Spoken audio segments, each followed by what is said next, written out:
Chapter 825. Yinsheng wasn't afraid of death, but there were too many things she had yet to accomplish. She couldn't die. Her mother, Hu Jiusheng, had lost her memories. Her father's whereabouts were unknown. She hadn't even found the 8 desolate divine artifact. Furthermore, her little CI Antong still hadn't unified all the medical centers in the continent. She still hadn't found the current Emperor Zhao to take revenge for the destruction of her family. There were too many unfulfilled wishes. Yinsheng couldn't take this risk to try a heaven-defying, forbidden magic that she couldn't control. No, it's too late. My magic soul has lasted for more than 500 years, and it's already at the end of its life. It won't be long before it disappears. If I die, this underground palace will also collapse, and no one in this world will know of the injustice done to Taiyuan City. Failing Yue suddenly knelt down. She was originally the imperial concubine of Taiyuan. Because she was proficient in space-time magic, she was also Peng Lai's most talented daughter. She was proud and willful. But at this moment, she didn't hesitate to throw away her dignity and kneel to Yinsheng. Imperial concubine, don't force me. Those who force me often don't have a good ending. Yinsheng was moved by Fei Lingyue's stubbornness. She wasn't from Taiyuan, nor was she from Peng Lai. She had only come to Taiyuan's ruins to search for a divine artifact. As for the grudges from 500 years ago, she was an outsider. If it weren't for the fact that she was a summoner and had a powerful 5-elemental magic soul, as well as the chance to use space-time magic, she and Fei Lingyue would have been 2 parallel lines that would never have crossed. Taiyuan's tragedy had already been caused. Wanting to make up for it was as difficult as ascending to the heavens. She wasn't a savior, nor was she a saint. There was no need for her to risk her life for a tragedy that happened 500 years ago. Yinsheng's thoughts were also what Yi Baiming and Duguxiu were thinking. They didn't want Yinsheng to risk using a heaven-defying forbidden magic for a strand of her magic soul. Although forbidden techniques and magic possessed frightening power, they were often heaven-defying and would bring misfortune to their users. Gentlemen, if you don't help me fulfill my wish, you will never be able to leave this place. To tell you the truth, the underground palace was destroyed more than 500 years ago. The underground palace in front of you is just an illusory underground palace that I created with the power of my Dharma soul. If I'm not willing, you'll never be able to find your way out. Fei Lingyue could also tell that the 3 people in front of her were not ordinary people. 500 years later on the boundless continent, they would definitely be proud sons of the heavens. Such a character hated being manipulated the most. However, she had no other choice. She could only fight to the bitter end. 500 years ago, the Zhao state had already broken into the Taiyuan castle. They had cast the purple golden beast blood curse on the entire Taiyuan city. No living person could escape from the terrible blood curse. The underground palace was also destroyed. Fei Lingyue used an artifact that was buried with her to rebuild the underground palace, simulating the current underground palace of consciousness. In other words, Yinsheng and the other 2 didn't exist anywhere in the Taiyuan castle. They existed independently in Fei Lingyue's consciousness. Here, there was no passage of time, aging, or hunger. However, when Fei Lingyue's magic soul disappeared, everything here would disappear as well. To put it bluntly, even if someone turned the entire Taiyuan mountain upside down, they wouldn't be able to find the 3 of them. The 3 of them only existed in a spatial crack in her consciousness. When Yinsheng and the other 2 heard this, they broke out in cold sweat. Fei Lingyue, you've gone too far. Yi Baiming's gaze was cold and murderous. Fei Lingyue's magic soul only felt a chill around her. It was as if there was a net-like pressure attacking her from all directions, trapping her. A magic soul was an intangible object. Ordinary battle chi attacks wouldn't hurt her. Only magic soul fluctuations that originated from a magic soul could hurt her. Sure enough, it was just as she had thought. This man surnamed Ye's soul was very powerful. Her magic soul felt as if it was being crushed and was on the verge of collapse. Fei Lingyue groaned, but didn't beg for mercy. At this moment, the entire underground palace started shaking. Just as Fei Lingyue had said, the underground palace and her magic soul existed together. If anything happened to her magic soul, the underground palace would also be destroyed and the three of them would have no chance of surviving. Night Fox, stop. She's speaking the truth. It seems like we can only take a risk and try. Although Yun Sheng didn't like Fei Lingyue's actions, this woman was undoubtedly worthy of respect. She had silently waited for more than 500 years. She was just a magic soul that couldn't even be considered a spirit. Yun Sheng couldn't bear to kill such a woman. Yves Baiming only wanted to test the authenticity of Fei Lingyue's words. Killing Fei Lingyue wouldn't benefit them at all. Thank you. I represent the citizens of Taiyuan City and Taiyuan to thank you. Fei Lingyue also let out a sigh of relief. Hope appeared on her face again. My promise has a condition. I'll say the ugly words first. I'm only trying and might not succeed. Whether I succeed or not, you have to send the two of them out. Yun Sheng knew that this time, it didn't bode well for them. She had already decided to fight alone. As for Yi Baiming and Dugu Xiu, she didn't want to drag them down. Although she also wanted Dugu Xiu to be cut into pieces to avenge Ling, she didn't want to. If the two of them could leave, then her companions in Taiyuan City would be safe. After weighing the pros and cons, she decided to temporarily put aside her personal grudges. Fei Lingyue nodded. She only needed to use Yun Sheng's power to return to the past. No, this prince wants to go with you. Or do you want this prince to become the second prince of Taiyuan? Yi Baiming knew that Yun Sheng wanted to cast him aside. This damned woman. She was just a woman. Did she really think that she could change her fate with her own power? If she died, so what if he returned to the boundless land? There was a kind of loneliness that was worse than death. There was a kind of helplessness that was the separation between heaven and man. Yi Baiming's words made Yun Sheng speechless for a long time. Fei Lingyue also fell silent. Night Fox, since you want to accompany me to death, then so be it. Yun Sheng gritted her teeth. There was an indescribable feeling in her heart. To be honest, she was still a little afraid of space-time magic. If he was here, then perhaps she wouldn't be afraid of anything. This prince wants to go too. Yi Baiming, don't talk like a saint. If I'm not wrong, you want to go back to the past and find the whereabouts of the halberd of the divine battle god, right? This prince won't let you have the halberd of the divine battle god, and Yun Sheng, Dugu Xiu said sourly. Wasn't he just a little slower and let Yi Baiming confess, first with an affectionate look on his face? He could win the heart of the beauty and also find the halberd of the divine battle god that disappeared with the Taiyuan prince. How could he give up such a good opportunity? Since the three of them entered the underground palace together, they had to live and die together. Chapter 826. Since they had decided to return to 500 years ago, Fei Lingyue began to work with Yun Sheng to create a space-time reversal spell. Because I only have a trace of my magic soul left, I am unable to create a magic array. You're a space-time magician and also a woman. I can send a portion of my magic soul's power into your body, giving you the ability to cast space-time reversal magic. What Fei Lingyue truly lacked was a physical body. Yun Sheng happened to fit all her requirements. This ice coffin was made for me by Taiyuan in order to prevent my corpse from festering. However, it was also because there was a magic array inside that allowed me to retain a strand of my magic soul. If you enter the ice coffin with me, you will be able to fuse with my magic soul better. Under Fei Lingyue's guidance, Yun Sheng lay in the ice coffin. The ice coffin wasn't cold at all. Instead, it was very comfortable. Yun Sheng followed Fei Lingyue's instructions and began to meditate. Yi Baiming, Dugu Xiu, and the two tiger-lion beasts waited anxiously at the side. Yi Baiming didn't even dare to blink as he stared at the ice coffin. His body leaned forward slightly. As long as Yun Sheng made any strange movements, he would rush over without hesitation. Who cared about Taiyuan City?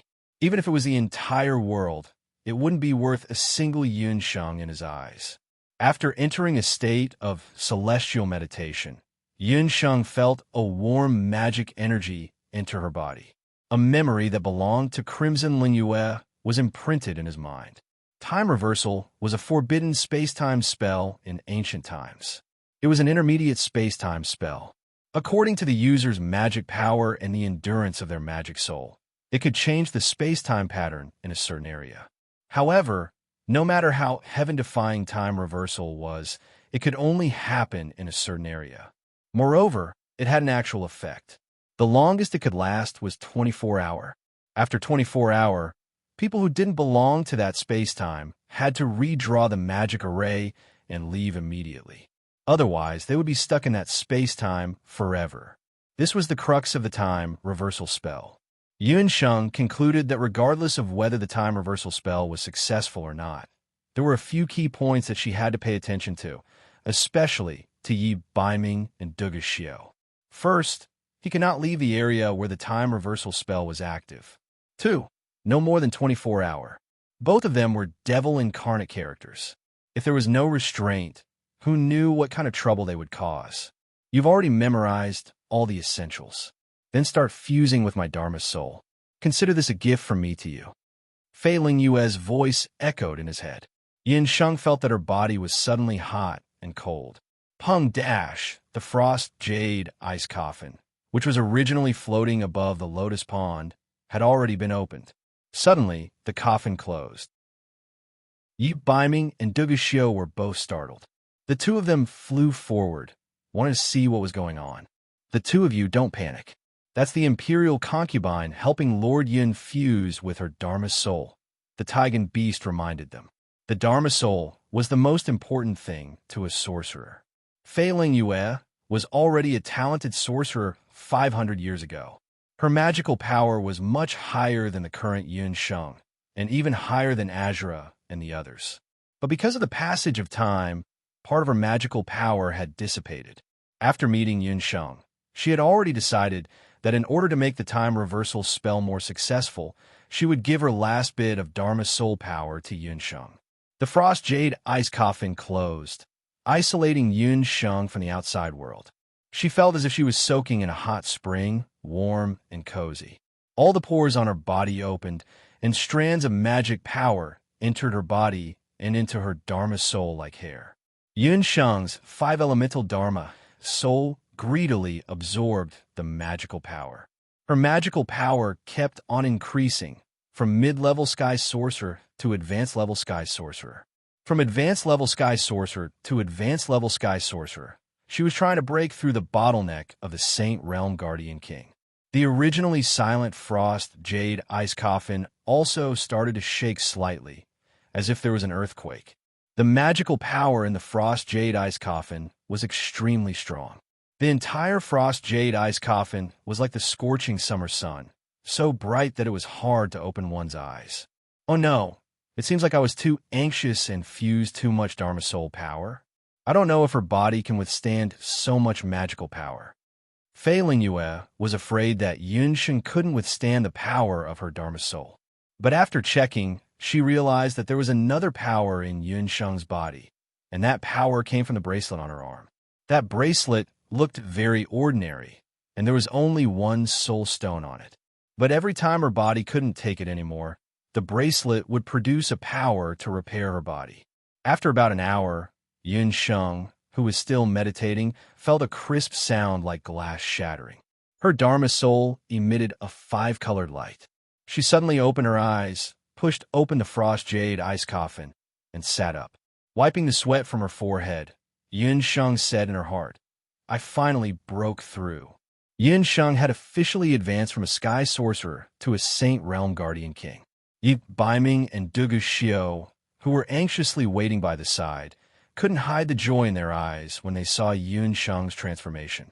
Yi Baiming thought to himself, Little Wildcat's talent is indeed extraordinary. She broke through in an hour. Duge Xiao's eyes were burning. Yuan Sheng's talent only made him yearn for it even more.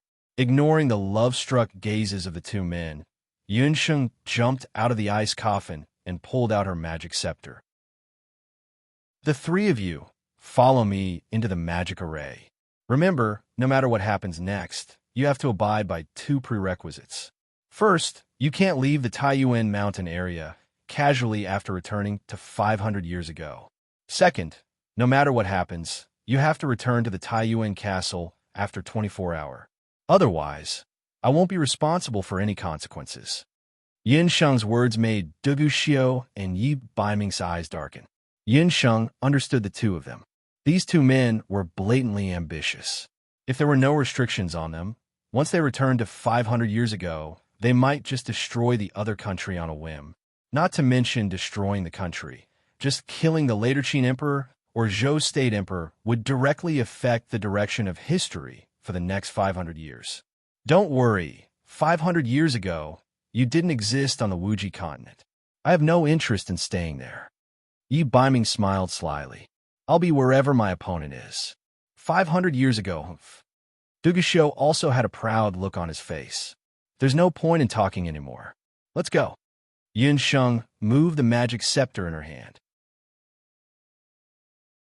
Chapter 827. Yin Sheng had inherited not only part of Fei Lingyue's spiritual soul power, but also many kinds of magic that she had been proficient in when she was alive. As she was born in Penglai and married to the Prince of Taiyuan, who was a summoner, Fei Lingyue also had a lot of knowledge about summoners.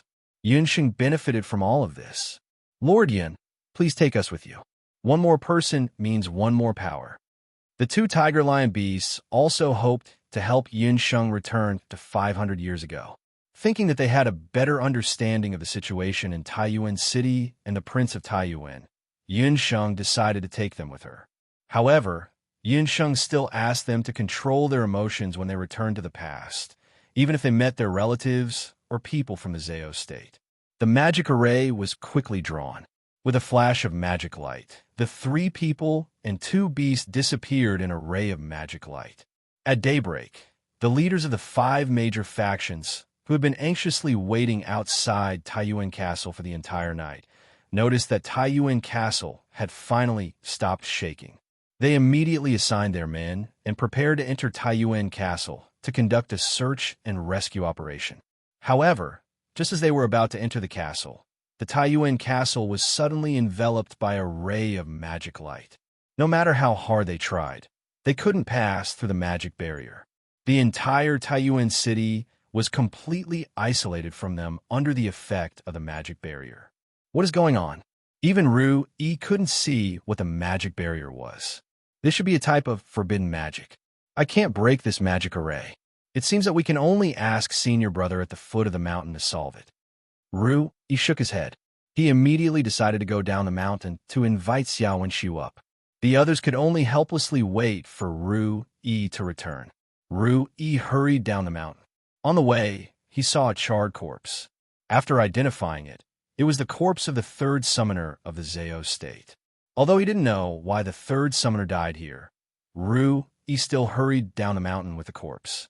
Xiao Wenxiu, Elder Hellion, and the others were all shocked when they heard Ru Yi talk about what had happened on Taiyuan Mountain in the past few days and nights. You said that Yin Sheng and Baiming are trapped in the castle? What's going on? Is there any way to rescue him? Elder Hellion asked anxiously. These 2 were the top students of the continent's elite camp. If he lost the 2 of them in this mission, he didn't know how the elders of the 2 camps would reprimand him when he returned. He no longer had the face to return to the continent as an elite. Lu Tongtian and Chun Lianer's betrayal also made Elder Hellion very angry. We don't know the situation yet because a magic array suddenly appeared outside the castle. With just a few of us, we can't break through it. Senior brother, look. Ru Yi carefully observed Xiao Wenxiu's reaction. When he heard that something had happened to Yin Sheng, a crack appeared on Xiao Wenxiu's calm face. But the legend of the ruins of Taiyuan was another restriction. If senior brother rashly barged in, he didn't know if he would face the same fate as the 3rd summoner.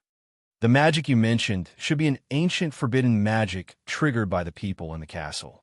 That magic involves countless lives on Taiyuan Mountain. Even if I enter, I won't be able to change anything. It's a blessing, not a curse. The gears of history have already begun to reverse. Whether or not we can change the fate of Taiyuan is already something we can't control. Xiao Wenxiu sighed, his gaze long and sorrowful. Xiao Wenxiu said in his heart, Yin Sheng, I hope that my magic tool can help you pass through this calamity. because they had never experienced a time reversal magic array. The moment Yun Sheng and the others stepped into the magic array, they couldn't help but feel uneasy. It was as if they were in a high-speed, empty boat without any magic barrier protecting them. Their vision blurred. Yun Sheng's ears were filled with the sound of strong wind. Her body felt like it would be blown away at any time. While she was feeling uneasy, her right hand was suddenly grabbed by someone. She was very familiar with that hand. It was slender and strong. Under the index finger, there was a callus.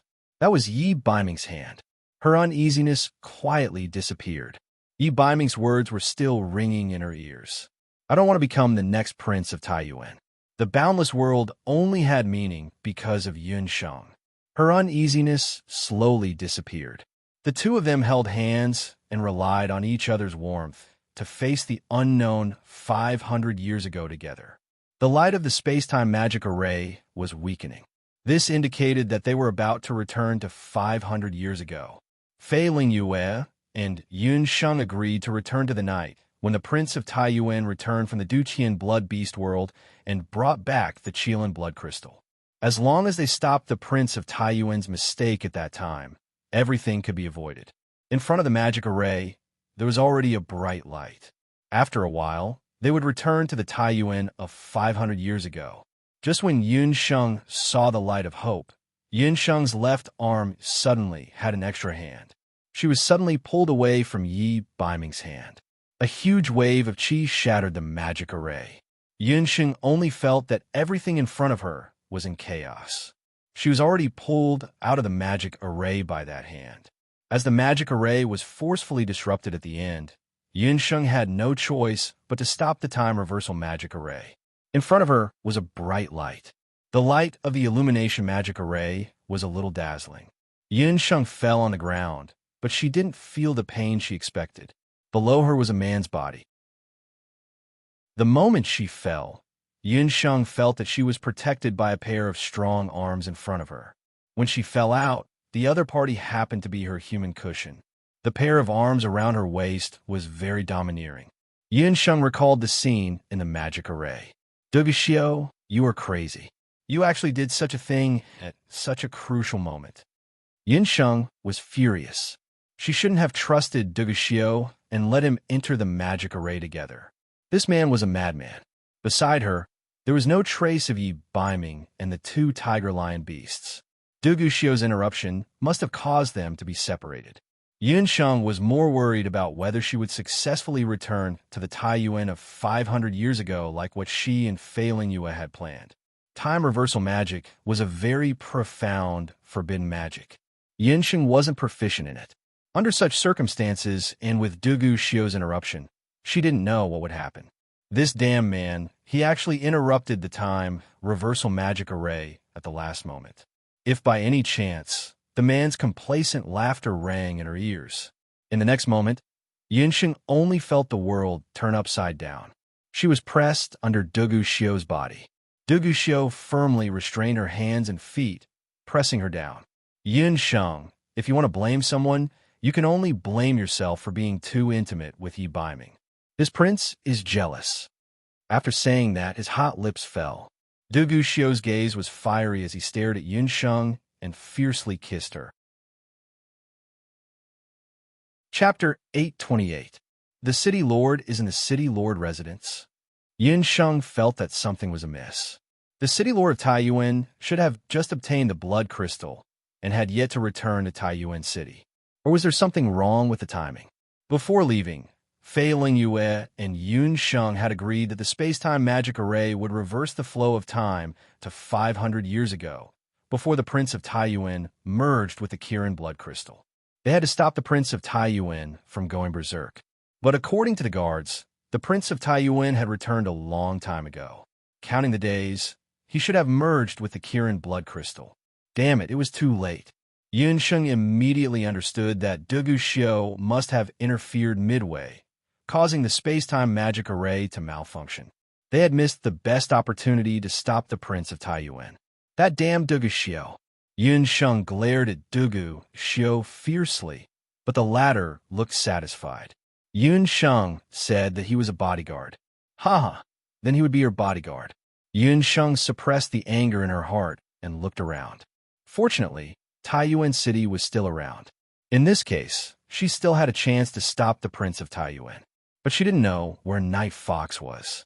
Due to the malfunction of the magic array, she and Yi Biming were separated. Even with the unicorn's binding magic, there was no reaction. Yi Biming should be outside the range of the binding magic. Time was of the essence. Yin Sheng could only hope that Yi Biming remembered their agreement before they set off and rushed to the Taiyuan castle as soon as possible to stop the Prince of Taiyuan and return to the Boundless Land 500 years later. Then I'll have to trouble this brother to bring us into the city lord residence. Yin Sheng followed the guards and walked towards the Taiyuan castle. Duguxiu could only limp behind them. He felt a dull pain in his head, as if he had been hit by something heavy. Yi Biming opened his eyes, his mind blank. There were a few chattering voices beside him. When they saw that Yi Biming had woken up, the voices quieted down. He's awake, he's awake. Xiaonyang, that person is awake. Wow, this person is really good looking. Beneath him was a simple and crude bamboo bed. Beside the bed, there were a few peasant girls who were dressed in very simple clothing. One of them was about 15 or 16 years old. She was dressed in a blue floral dress. When she saw that Yi Biming had woken up, her face flushed red. The peasant girl called Xiaonyang walked up carefully and asked softly, "You're awake? Is there anything wrong with your body? Where's this place?" Yi Biming rubbed his temples and tried hard to recall. "This is the fishing village at the foot of Taiyuan Mountain. My name is Xiaonyang. I met you this morning when I was picking up seashells at the beach. At that time, you're unconscious." Xiaonyang was an ordinary girl from the fishing village. Every morning, she would go out to gather seafood. Early this morning, she saw a person stranded in the sea. She boldly went forward to check and found that it was a very good-looking young man. She asked a few villagers to carry him back to her house. The fishing village at the foot of Taiyuan Mountain? How could he be here? Yi Biming's mind was completely blank. He could not remember anything from the past at once. Did you fall down and hurt your head? The doctor in the village said that you need to rest well for a few days. I've made porridge. Wait a moment, I'll bring it over for you. Xiaonyang blushed and stole a glance at Yi Biming. This man was really good-looking. He was more good-looking than all the men in the village and even the noble mayor of Taiyuan Mountain. Xiaonyang was busy preparing the porridge and water. Yi Biming's stomach was empty. He was indeed a little hungry. He stood up. Xiu's family's house was very simple and crude. His height made the entire house seem even smaller and smaller. He opened the window and smelled the salty sea breeze. What did he forget? He felt dizzy. After Xiaonyang made the porridge, she served it to Yi Biming. After a few mouthfuls, Yi Biming pushed the bowl away. Xiaonyang asked some questions about Yi Biming's background, but Yi Biming couldn't answer a single word. "I'm sorry, Mississippi. I lost my memory." Yi Biming shook his head and said apologetically, "Your body is really good. I saved you in the morning. At that time, there was a very deep scar on the back of your head. Looking at it now, it's almost healed." Xiaonyang remembered that when she first saved Yi Biming, there was a very deep scar on the back of his head.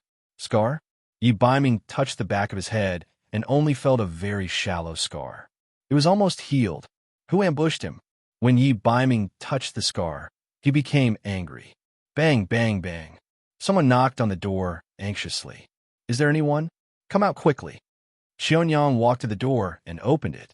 There were a few fierce-looking strangers standing outside. When they saw Xiaonyang, they pulled her out. "Are you Xiaonyang? Is the village chief your father? Where is he?" Xiaonyang rarely saw strangers in the fishing village. These people were rude and had weapons. Xiaonyang was too scared to move. "What are you doing?" Yi Biming rushed out. There were several men and women standing outside the door. They were all in their 20s and 30s, wearing strange clothes. Something flashed across Yi Biming's mind when he saw those people's service. Although Yi Biming had lost his memory, his cultivation was still there. His eyes were cold and his body was full of hostility. The men and women couldn't help but feel afraid. "How dare you? Where did you come from? How dare you offend the summoner of the Zhao state?" The men and women saw that the situation was not right and began to chant. The summoning circle flashed, and a 4th-level white wolf, a 5th-level blue fox, and a 5th-level flame bird appeared. Seeing these magical beasts, Qianyang was so scared that she hid behind Yi Baiming. Summoner? The scar on the back of Yi Baiming's head twitched. The blank space in his mind was suddenly filled with fragments of memory. Yes, more than 500 years ago. He and Yunsheng returned to Taiyuan City from 500 years ago to find the Prince of Taiyuan and stop the Zhao state's conspiracy. When he and Yunsheng were about to return to 500 years ago, the magic circle was suddenly broken. Duguxiao, Yi Baiming remembered. At the last moment, he was attacked by a fierce fighting aura and separated from the little wild cat. Fortunately, he was not far from Taiyuan Mountain. He only lost his memory for a while. But why would the people of the Zhao state appear in the fishing village at this time? Seeing that Yi Baiming was silent, the summoners thought that he was afraid. One of the male summoners said arrogantly, "Listen, the Emperor Zhao is going to enter the mountain. We need people to go up and prepare. Qianyang, quickly find your father." Although they were far away from Penglai, Qianyang had heard the names of the Zhao state and the Emperor Zhao. She was so scared that she shrank. "Lords, my father went to sea to fish. He is not in the village. I will take you to the mountain," Yi Baiming suddenly said. "On Monday, remember to vote for all kinds of monthly votes. The company is very busy at the end of the year. The update may not be fixed, but I will try my best to maintain the rhythm of the update and wait for the next round of updates." Chapter 829. Who are you? The Zhao state's people were on guard, and several magical beasts surrounded Yi Baiming. Yi Baiming's temperament did not fit in with the simple fisherman's village. Although he did not emit any fighting or magic energy waves, he gave off a sense of pressure just by standing there. Qianyang hurriedly said, "He's my husband." Qianyang already had a good impression of Yi Baiming. Seeing him step forward bravely, she was both happy and worried. "I'm Qianyang's elder brother, and I'm a martial arts master at the martial arts school in the neighboring town. I'm very familiar with the mountain roads." Yi Baiming interrupted Qianyang. Although Qianyang was his savior, he did not want to have anything to do with other women. If Qianyang or any of the other villagers led the way for these summoners, they would not be able to escape death. He saved her life to repay her kindness. Duguxiao had broken the space-time magic array at the last moment, which had disrupted Yunsheng's original plan. Yi Baiming had already asked around. Today's date was half a year later than Yunsheng's expected date. In this half a year, the Prince of Taiyuan had already merged with the Blood Crystal, and the Zhao state's minions had already infiltrated the Taiyuan Mountains. If he guessed correctly, in a day or two, Red Pope Ji Rufeng would cast the purple gold beast blood curse on Taiyuan City. Yi Baiming wanted to see what these Zhao state summoners were going to do at this time. So he's a martial arts master. No wonder he looks so strong. A few of the summoners muttered, especially the female ones. They unconsciously looked at Yi Baiming a few more times, and their gazes were very ambiguous. Qianyang was a little disappointed, but she still plucked up her courage. "Big brother, you haven't been back to the village for a long time. I'm afraid you're not familiar with the mountain roads. I'll go with you." "Yes, both of you will enter the mountain together." The summoners were still skeptical of Yi Baiming's words. Qianyang was weak, and if there were any changes along the way, they could use Qianyang as a hostage. A few summoners brought a few magical beasts and followed Yi Baiming and Qianyang up the mountain. The Taiyuan Mountain of 500 years ago was very different from the Taiyuan Mountain of 500 years later. The Taiyuan Mountain of today was full of lush greenery. At the foot of Taiyuan Mountain, there were several guards of Taiyuan City. The summoners had already put away their magic beasts and changed their clothes. They were dressed like fishermen. Those guards also knew Qianyang, so they just asked her a few questions. Qianyang trembled in fear and said that these villagers were going up the mountain to cut firewood. The guards believed her and let them enter the mountain. The mountain road was very smooth, and the strong wind in the area between the sea and the sky had been greatly reduced by the mayor of Taiyuan City using a special magic array. There were no more forks in the mountain road. This is about the place. A few summoners in disguise stopped about 2 to 3,000 meters above sea level. The summoners immediately summoned their magic beasts and asked one of them to look after Yi, Baiming, and Xionyang. They then took out some magic beast blood and began to draw a magic array at several places on the mountain. Yi Baiming saw clearly that they were drawing a very special magic array with the blood of the beasts. When the magic array was drawn, the summoners were satisfied. It's finally done. The Emperor Zhao will be able to successfully cast the purple gold beast blood curse tomorrow. That guy in Taiyuan is so reckless. He dared to plot a counterattack against the Zhao state. After tomorrow, there will be no more Taiyuan city in the world. The purple gold beast blood curse was one of the strangest ancient prohibitions. It could turn living people into magic beasts. Yi Baiming realized that the purpose of the summoners from the Zhao state was to secretly set up a magic array in the mountain. Xionyang didn't understand what they were talking about. She only knew that Yi Baiming's body emitted a bone-chilling coldness for a moment. But when the summoners returned, the coldness disappeared without a trace. You too, don't tell anyone about what happened today. Otherwise, the whole fishing village will be buried with you. After the summoners finished setting up the magic array, they urged the two of them to go down the mountain. Yi Baiming pretended to be a yes man and agreed. When they reached the horizon, the summoners ordered Yi Baiming and Xionyang to walk in front. After a few steps, a sudden gust of wind blew by. Xionyang screamed and flew out. Yi Baiming tried to pull her back, but they both fell down the cliff. Behind them, a summoner had just finished chanting, "Okay, it's all settled. We'll go up the mountain tomorrow. Haha, Taiyuan City, the city of ivory. There are countless treasures and rare magic beasts there." After the summoners killed the two of them, they hurriedly went down the mountain to find the guards, saying that someone fell down the mountain. In Taiyuan Castle, Yunsheng and Duguxiu were led into the castle by the guards. There was still no sign of Yi Baiming. Yunsheng was secretly anxious. In front of us is the breeding shed. The multi-headed magic beasts that the mayor is raising have been very strange recently. Dr. Yin, can you take a look and see if you can find the cause? There were many magic beasts in Taiyuan Castle, but these magic beasts have been very strange these days. They refuse to eat normal food and even bit a few summoners who were raising them. Yinxing checked and found nothing unusual. But she was keenly aware that there was something wrong with the magic array in the breeding shed. These magic arrays looked no different from usual. But if you looked carefully, you would find that these magic arrays had quietly changed. I'll prescribe some medicine. You mix it in the food of the magic beasts according to the pharmacy. It should take effect in about a day. Yunsheng took out some common herbs and used the excuse that she wanted to stay in the breeding shed for a while. The guards did not suspect anything and went to prepare the herbs. What? These magic arrays have been tampered with? As soon as the guards left, Yunsheng leaned over to check the magic arrays. Duguxiu leaned to the side and looked around vigilantly. Now that Yi Baiming was not here, Yunsheng still needed Duguxiu's help. She could only answer in a bad mood. These magic arrays have been modified. It looks more like a summoning array. These magic beasts should have been secretly controlled by a powerful magician. Duguxiu already knew that Yunsheng was a summoner.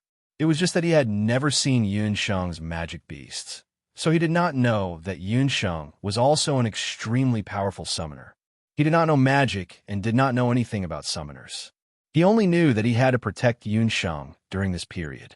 But after watching from the side for a while, Duguxiu found that he liked being alone with Yunsheng like this. Under the illumination of the magic array, Yunsheng's side profile looked even more charming. The two of them just stayed quietly, and he felt very at ease. Yunsheng did not know that Duguxiu was beside her and was fantasizing. She fiddled with a few magic arrays for a while. Then there were a few more things that looked like magic crystals in her hand. Chapter 830. Yunsheng originally wanted to figure out the origins of these magic arrays and see if she could restore the magic arrays to their original state. However, she didn't expect to find a magic crystal the size of a finger in the core area of each magic array. Those crystals had clearly been buried not long ago, as they still had plenty of magic power. Yinsheng's memory was very good. Although she had only seen this kind of crystal once, it left a deep impression on her. When she was in the Winged Cloud Sea, the third main summoner had used this kind of heart crystal to control Hu Jiuxing. It's just a few broken stones. If you like them, this prince will give you hundreds or thousands of them when we return. Du Guxiu saw that Yunsheng's face was tense and her eyes were shining, so he came forward. If you don't know, then don't pretend to know. These aren't ordinary magic crystals. They're heart crystals. An inch of heart crystal is an inch of lamp. This kind of heart crystal can only be created by one of the 8 barren divine artifacts, the heart distress lamp. Yunsheng rolled her eyes at him. However, she didn't know that the anger in her eyes was boundless in Du Guxiu's eyes. Du Guxiu was very happy, as if he had gained something from being scolded. Du Guxiu had heard of the heart distress lamp before. Legend had it that the heart distress lamp had a mysterious power that could control consciousness and control living people and magical beasts like puppets. It was the most mysterious of the 8 barren divine artifacts. 500 years ago, the creation of heart crystals had already been banned. However, heart crystals had suddenly appeared in the breeding shed of Tai Yuan's castle. There had to be something fishy going on. The heart crystal in Yunsheng's hand still contained a surge of vigorous magic power. It could be seen that these heart crystals hadn't been created long ago. To be able to create a large number of heart crystals, this proved that the person who buried the heart crystals in the magic array definitely had the heart distress lamp. Are these really heart crystals? Then our trip was really worth it. The halberd of the divine warrior and the heart distress lamp have both appeared. Du Guxiu was interested. He had long heard that the heart distress lamp had been missing for many years. In the continent of the future, no one knew the whereabouts of the heart distress lamp. Who would have thought that there would be news about the heart lantern in a Tai Yuan castle 500 years ago? Don't celebrate too early. The halberd of the divine warrior is in the hands of the prince of Tai Yuan. If I'm not mistaken, the lamp of sorrow is in the hands of the Zhao state. Right now, you and I are alone. Do you think we can win against Tai Yuan city and Zhao state? Yinsheng was not so optimistic. If her guess was right, and the heart sorrow lantern was really in the hands of the Zhao state, then it would be much more difficult to save Tai Yuan city from this disaster. Whether or not I can win, we'll know after we fight. Don't worry, this prince will bring you safely back 500 years in the future. Du Guxiu did not admit it, but he still felt a bit of regret in his heart. Whether he admitted it or not, as long as Yi Baiming was here, their chances of winning would be much higher. For the sake of momentary gratification, she had lost a great help like Yi Baiming. It was indeed not worth it. Yinsheng put away the heart crystal. The guard who went to prepare the medicine earlier came back with a maid. The 2 of you, please take care of the breeding shed. The city lord has ordered that the 2 of you can stay in the city lord's mansion for the next few days. I have already prepared 2 living rooms for the 2 of you. The maid was the head maid of the city lord's mansion.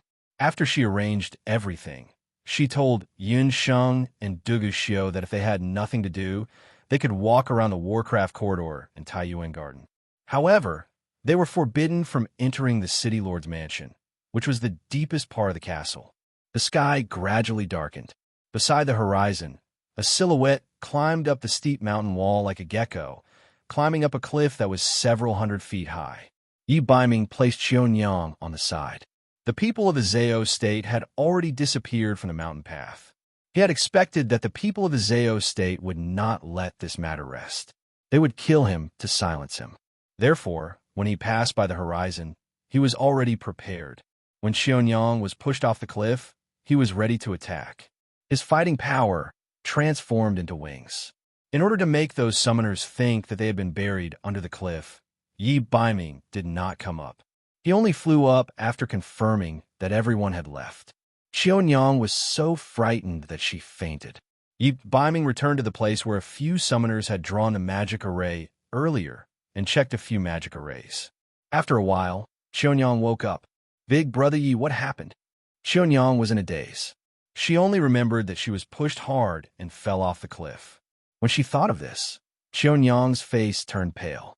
Her body trembled like a sieve. Those people from the Zhao state wanted to kill her? Xiaonyang, it's over.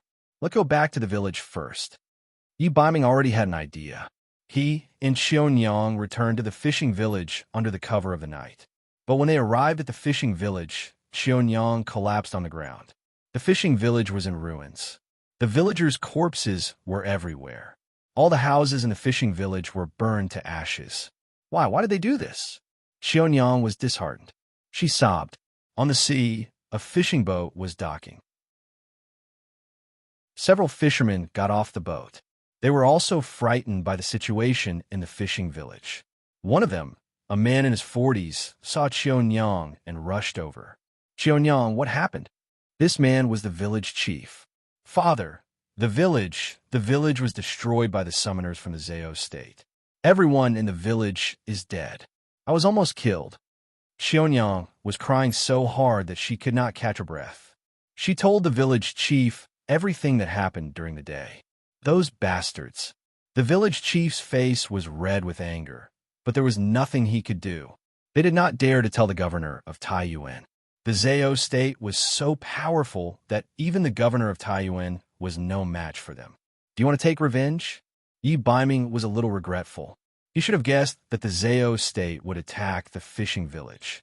It was a pity that so many innocent lives were lost. What's the use of crying? It's better to think of a way to make those summoners pay with their blood. Yi Biming stopped looking at them with pity. He never sympathized with the weak. You? Who are you? Why do you want to help us? The village chief saw a strange man and pulled Xiaonyang back. It doesn't matter who I am. What matters is that I can help you take revenge. If you want to deal with the Zhao state, you need to prepare these things first. Yi Biming wrote a few words in the village chief's hand. The village chief looked at the words in his hand and hesitated. He thought for a while. In the end, his hatred for the Zhao state prevailed. Well, brother, we'll go prepare now. Tomorrow morning, we'll go up the mountain with you. The village chief was ready to risk everything. He led a dozen fishermen to prepare the things Yi Biming wanted. Xiaonyang was silently wiping her tears. Yi Biming was looking at the Taiyuan mountain in the dark with his hands behind his back.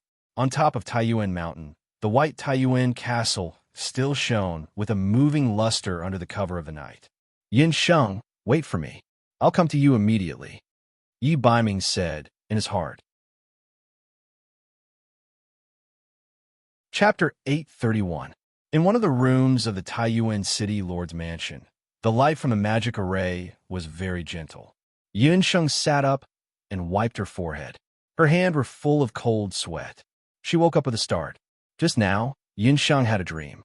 In her dream, she returned to the Taiyuan city 500 years in the future. She saw with her own eyes that the citizens were turned into magical beasts under the effect of the purple golden beast blood curse. They groaned in pain and were killed by countless summoners who descended from the sky. Taiyuan city at that time was like a living hell. The night was still long, but Yin Sheng couldn't sleep. Even meditation was useless. Yin Sheng thought for a while and decided to go out for a walk. It was already around midnight. The headmaid said that she could walk freely in the magic beast corridor and Taiyuan garden, except for the city lord's mansion. The headmaid had already given her a token to enter the city lord's mansion. She only needed to show the token to the guards on the way. 500 years ago, Taiyuan garden didn't have those deadly poisonous plants and flowers. Yin Sheng decided to go there for a walk. Taiyuan garden was beautiful at night. Everything seemed so peaceful. But Yin Sheng knew that in a day or two, the peace here would be broken. According to Fei Lingyue, the Zhao state would launch an attack on Taiyuan Castle and activate the purple golden beast blood curse on the 15th of this month. Today, it was already the 14th. No, it was already the morning of the 15th. But everything in Taiyuan city was still so peaceful. In about 10 hours, the Zhao state will launch an attack. Yin Sheng frowned. At this moment, a scream came from outside the garden. A guard covered his bloody arm and ran out from the other side of the city lord's mansion. As he ran, he shouted, "Help! Bad news! A magical beast broke into the city lord's mansion." That voice immediately alerted everyone in the city lord's mansion.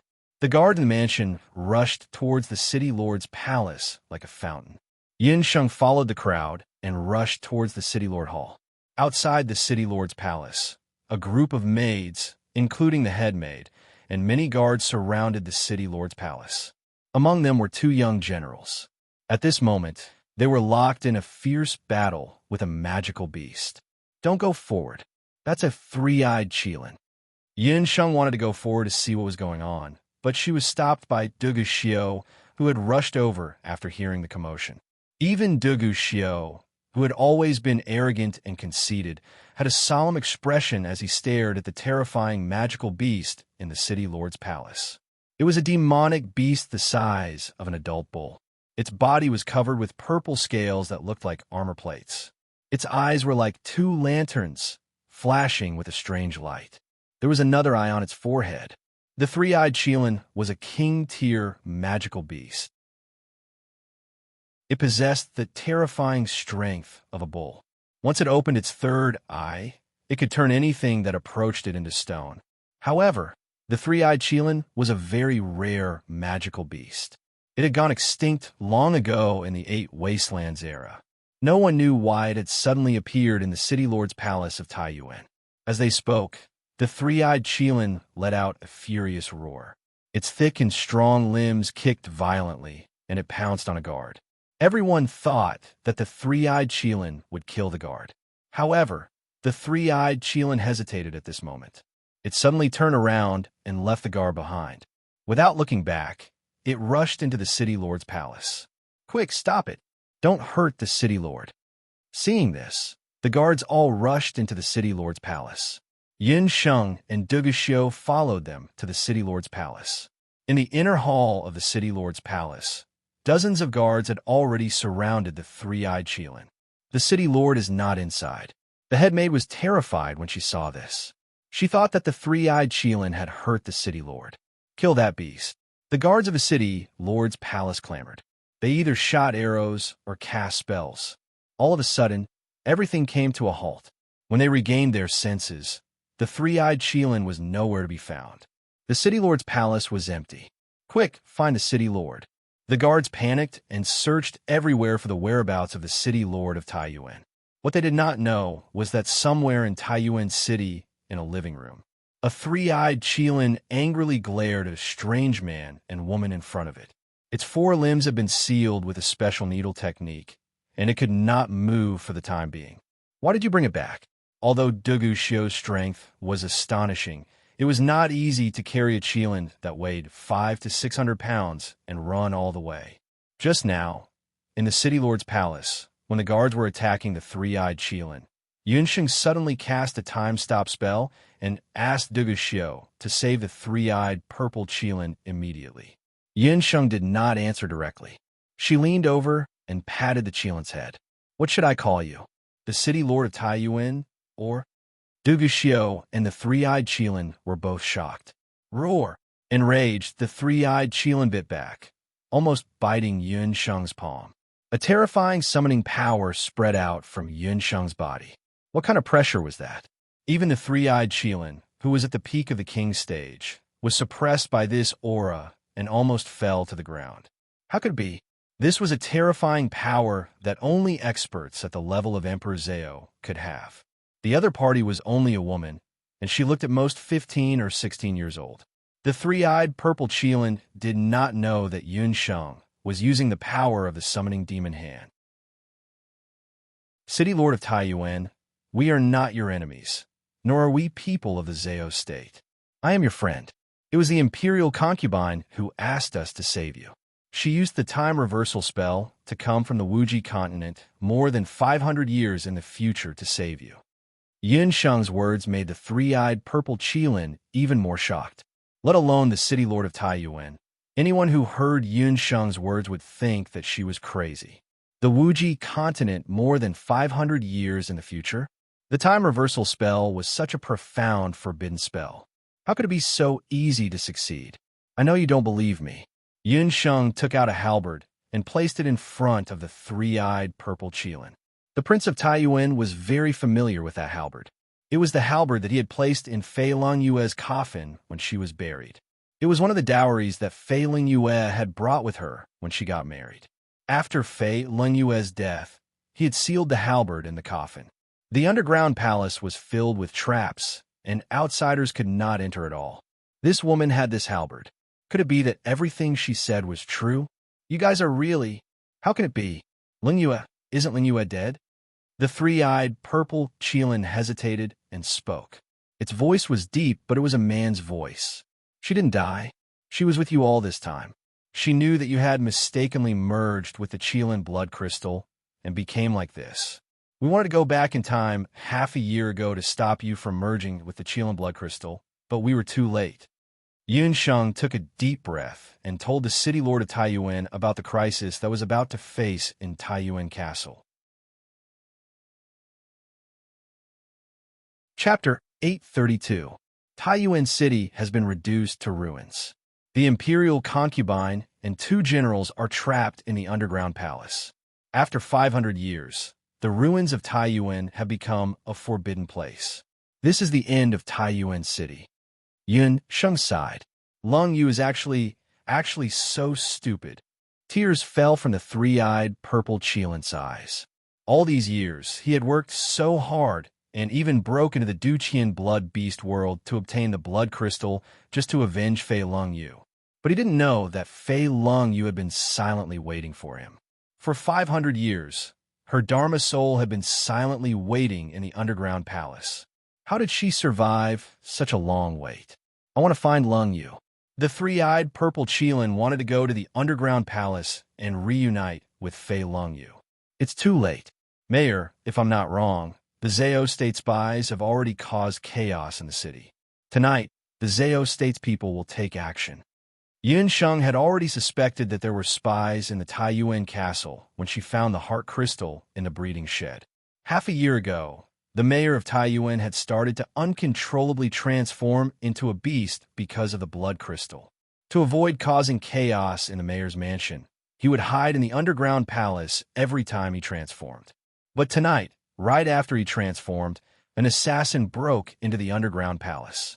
The three-eyed purple Qilin chased after the assassin and was lured outside. This was where one of the guards was injured. While they were talking, there was a commotion in the castle. In the sky above the castle, there was a majestic voice. I'm the Emperor Zhao in red, Ji Rufeng of the Zhao state. Recently, a three-eyed purple Qilin went missing. Someone saw it break into the Taiyuan castle. Everyone in the castle quickly hand over the three-eyed purple Qilin. When the people in the castle heard Emperor Zhao's voice, they were all alarmed and rushed out of the castle. In the sky above, the moon was as bright as the sun. Many Zhao state summoners and flying beasts were floating in the sky. They were led by 2 people, one red and one black. He was wearing a red summoner's robe and a tourmaline crown on his head.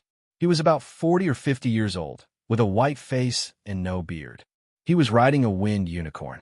This man was Ji Rufeng, the Emperor Zhao of the Zhao state more than 500 years ago. Beside him was a black-clothed man. The black-robed man's attire was very strange. He looked very tall, and his entire body, including his limbs, was covered by a black robe. It was impossible to see what was under the black robe. Was it a human or a demonic beast? The Emperor Zhao in red had also come prepared tonight. On the continent, summoning a magical beast was akin to robbing a person's personal property. Red Pontiff Ji Rufeng could be considered to have exhausted all his schemes and laid down layers upon layers of traps. He had already received news that the Taiyuan had gradually turned into beasts half a year ago. Tonight, it had completely transformed into a Qilin. He didn't expect the Taiyuan to be so lucky. Ji Rufeng originally had people mislead Taiyuan so that he would turn into something that was neither human nor ghost after his beast transformation. Who would have known that Taiyuan would have the body of an ancient demon beast after his beast transformation? If he continued to sit back and watch, once the Taiyuan's Qilin body was fully integrated, its power would be comparable to that of a mythical beast. Ji Rufeng was afraid that by then, the Taiyuan would be too powerful for him to handle. Therefore, he added to the plan and launched an attack tonight. Hand over the three-eyed purple Qilin. Anyone who disobeys will be killed without mercy. Dozens of summoners roared angrily like bats in the dark night. The people in the Taiyuan castle had a blood feud with the Zhao state. Now that Emperor Zhao had come in person, the people in the castle were furious. The two generals in the Taiyuan castle transformed into magic wings and summoned their own beasts. They flew into the air and fought against the people of the Zhao state. Ji Rufeng, this is the Taiyuan mountain, not the land of Penglai. What is your intention for breaking into the Taiyuan mountain at night? The Castellan was not here, so the two generals were in charge of the affairs of the Castellan mansion. Who do you think you are? How dare you talk to me? Let the Taiyuan out. You are hiding my beasts. Ji Rufeng's face was full of disdain. He wanted to see how they would find the Taiyuan. Your Holiness, you came to visit me in the middle of the night just to see me? You really flatter me. The Castellan of Taiyuan walked out of the castle. He wore a long green robe and had an elegant face. He looked like an elegant scholar. When he saw the Castellan of Taiyuan, Red Pope Ji Rufeng looked like he had seen a ghost. How could it be? Shouldn't the Taiyuan? Ji Rufeng's expression changed slightly, but after all, he was a cunning old fox. He had an idea. Taiyuan, eyes three-eyed purple Kylan escaped to your castle. Quickly hand it over. Ji Rufeng had already planned to force the Castellan of Taiyuan in the name of looking for his beasts. If they were unwilling to hand over the Kylan, he would use this as an excuse to attack the castle. The three-eyed purple Kylan was a top king-level beast. Ji Rufeng had been coveting it for a long time. He planned to take it for his own use. Hey, the Emperor Zhao in red can't even control his beast. How can such a person become the Emperor Zhao? A mocking voice suddenly broke into his ears. Ji Rufeng had never been mocked like this before. His face turned red. He looked carefully and saw a woman walk out of the castle. That woman, the woman's skin was as white as snow, and her black eyes were very lively. Her whole person was like an elf, shining in the dark night. The person who had mocked the Emperor Zhao in red was Yun Sheng. When the black-robed man behind Ji Rufeng saw Yun Sheng, a light flashed under his black robe. Where did this junior come from? How dare you mock I? As the Emperor Zhao, Ji Rufeng couldn't keep an eye on his beast. If the news spread, he would inevitably become the subject of ridicule. Ji Rufeng, this is my distinguished guest. It's not your place to reprimand her. I didn't see any purple Kylan. Get out of Taiyuan castle immediately, or don't blame me for being rude. The Castellan of Taiyuan said. He waved his hand, and the many guards behind him were all on guard. The battle between the two sides was about to break out at any time. It turned out that when the Castellan of Taiyuan heard Ji Rufeng's voice earlier, he wanted to rush out of the castle and compete with Ji Rufeng. But Yun Sheng said that there was a way to restore his human form. The Castellan of Taiyuan was skeptical, but the situation was urgent. He could only let Yun Sheng do it. Yun Sheng used the celestial fox people's corpse puppet technique to temporarily calm the hostility in the Castellan of Taiyuan. Sure enough, he turned into a human form. In this way, Ji Rufeng's scheme was ruined. Facing such a situation, Ji Rufeng didn't panic. He said unhurriedly, whether the three-eyed Kylan is in the castle or not, we'll know after we try. He looked at the black-robed man beside him and said respectfully, Brother Yu, it seems that we still have to ask you to do it. Chapter 833. Ever since the Emperor Zhao in red appeared, Yun Sheng had noticed the black-robed man beside him. The black-robed man's appearance was unclear, and he had never spoken. Even when Ji Rufeng asked respectfully, the other party did not have the slightest intention of responding. This was also what surprised Yun Sheng the most. Who was Ji Rufeng? He was the Emperor Zhao in red of the Zhao state. He was one of the top existences in the boundless continent at that time. When others saw him, they were all in awe. However, when Ji Rufeng spoke to the black-robed man beside him, he used honorifics. It could be seen that even he was very afraid of that man. Although he was floating in the air, he did not have Do-Chi wings or magic wings. However, to be able to stand side by side with the Emperor Zhao in red, he was definitely not an ordinary person.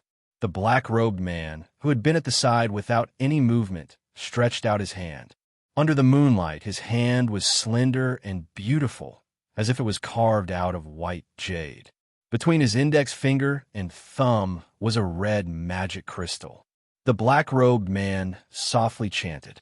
In the crystal, a ray of light, like a red line, shot into the center of the Taiyuan City Lord's eyebrows with a whoosh. When the red light shot in, the Taiyuan City Lord covered his forehead as if he had been burned by fire. He knelt on the ground with both hands, like a wild beast lying on the ground. He felt that after the red light entered his body, the evil aura that had been suppressed earlier was like boiling water with firewood added to it, crazily surging in his body. All the bones in his body creaked, his limbs swelled, and purple scales burst through his clothes. A third eye grew on his forehead. When the guards of Taiyuan City saw the appearance of the Taiyuan City Lord, they were all dumbstruck, not knowing what had happened. Look carefully, that is not your city lord at all. It is a fake city lord that these two demons of unknown origin used magic to create. Ji Ruffeng laughed loudly. Whoosh! A cold light shot out towards the blood-red magic crystal. The black-robed man was already prepared. He stretched out his 5 fingers and caught the bone needle that was flying through the air between his fingers. A mere needle actually wanted to sneak up on him.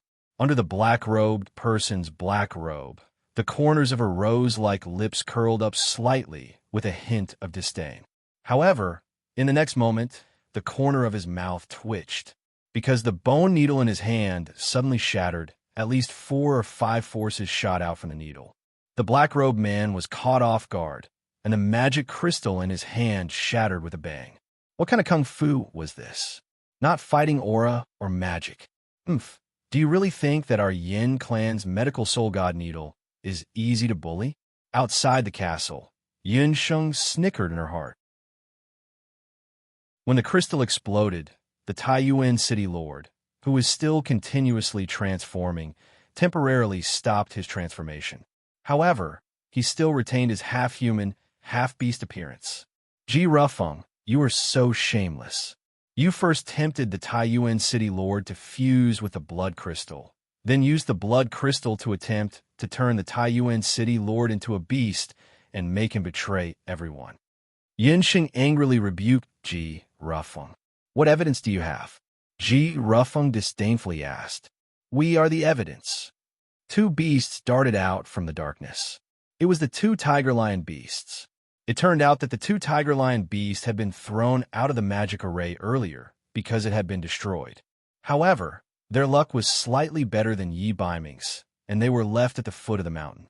The 2 tiger-lion beasts took advantage of the night to quietly climb the mountain and enter the castle to look for the Taiyuan City Lord. Who would have thought that they would run into the Zhao State's night attack and witness the scene of the Taiyuan City Lord being forced to transform into a beast?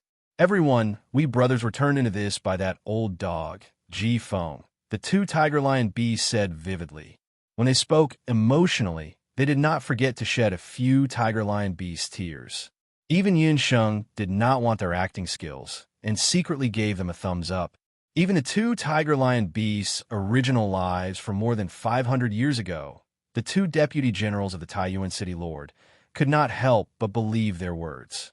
Ji Ruffeng did not expect that 2 tiger-lion beasts who could speak human would suddenly appear. For a moment, he did not know how to explain himself.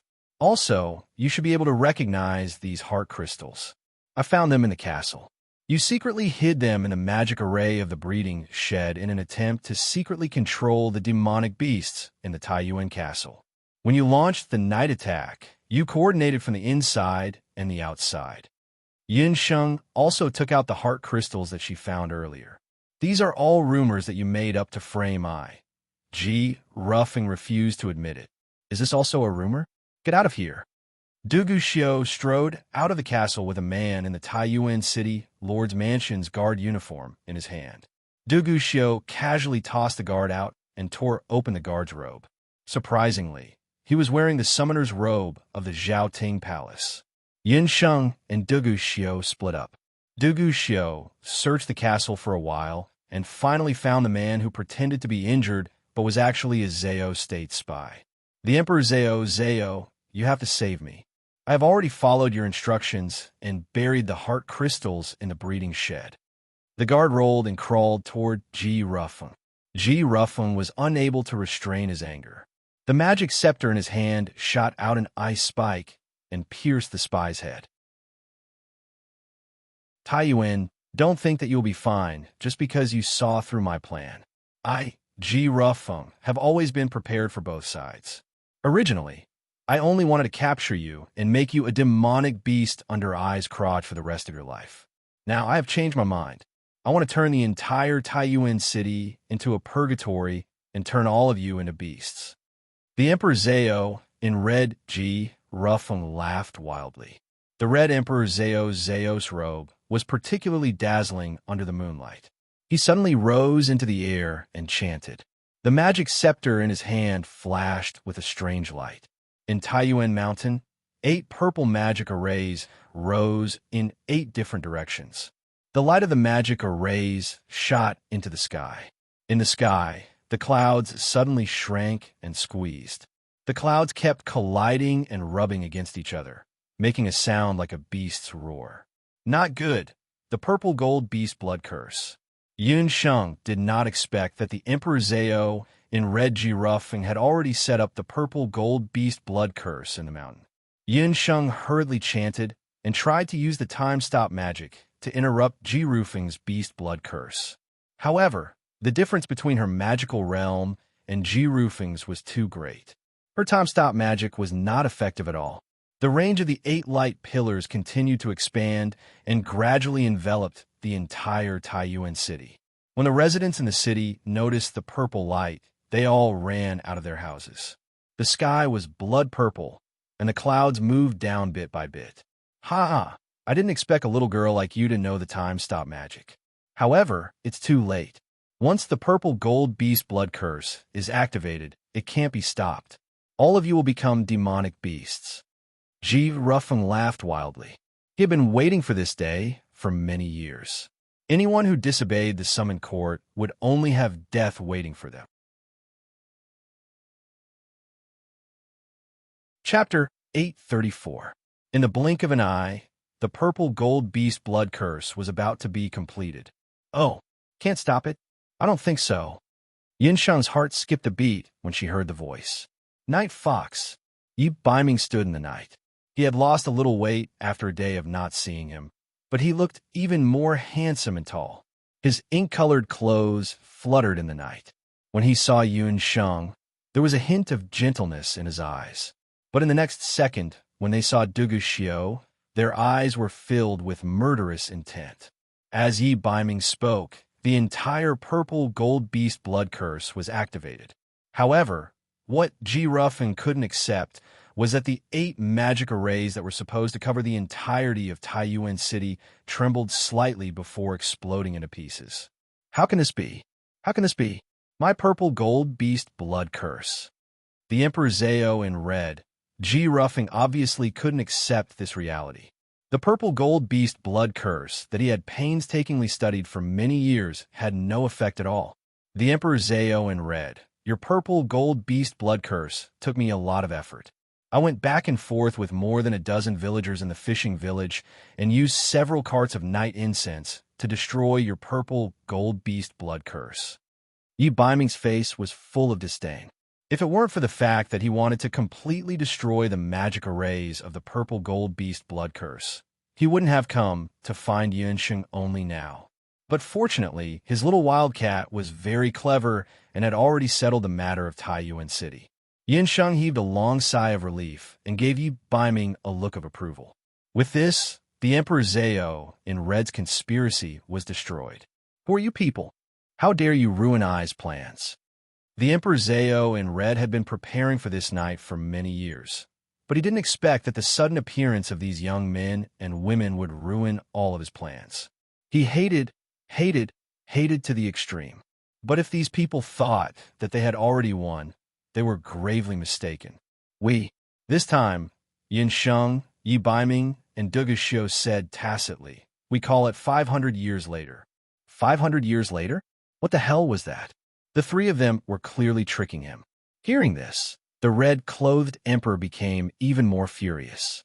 However, Ji Rufeng did not dare to act rashly. He could tell that the two men beside the woman were not ordinary people. One might be easy to deal with, but two would be difficult to deal with. Needless to say, the mayor of Taiyuan City was also eyeing them covetously. He gritted his teeth and said to the black-robed man beside him, "Brother you, please help me again." Ji Rufeng, think carefully. My help comes with a price. This time, the black-robed person spoke. His voice was very pleasant, sounding like both a man and a woman.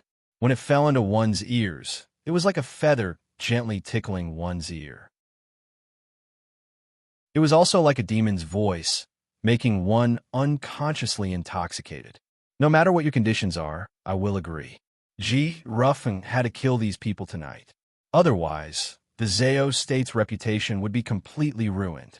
Ji Rufeng, who had been blinded by anger, had forgotten how terrifying the black-robed person was. His busyness wasn't something that everyone could afford to bear. The black-robed person looked at Yunsheng and the other two and sighed bitterly. Why did the few of you get involved in this disaster? It's your bad luck to have bumped into me. Who exactly are you? Why have you been hiding? Yunsheng looked on coldly. From the actions just now, the heart crystal clearly came from this black-robed person. From the Emperor Zhao, in Red's tone, this person and Ji Rufeng were not friends, but partners. If it was just a partnership, Yunsheng wanted to persuade this person to change sides at the last minute. It was very likely that this person was related to the Dharma Temple or the Heart Distress Lantern. Yunsheng did not dare to let down her guard. In this world, only two kinds of people know my identity. One is the dead, and the other is the people of my generation. However, for you to be able to break my heart crystal, you could be considered to have some ability. The black-robed man admired Yunsheng. I will give you two choices.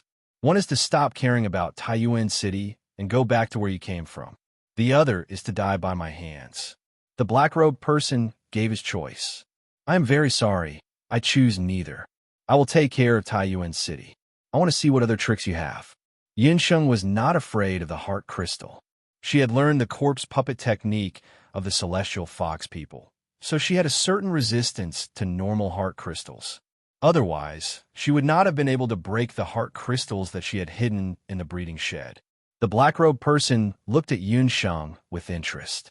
Upon closer inspection, he found that this young human girl had a pair of blue eyes. When she spoke, her black eyes looked around. This girl looked young, and her eyes were very clean. However, the intelligence in her eyes was obvious. Such a pure and cunning girl, with the innocence of a young girl and the charm of a woman, was very interesting. The black-robed person's lips pulled up slightly, revealing an unfathomable smile. I have met someone with a firm mind. Let me ask you, which one of the two men behind you is your lover? The black-robed person changed the topic.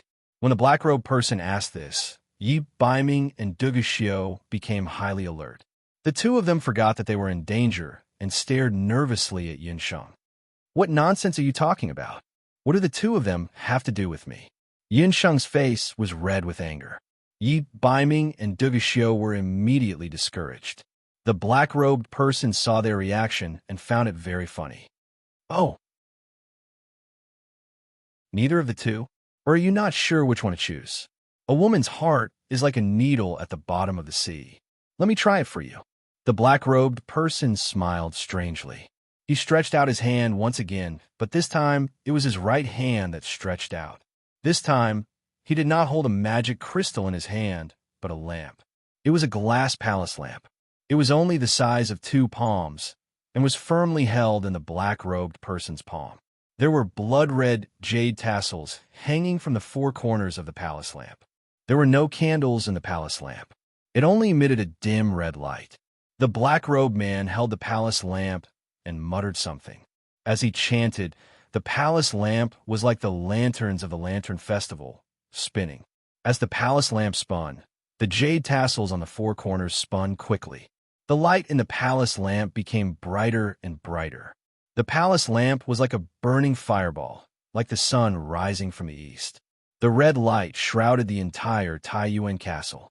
Yinxing only felt a stinging pain in her eyes. In her mind, there was an additional voice. The black-robed person's feather-like voice intermittently sounded in her mind. Human race, listen to my order. Sacrifice my flesh and blood. Be my ghost prison's people's sacrifice. My soul will forever become the ghost prison's slave.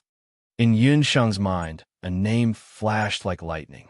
Heart is difficult to light. Thank you for your tips and all kinds of tickets. Chapter 835. It was rumored that among the 8 barren divine weapons, there was a magical lamp. Its light was like blood, and anyone who was shrouded by the heart lamp would lose their mind and become a puppet. Everyone present, including Yi Baiming and Dugu Xiao, revealed a perplexed expression. Yunsheng hurriedly covered her ears, but this person's voice still continued to enter her ears. Damn it! In that moment of confusion, Yi Baiming was also struggling to hold on. He realized that he was losing control of his hands and feet. A black shadow scuttled over and punched towards Yi Baiming's face. Dugu Xiao had been completely controlled. Yi Baiming held on to his last bit of consciousness and dodged Dugu Xiao's attack.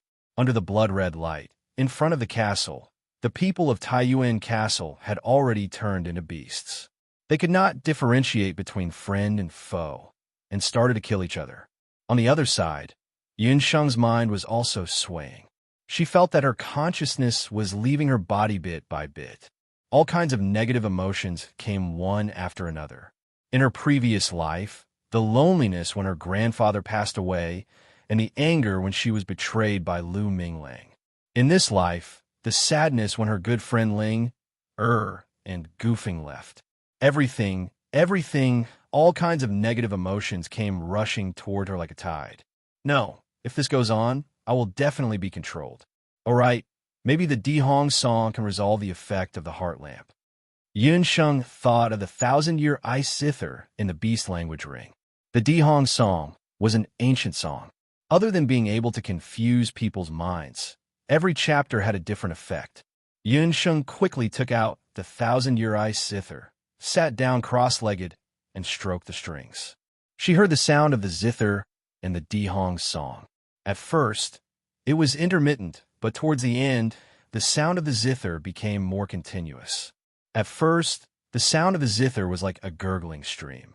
Towards the end, it was like a great river flowing towards the east. With the sound of the zither, Yunsheng's muddled mind became clearer and clearer. I didn't expect that there would be someone who knew the ancient emperor's song in the boundless land. Unfortunately, your ancient emperor's song is incomplete. You should admit defeat. The heart lamp in the black-robed man's hand spun even faster. The more the heart lamp spun, the stronger it became. Seeing the heart lamp showing its power again, Yunsheng's zither music gradually became weaker. Bang! There was a claw wind. The heart lamp. The heart lamp's heart lamp had a crack.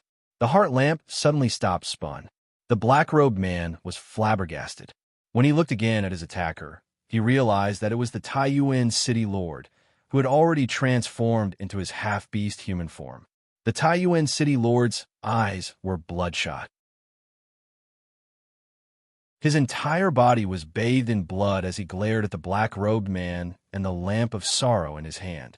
The Heart Distress Lantern, which was known as one of the 8 Barren Lands' divine artifacts, had a deep crack on its wall. That crack had greatly reduced the effect of the heart lamp. It was this seemingly insignificant lamp that caused great damage to Taiyuan. The hillside was littered with corpses. Under the effect of the heart lamp, hundreds of civilians had killed each other. I see. I didn't expect that after thousands of years, someone could merge with the halberd of the divine warrior. The black-robed man muttered to himself. He looked at the Taiyuan lord's hand. As soon as he finished speaking, Yi Baiming and Dugu Xiao, who had regained their calmness, looked at the Taiyuan lord's hand. Because of his beast transformation, the Taiyuan lord's arm had turned into a Qilin arm. However, upon closer inspection, one would discover that his arms were extraordinary. In the instant that Taiyuan city lord attacked, his Qilin arms glowed with golden light, and inch-long, sharp claws grew out of them. They were unstoppable, and in one fell swoop, they broke through the influence of the Lamp of Sorrow. Since the Heart Lamp was one of the 8 barren divine weapons, its toughness was not something that could be broken by ordinary weapons. Only one of the 8 barren divine weapons, the halberd of the divine warrior, could break the effect of the Heart Lamp. Thinking back, Fei Yu has said that the Taiyuan Lord had obtained one of the 8 barren divine weapons, the halberd of the divine warrior. It turned out that the halberd of the divine warrior was not a real halberd. It referred to the 2 Qilin arms in the hands of the Taiyuan Lord. The halberd of the divine warrior was actually a pair. Interesting. The Heart Lamp meets the halberd of the divine warrior. I wonder who is stronger. The black-robed man laughed loudly. Who are you? Hand over the heart distress lantern. Yun Sheng had returned to 500 years ago with the intention of reversing time and space. She had not expected that she would accidentally discover the most mysterious of the 8 barren divine artifacts, the heart distress lantern, which might be related to her mother's amnesia. 500 years ago, the Heart Lamp went missing. It turned out that it was in the black-robed man's hands. Night Fox, Duguxiu, the Heart Lamp is very important. We must get it. Yun Sheng ordered. Yi Baiming and Duguxiu chased after the black-robed man and flew into the sky. The black-robed man smiled, but did not speak. He opened his arms and glided into the sky like a giant black bat. Since she knew that the Heart Lamp could be related to her mother Hu Jiuxing's memory loss, Yun Sheng decided that she had to get it no matter what.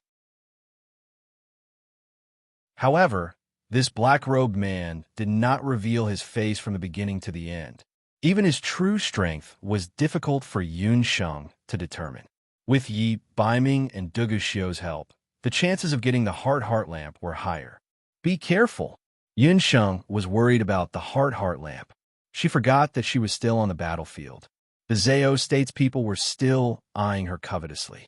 When the city lord of Taiyuan warned her, Yun Sheng felt a powerful magic attack coming towards her. In the sky, Yi Baiming suddenly felt his heart skip a beat and looked down. Ji Rufeng's magic scepter was facing Yun Sheng. Damned woman, if it weren't for you, things wouldn't have come to this. I'll let you have a taste of becoming a magical beast. Seeing that even the Heart Lamp had been broken, Ji Rufeng knew that it was impossible for him to destroy Taiyuan City. He vented all his anger on Yun Sheng and the others. If she hadn't stopped him, his plan would have been completed long ago. In the end, he used a purple gold beast blood curse to turn Yun Sheng into her beast form. Yun Sheng had nowhere to hide. Ji Rufeng's strength was worlds apart from hers, and they were so close to each other. When a magic attack hit her, Yun Sheng felt something in her chest suddenly shatter. Immediately after, a ray of light burst out from Yun Sheng's chest. In the next moment, Yi Baiming was already in front of her. Miraculously, Ji Rufeng flew out. He was sent flying by his own magic. This is... Yun Sheng looked at the broken magic weapon on the ground in disbelief. This magic weapon was given to her by Xiao Wenxiu when she entered Taiyuan Mountain. At that time, he only said that it was a light magic weapon. Yun Sheng thought that it only contained a portion of healing and light magic, so she didn't take it to heart. She just didn't expect that this magic weapon would save her life in the most critical situation.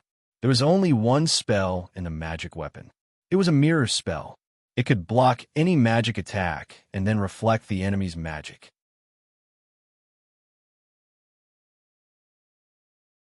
Chapter 836.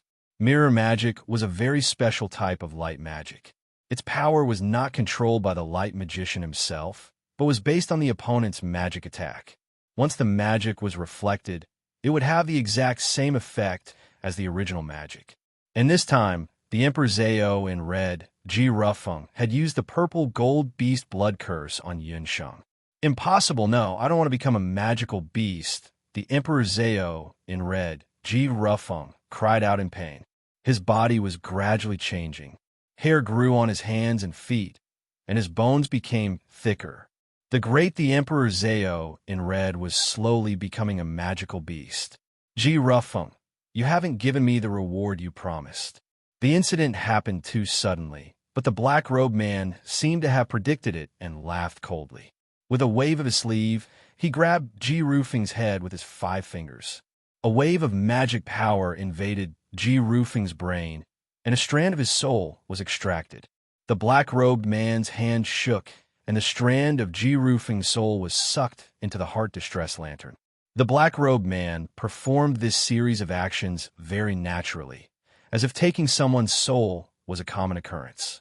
After Ji Rufing's soul fell into the heart distress lantern, the originally dim lantern regained some brightness. The black-robed man's sleeve brushed Ji Rufing's chest again, and a square box rolled out. The box opened, and a pitch-black key rolled out from within. The key looked different from ordinary metal keys, and it was impossible to tell what material it was made of. The key was pitch black and looked as if it had been burned by smoke. When they saw the key, Yi Baiming and Dugu Xiu's expressions changed. The two of them seemed to have thought of something, and their expressions were somewhat unsightly. They had already guessed the man's identity at the same time. The black-robed man took the key, opened his arms, and flew up into the sky like a rock. He stood in the air, confident and at ease. "Ha ha!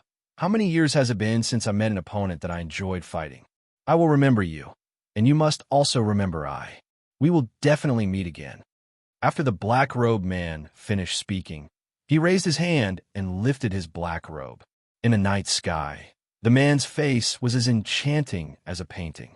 His sword-like eyebrows were like peaks, his nose was tall and straight, and his eyes were a faint purple. Because he was covered by a black robe all year round, his face was a little sickly pale.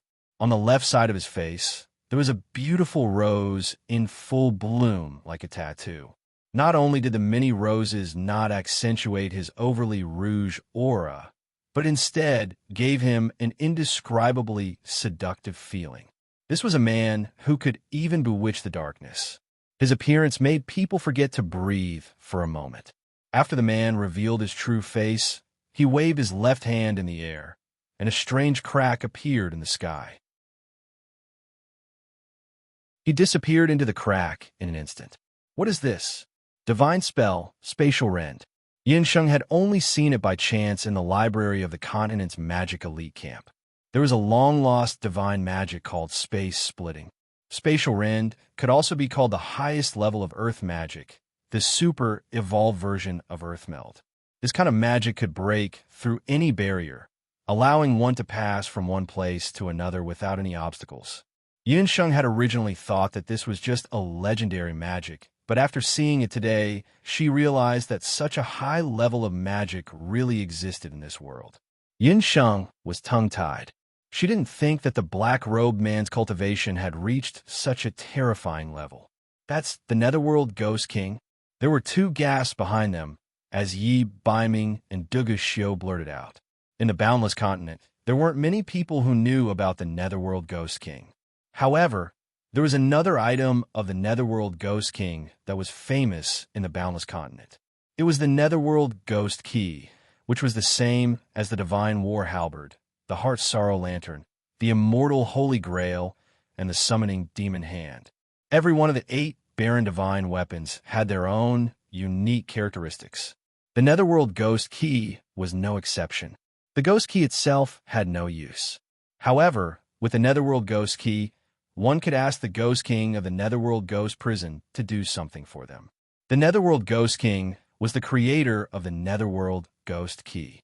He was also the only person in the Boundless Continent who was close to the level of a god. There were many legends about this Ghost King in the Boundless Continent. Even the Bakra orcs had legends about him. According to the legends, he had mastered the terrifying god-slaying magic. Even a true god wouldn't dare to take his life. That was why his face was always youthful, and he wouldn't age or die. He enslaved all the wandering souls in the world and was the terrifying ruler of the Netherworld Ghost Prison. A key of the Netherworld Ghost King could be as big as destroying a country, or as small as giving a person thousands of coins. However, as long as the wish of the Ghost Key's owner was fulfilled, the Ghost King would come to retrieve the Ghost Key. If the owner of the Ghost Key was greedy and wanted a second wish, the Ghost King would agree. However, The Ghost King would take away the most important thing of the Ghost Key's owner. Although the Netherworld Ghost Key was called a divine weapon, it wasn't actually a divine weapon. It only represented a one-time help from the powerful Netherworld Ghost King. As for why the Netherworld Ghost King created the Netherworld Ghost Key, there were many theories. The most well-known theory in the continent was that the Netherworld Ghost King was bored out of his mind and created the Netherworld Ghost Key to kill time. The Emperor Zhao in red, Ji Rufeng, had obtained the Netherworld Ghost Key from somewhere. He originally wanted to destroy Taiyuan City with the help of the Netherworld Ghost King. If there were no obstructions from Yun Sheng and the rest during this period, everything would naturally fall into place. It was just that man proposes, but God disposes. In the end, Ji Rufeng ended up with the outcome of being reduced to a magical beast. When the people of the Zhao state saw that the Emperor Zhao had become a demonic beast, they were so scared that they didn't dare to stay any longer.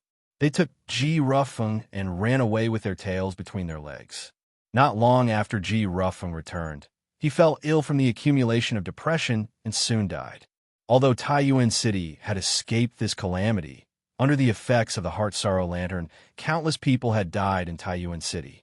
The next day, when the sun rose, the Taiyuan City Lord ordered people to clean up the mountain of corpses. It had been 500 years since Yun Sheng and the others had returned.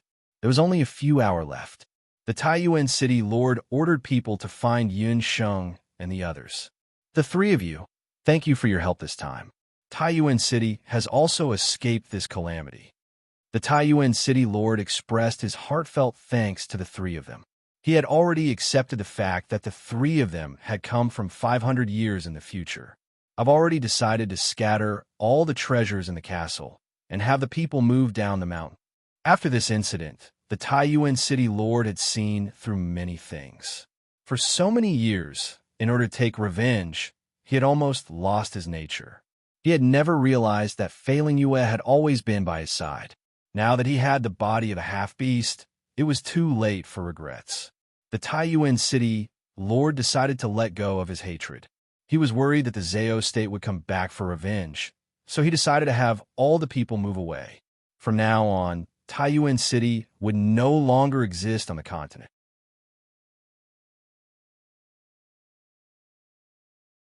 Chapter 837. Both of you, this is what the City Lord wanted me to give you. One of the Taiyuan City Lord's deputies handed 2 boxes to Yi Baiming and Dugu Xiu respectively. After the City Lord of Taiyuan decided to dismiss the people of Taiyuan City, he stayed in the underground palace alone. He would spend the rest of his life accompanying Empress Fei.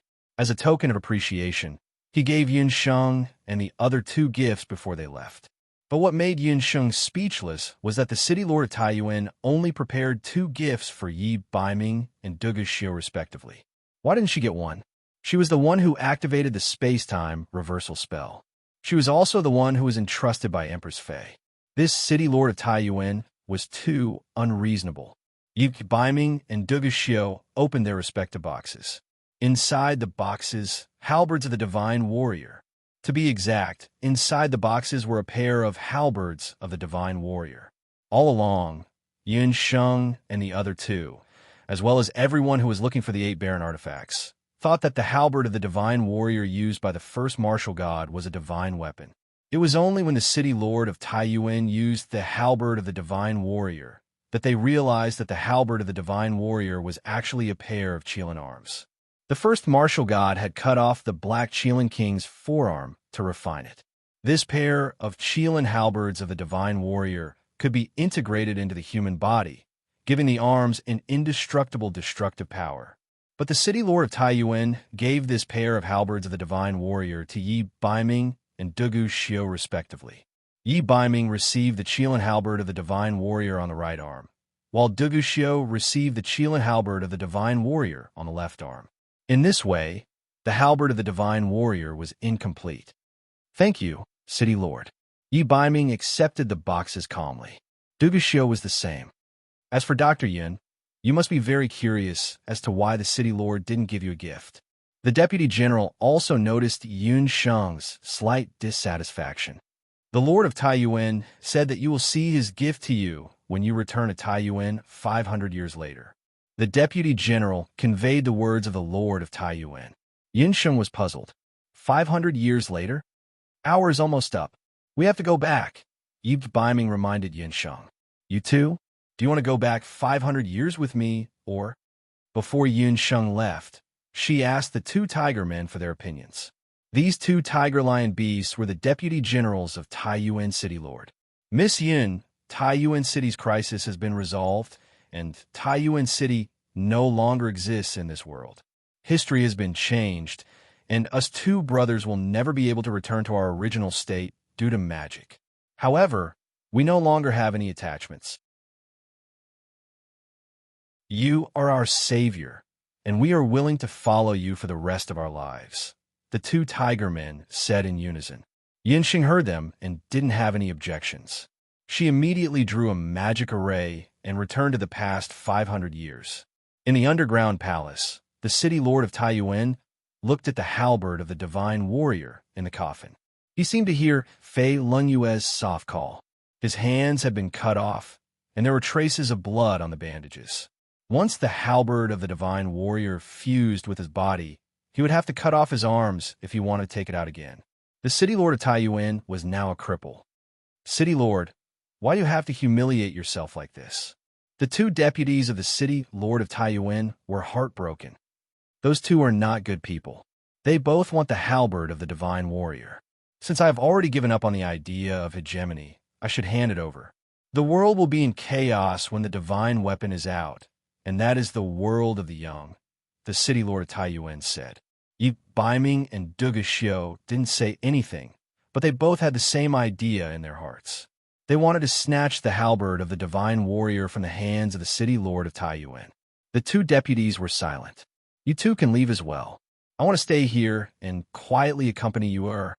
The city lord of Taiyuan ordered everyone to leave the underground palace. After the two deputies left, the magic array in the underground palace was extinguished like a candle flame. Immediately after, the underground palace rumbled, and then there was silence. City Lord, the two deputies knelt beside the magic array, tears streaming down their cheeks. 500 years later, it was still in Taiyuan Mountain. The trajectory of history had suddenly reversed, but the ruins of Taiyuan didn't look any different from the past. After waiting for a few days, Ru Yi brought back a piece of disappointing news. The young judge of destiny said that the cycle of cause and effect is determined by the heavens. Whether the people in Taiyuan Castle can walk out alive is up to their destiny. No external forces can interfere. What kind of time is it now? Destiny? The people of the temple are so pedantic. After waiting for a few days, there was still no clue. Seeing that the best time for rescue was about to end, Lan, who already had a bad temper, was furious. Isn't that right? What divine weapon? There isn't even a shadow of a divine weapon. Aren't they just fooling us? Chengbai was also worried about Yi Biming's whereabouts. If something happens to Crown Prince Duga this time, the later Qin will not let go of the Zhao court and the Dharma temple, even if we have to mobilize the power of the later Qin. Madame Qi had been unable to eat or sleep well these past few days, as she was worried about Duga Xiu's whereabouts. Ru Yi's face was also bitter. How did he become a culprit? Stop quarreling. Look at the sky. Qi, who had been watching the castle closely, suddenly felt that there were some changes in the sky. He looked up and saw that the purple cloud that had been occupying the peak of Taiyuan Mountain for hundreds of years was slowly dispersing. The sky returned to its original blue color, and the sun poured down on the mountain peak. The mountain was clearer, and the wind was smoother. The entire ruins of Taiyuan were like an old woman who had been rejuvenated. Under the sun, they shone brightly. At the same time, Ru Yi also realized that the layer of magic that had been covering the outside of Taiyuan Castle was automatically removed. Quick, let's go in immediately. No one was in the mood to pay attention to the changes in Taiyuan Mountain. They just wanted to enter the ruins and find the three missing people. As soon as they walked into the corridor of magical beasts, everyone became alert. The 20 golden-purple statues of magical beasts had turned back into their beast forms. There were not many people left. Facing 20 magical beasts, it was bound to be a bloody battle. But no one wanted to retreat.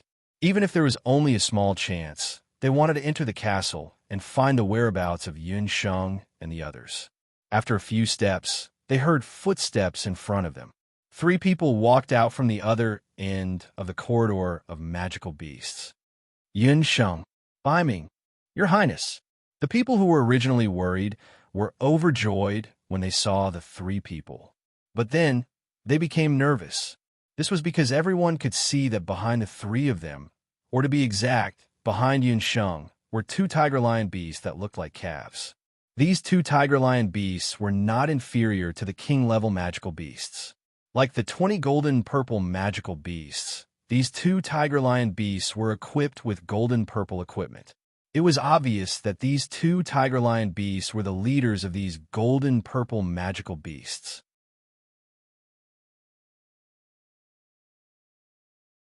Chapter 838. The 2 tiger-lion beasts gracefully leaped forward. The 20 purple gold beasts immediately prostrated themselves on the ground. Damn it! Everyone was in despair. Just 20 purple gold beasts were already difficult enough to deal with. With the addition of 2 king-level beasts, escaping from the castle was as difficult as ascending to the heavens. However, what happened next made everyone's jaws drop. The 2 tiger-lion beasts actually led the 20 purple gold beasts to prostrate themselves in front of Yun Sheng and worship her. Is this worship? Lord Yun, do these beasts belong to you? What you saw through the clues. That's right. From now on, they're my beasts. The 2 tiger-lion beasts had already pledged their allegiance to Yun Sheng. The Lord of Taiyuan City and Empress Fei had already passed away. These beasts that had been cursed with the purple gold beast blood curse and could not age or die became masterless beasts. The 2 tiger-lion beasts made the decision and led their 20 brothers to pledge their allegiance to Yun Sheng. Yun Sheng naturally agreed to have such an enhanced elite army of beasts. What happened to you guys these past few days? Are you hurt? Although Heaven's Winged Jade did not know what had happened to Yun Sheng and the other 2 in the Taiyuan castle, there must be a reason why the purple clouds had dispersed and the purple gold beasts had suddenly pledged their allegiance. For a moment, Yun Sheng did not know where to start. Moreover, in front of so many people, she decided that she would explain to Heaven's Winged Jade when she had the chance in the future.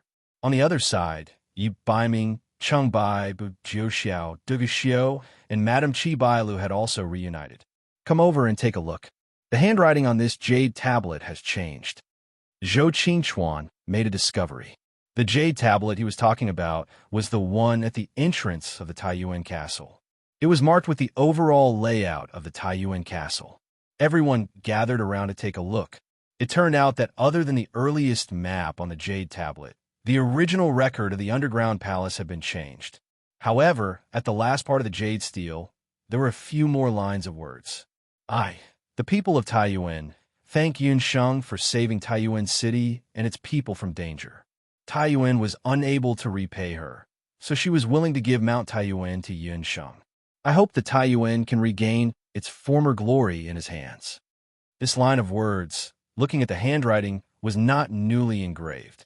Moreover, the handwriting was exactly the same as the previous handwriting on the jade tablet.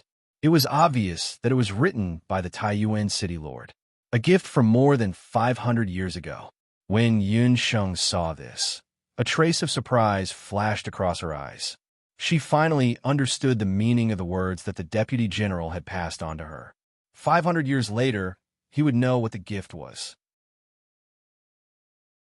The city lord of Taiyuan had actually given her the entire Taiyuan mountain. Yun Sheng finally reacted. The entire Taiyuan mountain. Wasn't this gift a little too shocking? However, why would the city lord of Taiyuan give her Mount Taiyuan? Was it really just to repay a debt of gratitude? Wow, this is too amazing. Yun Sheng, from now on, you are the city lord of Taiyuan. Cheng Bai surrounded the jade tablet and clicked his tongue in wonder. Taiyuan Mountain was famous for being a no-man's land. Even the 5 countries on the mainland could not control it. Yinxing being like this was equivalent to becoming a local tyrant. The others also looked envious. Taiyuan Mountain was thousands of meters high. Not to mention other things, just the treasures in Taiyuan City and the rich resources in Taiyuan Mountain were already endless wealth.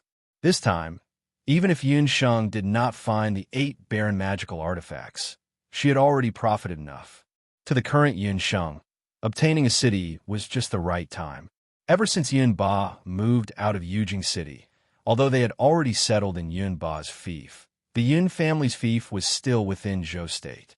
The emperor of Zhou State, who had never changed his mind, would still send people to invite Yunba out of the mountain every now and then.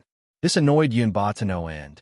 However, if they obtained Taiyuan City, because Taiyuan Mountain was a no-man's land, no country had the right to interfere. Taiyuan had many defensive lines, such as the Sea and Sky Line and the Magic Fork. Even if the outside world wanted to invade Taiyuan Mountain, it would be very difficult. Although Taiyuan City was only left with some ruins, most of the houses, including this Taiyuan castle, only needed to be renovated and strengthened to restore its former appearance. Yunsheng could very well have her grandfather, Yunba, bring all the residents of the fief to Taiyuan Mountain. Thinking of this, Yunsheng decided to leave. She sent back a few hunters from Zhou State and had them bring the news to her second uncle, Yun Songlong. She also asked Zhou Qingchuan to send the craftsmen of the Everlasting Chamber of Commerce to Taiyuan City immediately. She wanted to rebuild Taiyuan City. However, what made Yunsheng even happier was that she had obtained Taiyuan City. This meant that she could openly send people to search for the whereabouts of the Divine Law Bracelet in the City Lord's Hall. Chun Lian had died earlier, and if there were no accidents, her Divine Law Bracelet should still be lost in the City Lord's Hall. After giving instructions, Yunsheng followed the group back to the foot of the mountain. At the foot of the mountain, Xiao Wenxiu and the others had been waiting for a long time. When he saw the purple clouds in the sky disperse, Xiao Wenxiu already knew that Yunsheng and the others had succeeded. Young Master Siming, they're coming down. Hearing the cheers of the crowd, Xiao Wenxiu raised his head. On the mountain path, he could vaguely see the graceful figure of a person. She had finally returned. Xiao Siming, it's all thanks to you this time. That Dharma artifact of yours saved my life. Yunsheng saw Xiao Wenxiu at first glance, and the 2 little dimples at the side of her mouth were especially vivid. I'm very happy to be able to help you. Seeing the living Yunsheng standing in front of him, a smile appeared on Xiao Wenxiu's face. Xiao Siming, why is there blood under your abdomen? Yunsheng's gaze turned and noticed that there was a trace of blood on Xiao Wenxiu's magic robe. Xiao Wenxiu's eyes darkened, and his hand unconsciously touched his abdomen. His fingertips were trembling, and there was a trace of blood on his pure white magic robe. Senior brother, why are you injured? What kind of wound is it that even light magic can't heal? Hearing this, Ru Yi hurriedly went forward to treat Xiao Wenxiu. It's nothing. Light magic can't heal this wound. Xiao Wenxiu took a deep breath and nonchalantly pushed Ru Yi's hand away. Sigh, we still haven't found the Octotera relic. Elder Helion counted the people and found that nearly half of them had died. He also knew that Lu Tongtian and Chun Lianer had died in the Taiyuan castle. Yunsheng didn't say anything and looked at Yi Baiming and Duga Xiao. Before the 3 of them left the castle, they had already agreed that they wouldn't tell a 4th person what happened in the castle. The Octotera relic had actually been unearthed long ago. There's no time to lose. Let's go down the mountain and return to the camp. Elder Helion sighed. He only wanted to hurry back to the mainland's magic elite camp as soon as possible. No, Elder Helion, I want to go to the fishing village before returning to the mainland's magic elite camp, Yi Baiming suddenly said. Thank you everyone for your votes, tips, and begging for more monthly votes. In December, I will work hard to keep up with the updates.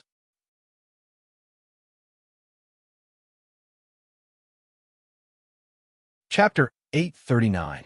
Why did Yi Baiming go to the fishing village?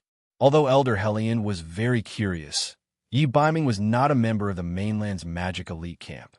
With his current strength, Even Elder Hellion had to retreat. The group parted ways at the foot of Taiyuan Mountain. After Yi Baiming arrived at the fishing village, he asked around and went to the door of a family with the surname Qiu. Knowing that a noble from Zhou State was looking for her, a round-faced fisherwoman walked out. "Sir, may I ask why you're looking for Qiu Yi?" Qiu Yi looked at the handsome man in front of her. When she saw the man's appearance clearly, she couldn't help but open her mouth slightly, her face full of disbelief. The young man in front of her looked exactly the same as the man in the portrait hanging in the hall of her house. That portrait was left behind by Qiu Ye's great-grandmother, Qiunyang. It was the only family heirloom left behind by her great-grandmother.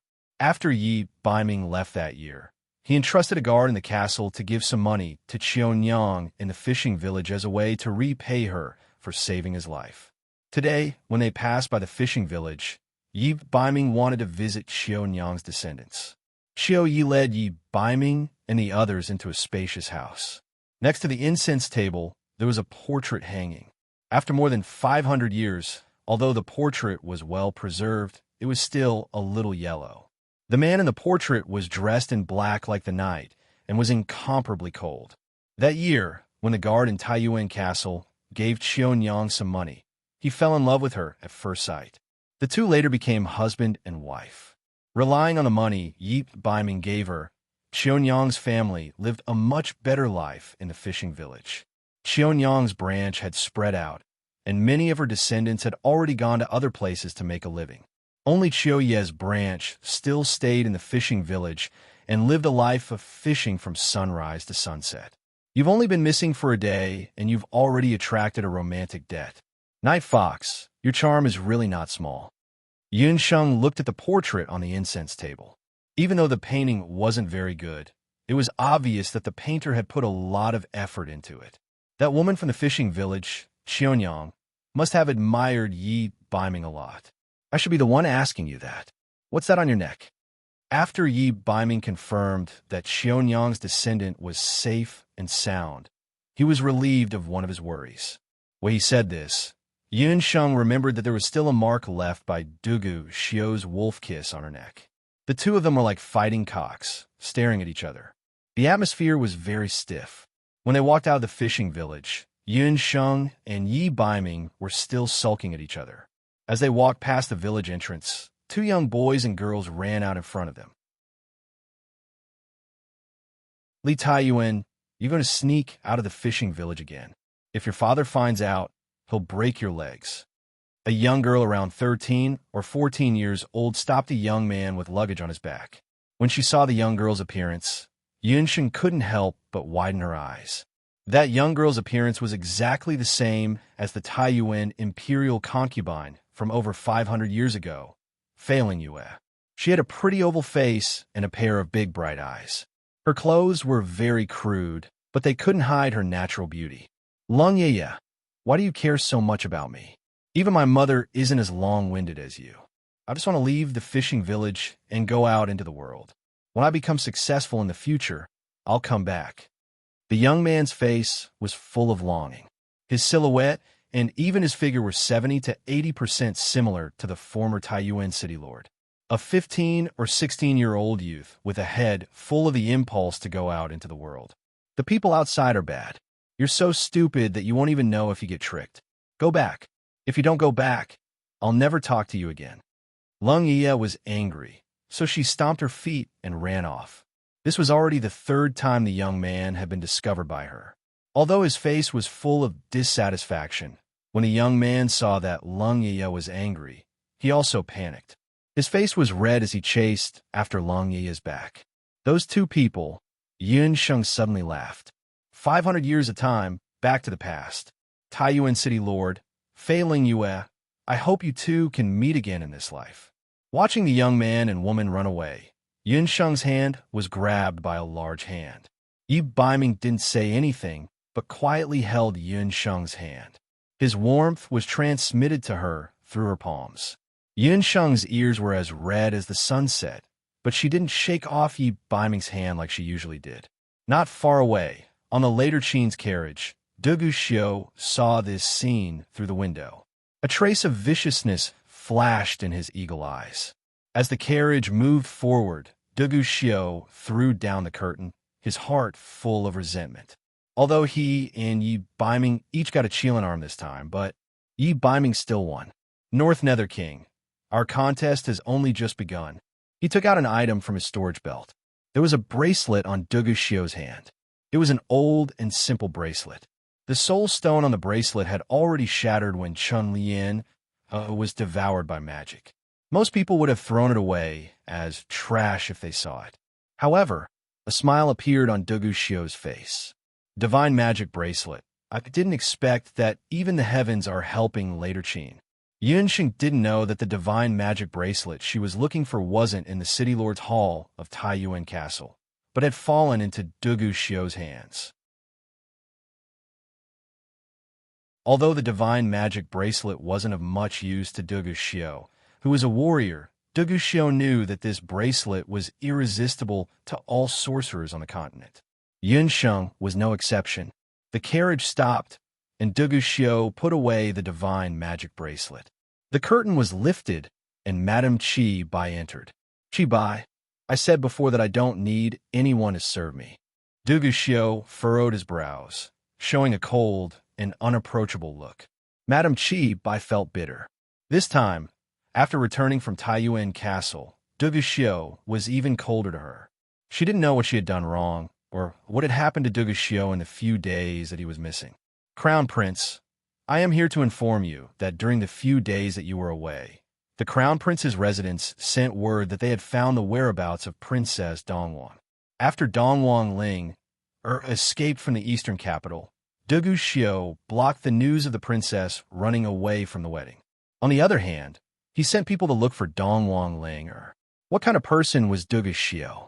He definitely wouldn't let go of the matter of being stood up during the wedding ceremony. However, Madame Qi Bai paused, then carefully said, Princess Dongwang isn't alone. In the past few months, that male sorcerer called Goofing has been living with her. Oh, that lad isn't afraid of death. Without further ado, let's go and capture Dongwang Ling and her lover. Dugu Xiao's face revealed a sinister smile.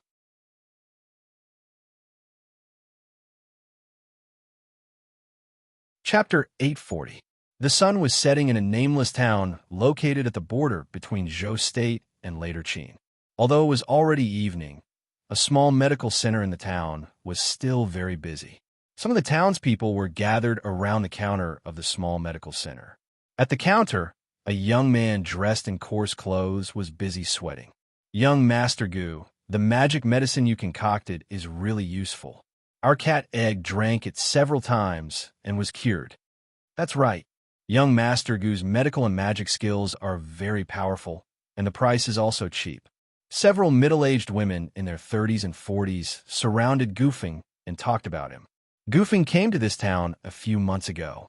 After saying goodbye to Yunsheng and abandon, Goofing has been looking for a suitable residence on the mainland.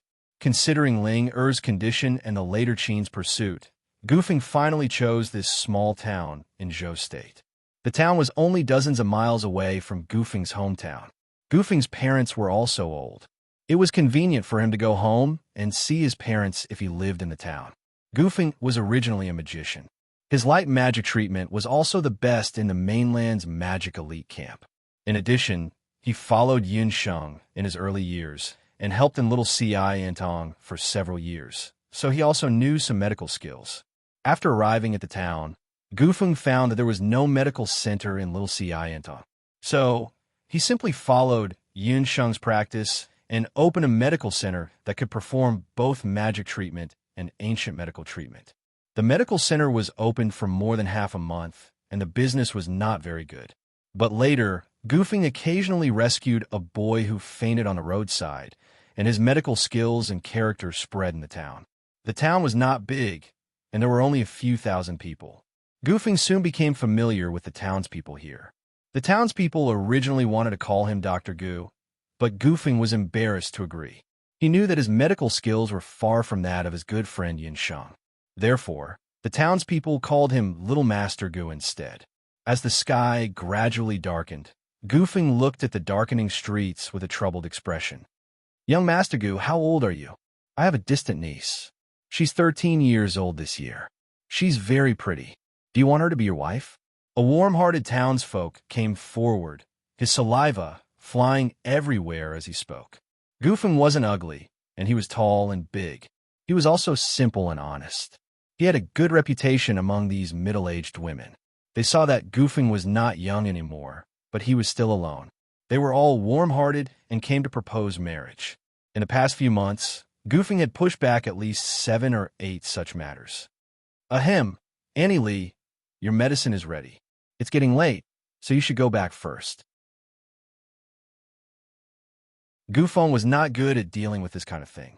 After hurriedly wrapping up the medicine, he prevaricated and asked the woman to leave. However, the woman still didn't give up and continued to be long-winded. "Hey, why are you so stubborn? Can't you see that young Master Gu's wife is here?"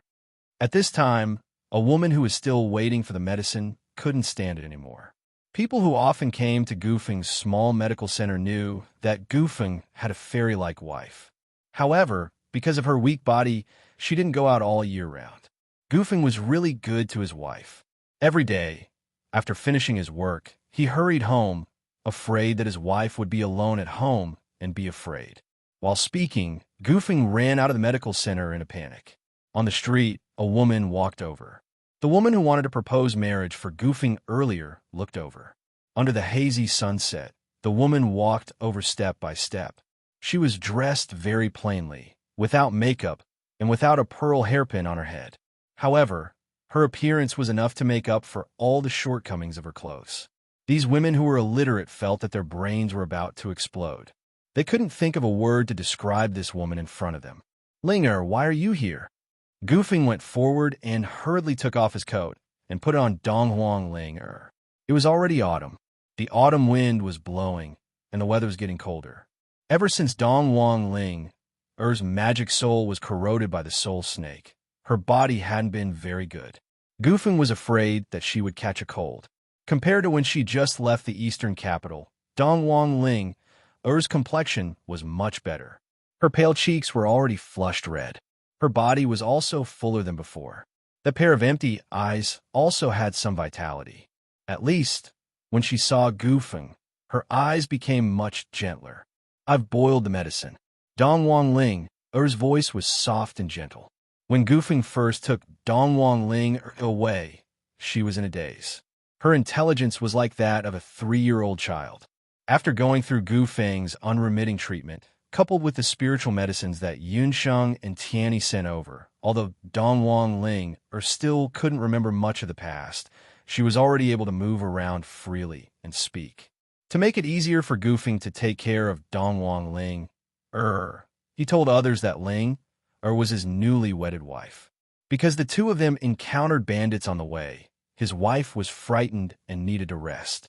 Thus, Donghuang Ling slowly got used to Gufeng's existence. She might not know what Gufeng meant by husband. However, she knew that as long as her husband was here, her mood would be very good. If her husband came back late, she would feel uneasy.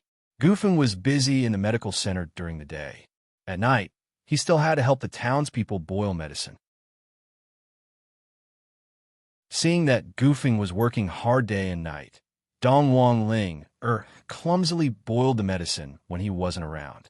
She planned to send it over to Gufeng to give him a surprise. Gufeng took a look at the medicine bottle. The medicine had already been boiled dry. It was no wonder. Donghuang Ling was a princess. When in the palace, she had never personally boiled medicine. But even so, Gufeng was still very happy. His Ling knew how to feel sorry for him. Seeing the loving appearance of Gufeng and his wife, Donghuang Ling seeing that Gufeng's wife was so beautiful that she didn't look like an ordinary person, those gossipy women who had designs on Gufeng could only leave resentfully. Seeing that everyone had left, Gufeng pulled Donghuang Ling into the house. Under the illumination magic formation, Donghuang Ling's white and tender hands had a few blisters. Clearly, they were left behind when she was boiling medicine. "Next time, when I'm not around, don't touch the fire." Gufeng felt very sorry for Donghuang Ling. He hurriedly chanted light magic to heal her injuries. Seeing that Donghuang Ling was both distressed and unhappy. A happy smile appeared on Dongwang Ling face. She liked to see this simple-minded man's anxious and angry look. The two of you are in a good mood. It's a pity that we had to look for you. A voice suddenly sounded, causing the warmth in the medical center to disappear. Outside the medical center, there were already many carriages. The sun had already set, and the streets of the small town were filled with a chill. Later Qin's crown prince, Dugu Xiu, brought tens of blood iron guards and surrounded this small medical center. Beside him was the charming Madame Qi Bai.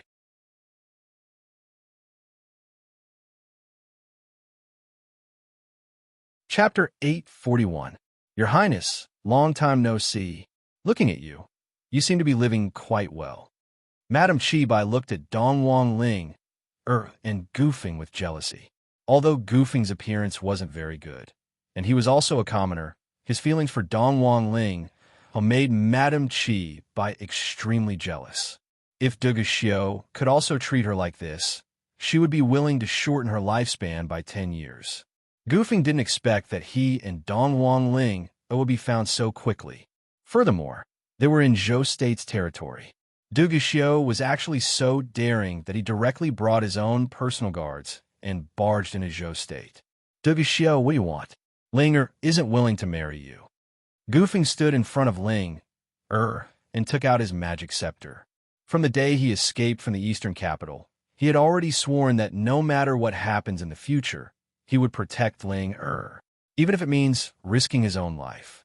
You are Gufeng, a sky-rank light magician. You studied under the dazzling light magician of the continent's magic elite camp. You are from Inaba village. You have a father, a mother, and a pair of younger siblings. What do you want? You're not allowed to harm my family. This is Zhou State's territory. You have no right to harm the people of Zhou State. Gufeng's body trembled because of his anger. The magic scepter in his hand also trembled. Gufeng knew Dugu Xiu the best. He was despicable and cold-blooded. In order to achieve his goal, he would do anything.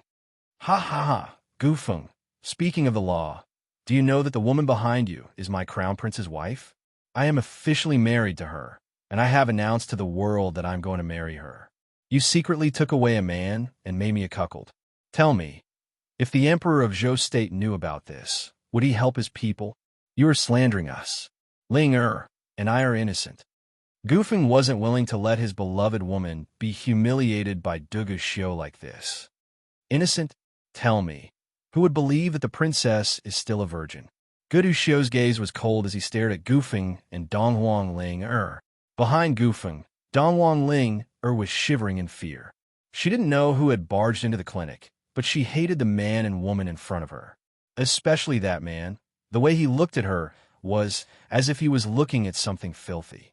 Noticing that Dongwang Ling was trembling behind him, Gufeng felt both heartache and anger. However, there was nothing he could do.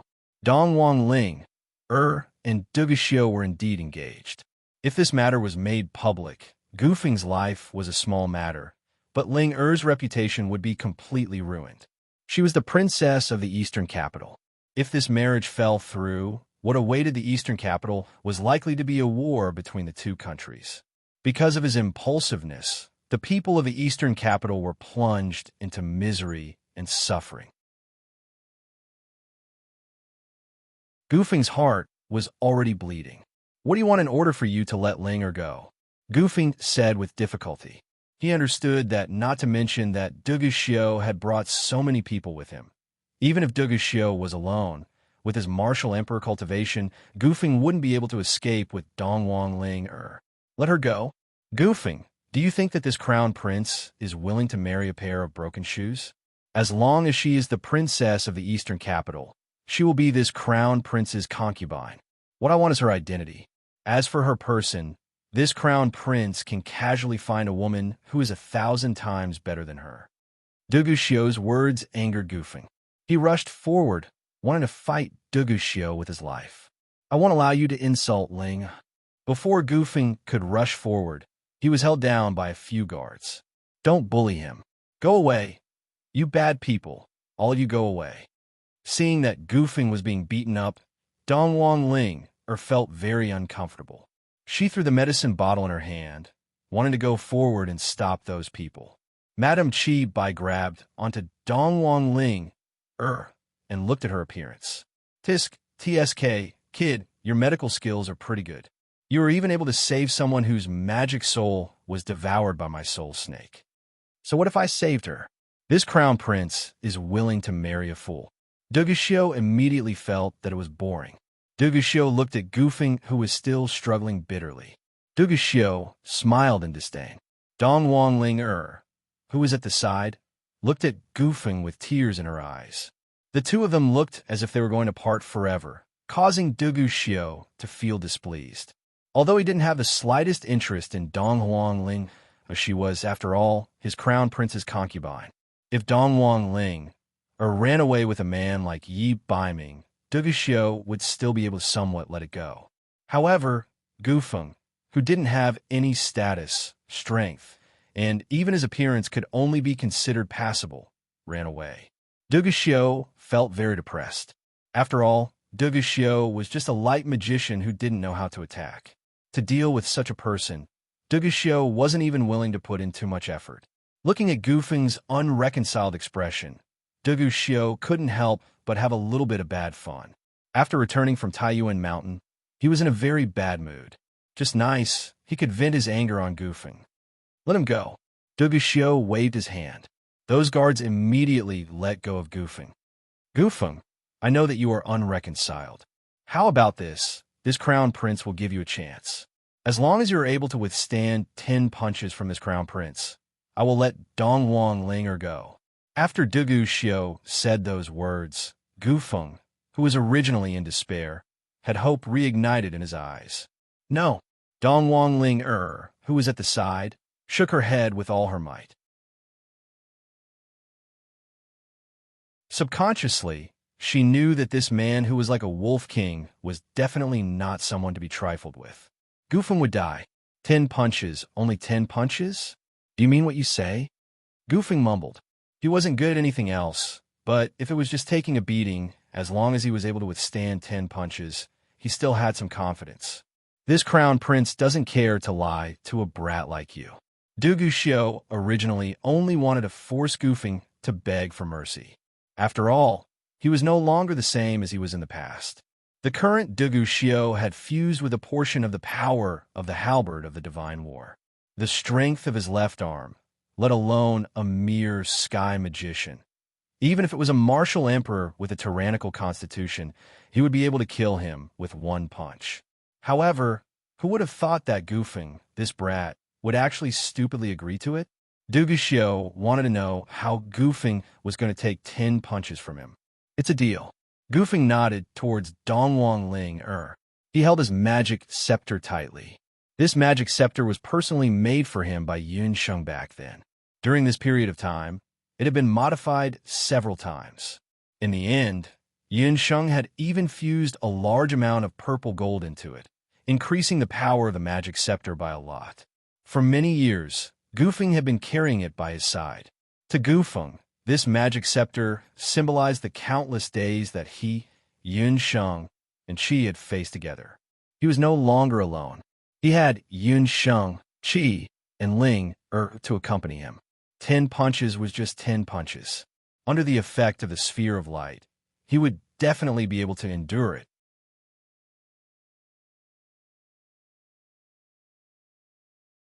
Chapter 842. Bang! Yunsheng's magic scepter was hit by a snowstorm and fell to the ground. Blue, who was practicing with Yunsheng, stopped her magic and looked displeased. Yunsheng, don't get distracted when practicing magic. After being lectured by Blue, Yunsheng touched her nose awkwardly. She was indeed a little distracted. How many times had she been distracted today? Ever since she came back from Taiyuan, Blue realized that she had become a saint-level mage king. She suggested that she would like to practice magic with Yunsheng in the future. The dark gold-ranked teacher did not have any objections. In the first place, magic was something that could only be learned and improved through constant sparring sessions. After Dong Wang Ling left, Yunsheng had been practicing magic alone. With Blue's suggestion, It solved the problem of the dark gold rank teacher. From then on, Yun Sheng began to spar with senior sister Lan. Only after practicing with Blue did Yun Sheng understand how scary Sister Lan was. After Liu Tongtian's death, Blue became the #1 on the magic rankings.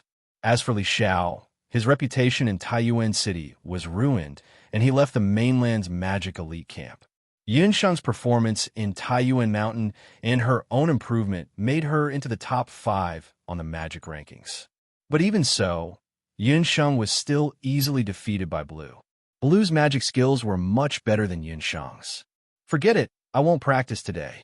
Lan saw that Yun Sheng was absent-minded and felt bored, so he simply let Yun Sheng go. Yun Sheng hurriedly returned to her residence. There were already 2 letters waiting for her at the dark gold-ranked teacher's place. One was a letter from her second uncle, Yin Songlong. In the letter, Yin Songlong knew about what happened in Taiyuan Mountain and had already passed the news to Yun Ba. The father and son had already gone to Mount Taiyuan for an inspection. After the inspection, Yun Ba was full of praise for Mount Taiyuan. Not only that, Yun Ba, who had spent his entire life charging and breaking through enemy lines on the battlefield, had even declared that he would turn MT Taiyuan into a military fortress where not even a mosquito could fly in. As a matter of fact, the old man was already busy setting up defenses. After reading second uncle's letter, Yun Sheng smiled knowingly. As long as Grandpa was happy, she would be happy for him to do it. Having been in the Wuji continent for so many years, Yun Sheng had already thoroughly regarded the group of people in the Yun residence as her own family. However, when she read the second letter, Yun Sheng's face became more serious. The letter was from Heaven's Wing Jade. After separating from Tianyi Jade in Taiyuan City, Yun Sheng entrusted Tianyi Jade with several tasks. Tianyi Jade had experience in managing Tianyi City. Thus, Yun Sheng entrusted her with some matters regarding the construction of the city. Tianyi Jade sent people to tidy up Taiyuan City. The City Lord Palace that Yun Sheng mentioned was also tidied up. However, she did not find the Divine Magic Bracelet. Not being able to find the Divine Magic Bracelet was one thing, but there was another thing that made Yun Sheng somewhat worried. Tianyi Jade mentioned in her heart that she had found a medicinal herb a few days ago. It was said that it was very beneficial for recovering memories. Thus, she entrusted Zhou Qing's people to deliver it to Gufeng and Dongwang Linger. However, to her surprise, Gufeng and Dongwang Linger were not in the town. The door of the medical center that they ran was tightly shut, and there was no one in the residence. When she asked the neighbors, they also said that they did not know where Gufeng and Linger had gone. Yun Sheng remembered that in the previous letter, Gufeng also said that he and Linger liked the town that they were living in. After Linger arrived in the town, her condition had stabilized a lot. He planned to stay in the town for a long time. However, why did Gufeng leave for no reason? He did not even send a letter. Yun Sheng was somewhat worried. She originally planned to discuss it with Qi, but it just so happened that Qi had gone out to catch snakes for Mentor Shihuang. Yun Sheng did not find them, and her heart was still uneasy. Her intuition had always been very accurate. She kept feeling that Gufeng and Linger's disappearance was unusual. Just at this moment, Yi Baiming came looking for her. "You want to return to Zhou State?" Yun Sheng found it strange that Yi Baiming suddenly wanted to return home. Yi Baiming and Zhou State's emperor did not have a good relationship. After coming to the mainland's warrior elite camp, Yi Baiming had never returned to Zhou State. Cheng Bai's family has arranged a marriage for him. The wedding is set for 5 days later. He invited me to go back. Yi Baiming had a cold personality. The only 2 people that he was close to were Cheng Bai and Bu Jiuxiao. He still wanted to attend Cheng Bai's wedding. His purpose of looking for Yun Sheng was to bring Yun Sheng back with him. In Cheng Bai's invitation, he also invited Yun Sheng to attend the ceremony. Cheng Bai's invitation was not that simple. Cheng Bai and Yi Baiming were childhood friends. The 2 of them were about the same age.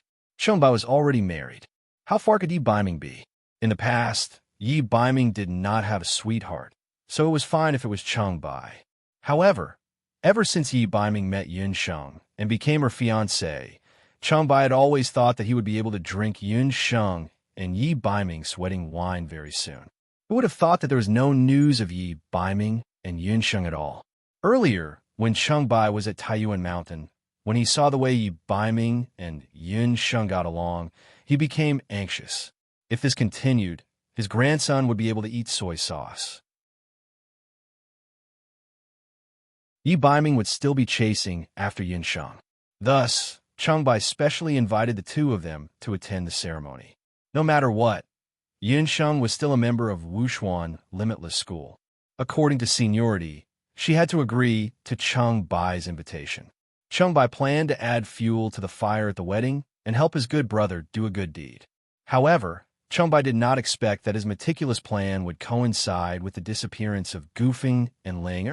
Yunsheng was only worried about the safety of the two of them. How could she be in the mood to attend the wedding in Yujing? As senior brother Cheng's junior sister, I originally wanted to attend to senior brother Cheng's wedding. However, I happen to have some matters to attend to and cannot go to Yujing. However, I can go back with you. Yunsheng was very regretful and found a simple excuse.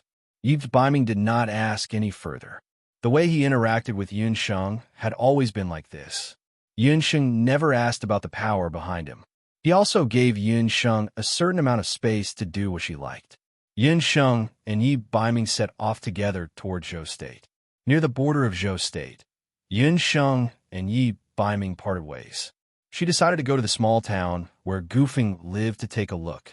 When Yunsheng arrived at the small town where Gufeng lived, it was already around sunset. She asked a passerby and found Gufeng's residence first. "You mean young Master Gu? I haven't seen him for a few days." "What a pity. Why did he leave without saying a word?" When the passerby heard this, he enthusiastically told Yunsheng where Gufeng lived. The empty house was plunged into darkness. Yunsheng entered the house. After checking, she found some men's and women's clothes. Gufeng's mage robe was still neatly placed there. The uneasiness in Yunsheng's heart grew even stronger. The clothes and daily necessities were all there. This proved that Gufeng and Ling had left in a hurry. Yunsheng hurried to the medical center. The door was tightly shut. She pushed the door and found that it was unlatched. Walking into the medical center, she found that it was very neat and tidy. It did not look like there were any traces of a fight. Yunsheng sighed in relief. Her gaze landed on the counter at the side, and her pupils suddenly shrank. On the counter of the medical center, there was a broken magic scepter.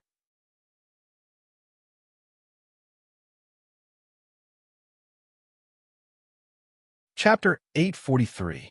He would never forget that magic scepter. It was the magic scepter that Yunsheng made for Gufeng. To a mage, the magic scepter was their life. As long as they were alive, the magic scepter would be there. Since the magic scepter was left here, it meant that something had happened to Gufeng. Under the broken magic scepter, there was a line of words on the counter. "Eastern capital awaits your arrival." Those words were written with finger force. They were deeply engraved and had a domineering aura. Dugu Xiao. He was the one who captured Ling, and Gufeng. Yunsheng bit her lips and stared at those words. In the eastern Duqian prison, in the damp prison, there was a bright flame and a dying man. Gufeng was hung upside down. His face and body were full of injuries. Opposite him, Dugu Xiao was sitting on a luxurious chair surrounded by a group of blood iron warriors. His hair was like fire and his eyes were like a wolf. However, he still did not give in. "Dugu Xiao, you despicable thing." Bang! A blood iron warrior punched Gufeng. Gufeng felt a sharp pain in his abdomen. A bone pierced through his abdomen. Gufeng did not cry out in pain. He had been beaten like this for 3 days and 3 nights. He was already numb to the same wounds and the same pain. Gufeng's magic power was exhausted. For 3 days and 3 nights, these people did not give him any food or water. Even so, his eyes were still filled with hatred. "You are not a man of your words." Gufeng was filled with hatred. He withstood Dugu Xiao's 10 punches. That day, Gufeng did not hesitate to use the life-burning spell to block Dugu Xiao's 10 punches at the last moment.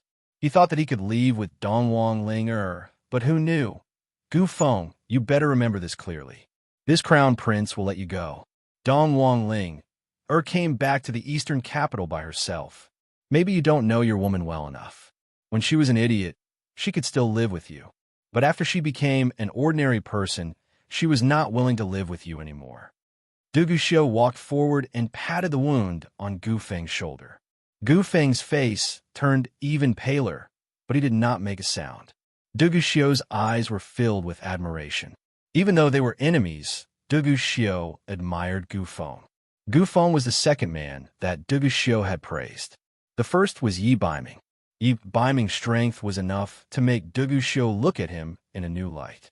As for Gu Feng, it was because of his stubbornness, or rather, his feelings for Dongwang Ling.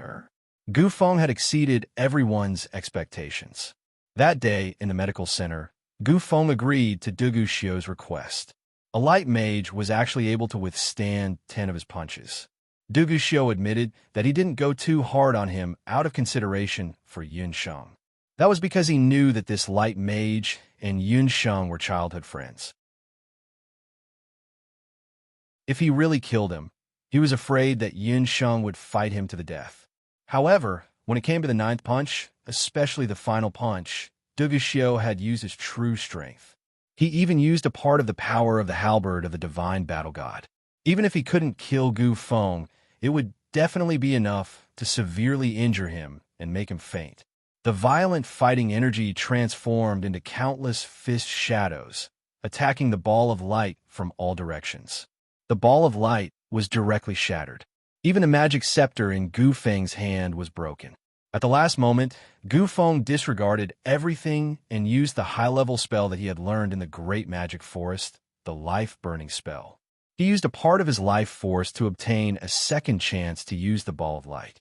Another burst of magic power burst out from his body and blocked Duguxiu's fatal attack. After taking that punch, Gu Feng spat out blood and fell to the ground. He couldn't even stand up. However, he was still alive. While Dongwang Ling was crying, he slowly got up and walked towards Dongwang Ling. At that moment, Gu Feng's knees had already turned to jelly. However, he still resolutely walked towards Dongwang Ling, leaving bloody footprints behind. At that moment, this ordinary-looking man exuded a strange aura that made people raise their eyebrows. Even Madame Chi Bai couldn't help but reveal a look of admiration. He was a man. Gu Feng was a real man. Under Duguxiu's instructions, they let Dongwang Ling, and Gu Feng go. However, Gu Feng's magic scepter was left in the medical center. Duguxiu admired people with a strong backbone. Therefore, he didn't kill Gu Feng. He also followed the agreement and let them go. However, if Gu Feng thought that Duguxiu would let them go, he was gravely mistaken. Shameless. That's because he used the lives of Ling Er's brother and mother to threaten Ling Er. Gu Feng couldn't wait to eat Duguxiu alive. TSK. Gu Feng, should I say that you're stupid or brainless? Don't forget that it was Dongwang Ling, who came back to the eastern capital. She abandoned you and chose to return to the eastern capital to be her princess. Duguxiu was a lone wolf. He didn't do things according to logic. He was cruel and ruthless. If he wanted to unite with the eastern capital through marriage, no one could stop him. That day, perhaps because she was stimulated by Gu Feng's injuries, Dongwang Ling, who had been muddle-headed, actually recovered her memories the next day. Seeing that Gu Feng was on his last breath, Dongwang Ling's heart ached. She didn't leave Gu Feng's side at all. She personally brewed medicine and guarded Gu Feng day and night. After 2 days, Gu Feng relied on his powerful vitality to survive. However, on the 3rd day, Dongwang Ling went out and didn't return. Gu Feng was worried about Ling Er's whereabouts. Dragging his sick body, he searched for her. However, no matter how hard he searched, he couldn't find Dongwang Ling Er. That was until he received news that the eastern capital's princess, Dongwang Ling had recovered. She was going to later Qin to marry Duguxiu. Gu Feng rushed through the night and arrived in the eastern capital. But this time, things didn't go so smoothly. He couldn't even enter the eastern capital's imperial palace. He was captured by Duguxiu's Iron Blood Guards and thrown into the prison. Gu Feng had always thought that Dugu Xiu had used a scheme to capture Ling Er. Only now did he know that Dong Huang Ling had returned by herself. You're lying. It's impossible for Ling Er to return by herself. Compared to the pain in his body, Gu Feng's heart was in more pain. Whether you believe it or not, let her tell you herself. Dugu Xiu glanced at the prison's entrance. The prison's door was opened. Dong Huang Ling walked in. She was alone. Her appearance was incomparably exquisite. Her pomegranate red dress made her look even more beautiful than a flower. Her face didn't have the slightest trace of being tortured or forced. She also didn't have any disguise. She was Dong Huang Ling Er. Ling Er, are you all right? You? Gu Feng didn't know what to ask. He didn't know this Dong Huang Ling. I'm fine. Gu Feng, what the crown prince said is correct. I came back willingly. I don't want to live a simple life with you anymore. Just give up. Coldness and disgust appeared in Dong Huang Ling Er's eyes.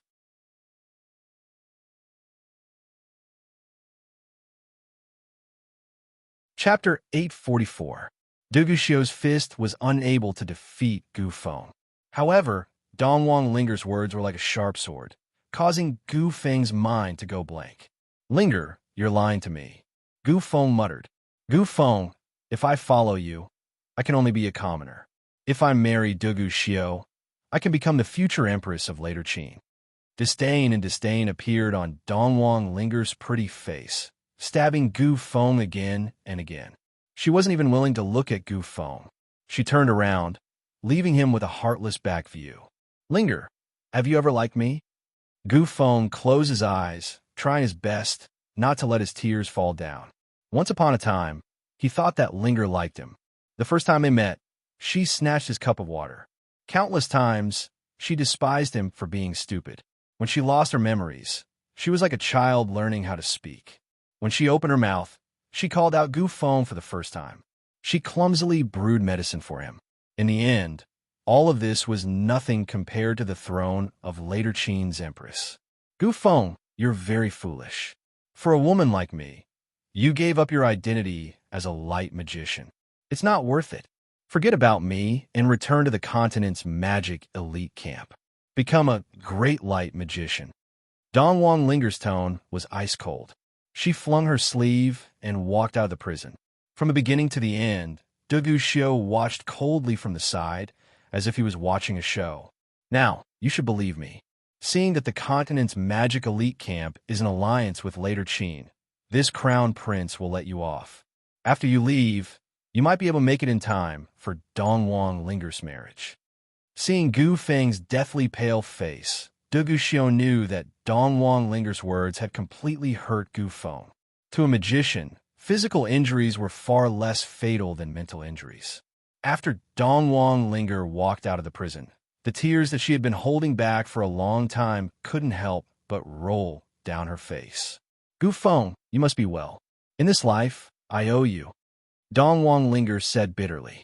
A few days ago, when she was on her way to the medical hall to get medicine, she met Madame Qi Bai. Originally, Dong Huang Ling didn't want to talk too much with Madame Qi Bai. However, Madame Qi Bai gave Dong Huang Ling a memory crystal ball. The crystal ball recorded the daily life of the Eastern Emperor Dong Huang Tianqi in the Eastern capital. In just a few months, the Emperor of the East capital had turned from a handsome young man into an idiot with drooling mouth and dull eyes. If it wasn't for Madame Qi Bai telling Dong Huang Ling might have also recognized her elder brother. The moment Dong Huang Linger saw Dong Huang Tianqi, the kinship within her was awakened. Madame Qi Bai chuckled. Princess, look, this is the consequence of disobeying His Highness the Crown Prince.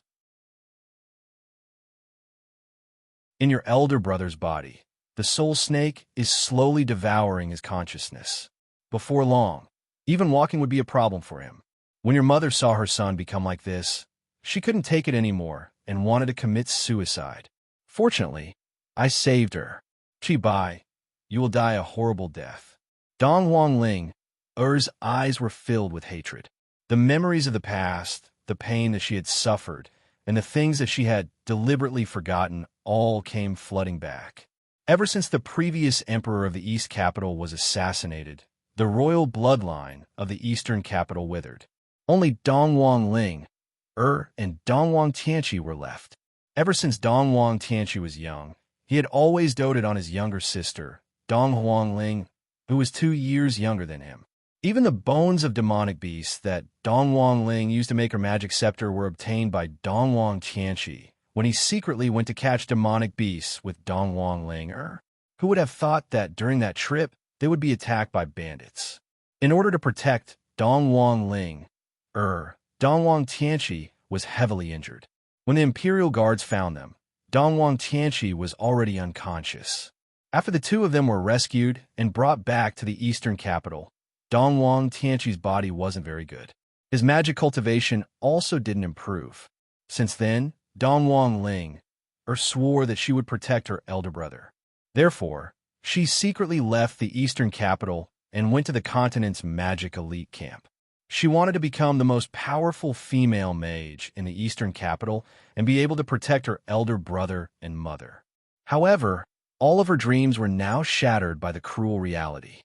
Princess, you only have 2 paths now. You can either marry the crown prince or continue to live a carefree life. As the saying goes, loyalty and filial piety are difficult to achieve. I want to see whether your mother is more important or Gu Feng is more important. Madame Qi Bai's threat was very effective. After struggling in her heart, Dong Wang Ling returned to the eastern capital. In order to make Gu Feng give up, she did what she did today. After Gu Feng was released, Dong Wang Ling stood on the balcony of the eastern capital and watched as he walked away. Only when the last rays of the setting sun were swallowed by the darkness did she drag her feet back to the imperial palace with difficulty. Dong Wang Ling came to her elder brother Dong Wang Tianqi's bedroom. Empress Dowager Situ was sitting in front of the bed, wiping her tears. In just a few months, this graceful and luxurious woman had undergone a shocking change. She quickly grew old, and now her hair was white like an old woman. Mother. Dong Wang Ling knelt down in front of Empress Dowager Situ. Linger, why did you come back? Since you left, why did you come back? Empress Dowager Situ hugged Dong Wang Ling, and cried bitterly. She was once selfish and used a lie to trick her daughter into coming back. However, after knowing Dugu Xiu's intentions, she was not willing to let her only daughter jump into the fire pit again. Although Empress Dowager Situ was controlled by Qi Bai, she did not consume the soul snake egg. Therefore, after being unconscious for a while, she gradually recovered. However, she did not expect that her son and daughter would be destroyed to such a state. Mother, it's just getting married. Ling is not afraid. Don't worry, I will go and find Dugu Xiu and ask him to find the best imperial physician for elder brother. Dong Wang Ling forced a smile and wiped away Empress Dowager Situ's tears. Dong Wang Ling stood up with a beautiful smile on her face. Empress Dowager Situ had never seen such a smile before. Empress Dowager Situ seemed to have sensed something and wanted to stop Dong Wang Ling.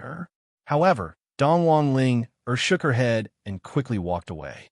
At night, Dugu Xiu was in the imperial study room of the eastern capital. In front of him, there was a pile of military memorials that were sent over from the later Qin dynasty. Madame Qi Bai was waiting at the side. Her gaze was gentle as she stared at Dugu Xiu's face.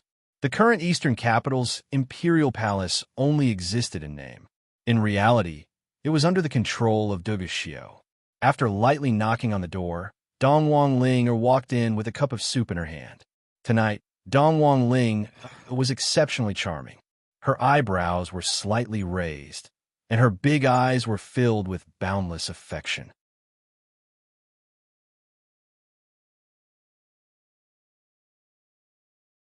Chapter 845.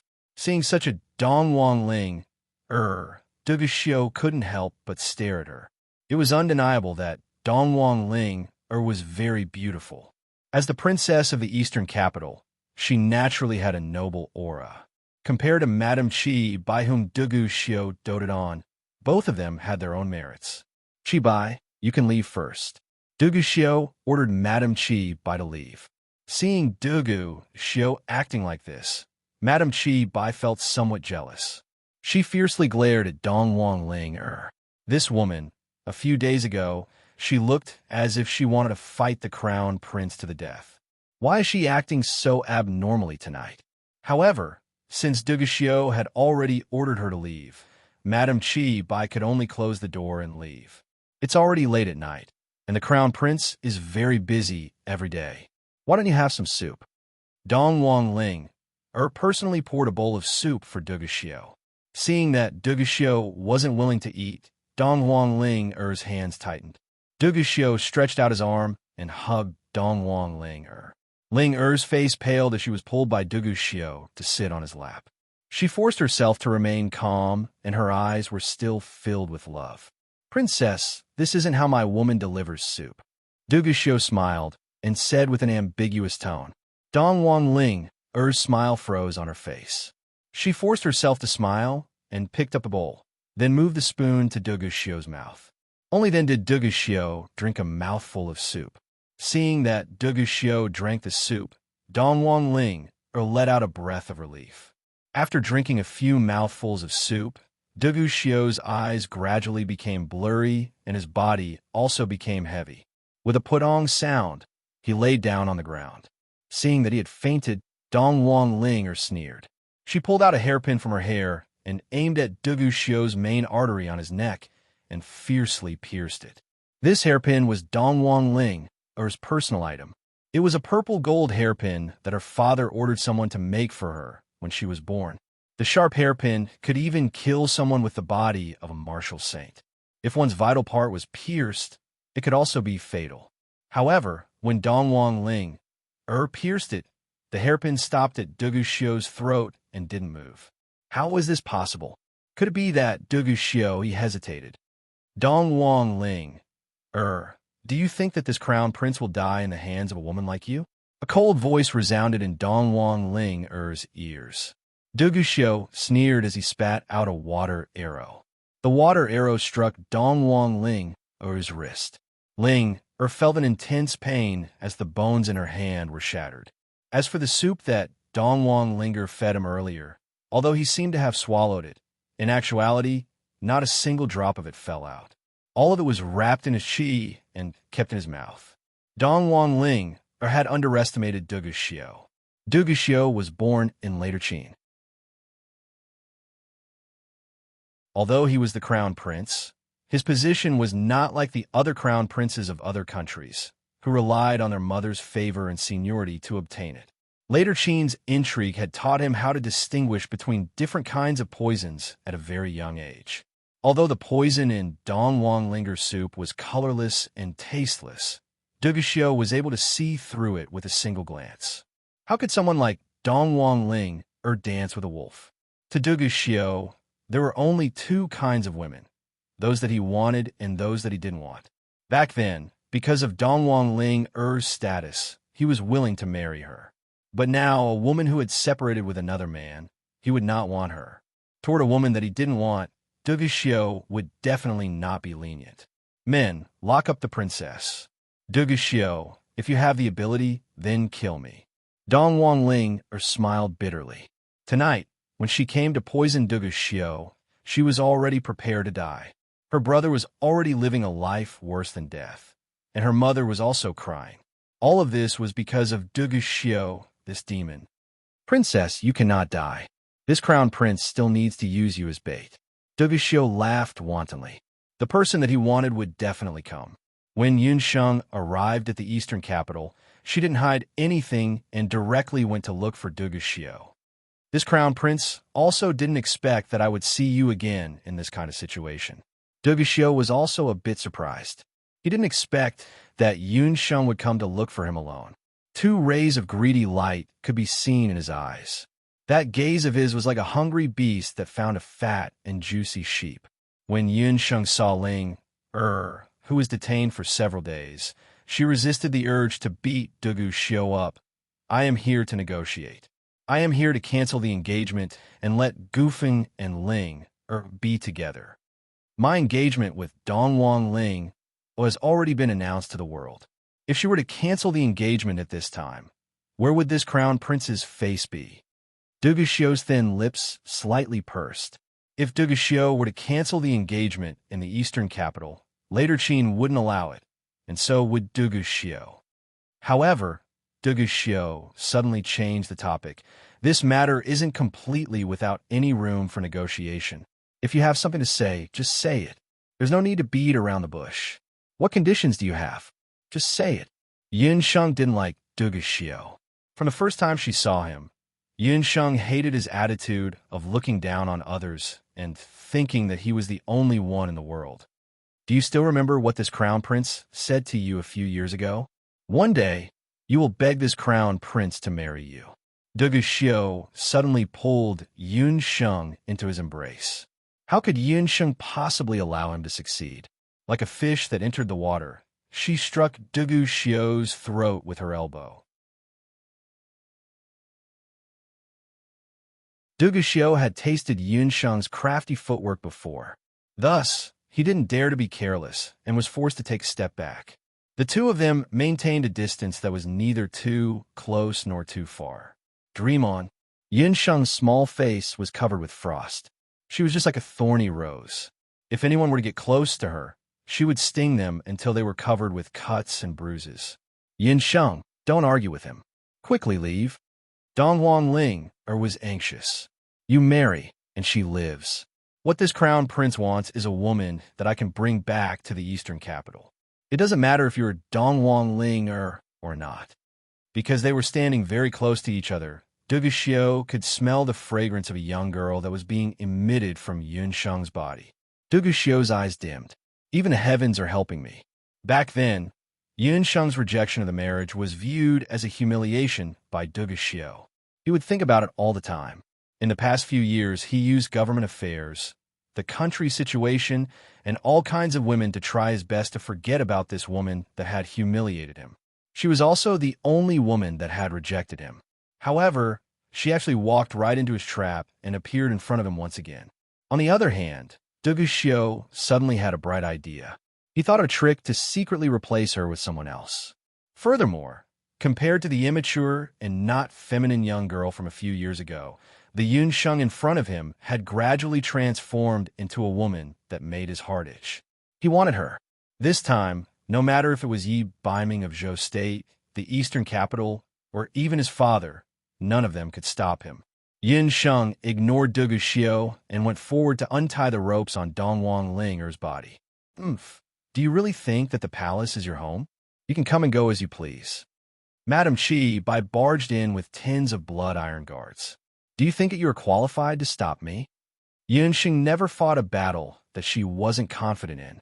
Since she dared to barge into the eastern capital alone to snatch Dongwang Ling away, she had absolute confidence that she would be able to escape unscathed.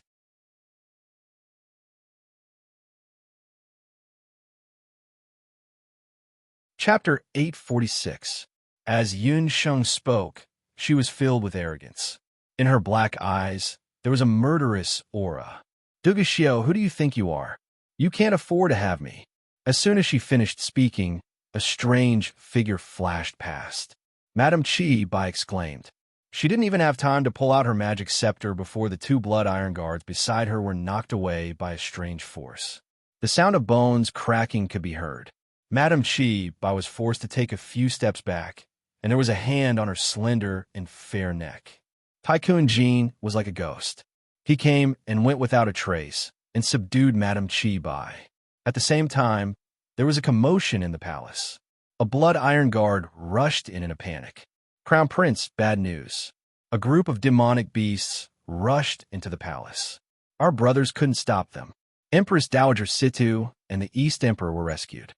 Hearing that, Duguxiu raised his eyebrows, and his gaze landed on Yunsheng. In his cold eagle eyes, there was anger and sorrow.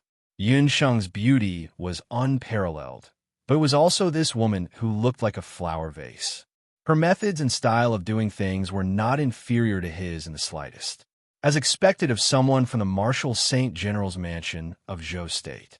Yunsheng's rescue seemed reckless, but her every move was arranged in an orderly manner. First, she acted alone to confuse the enemy. Then, She secretly ambushed this strange assassin.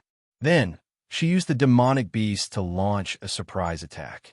If he guessed correctly, the group of demonic beasts that barged into the palace was definitely the group of demonic beasts from Taiyuan Castle.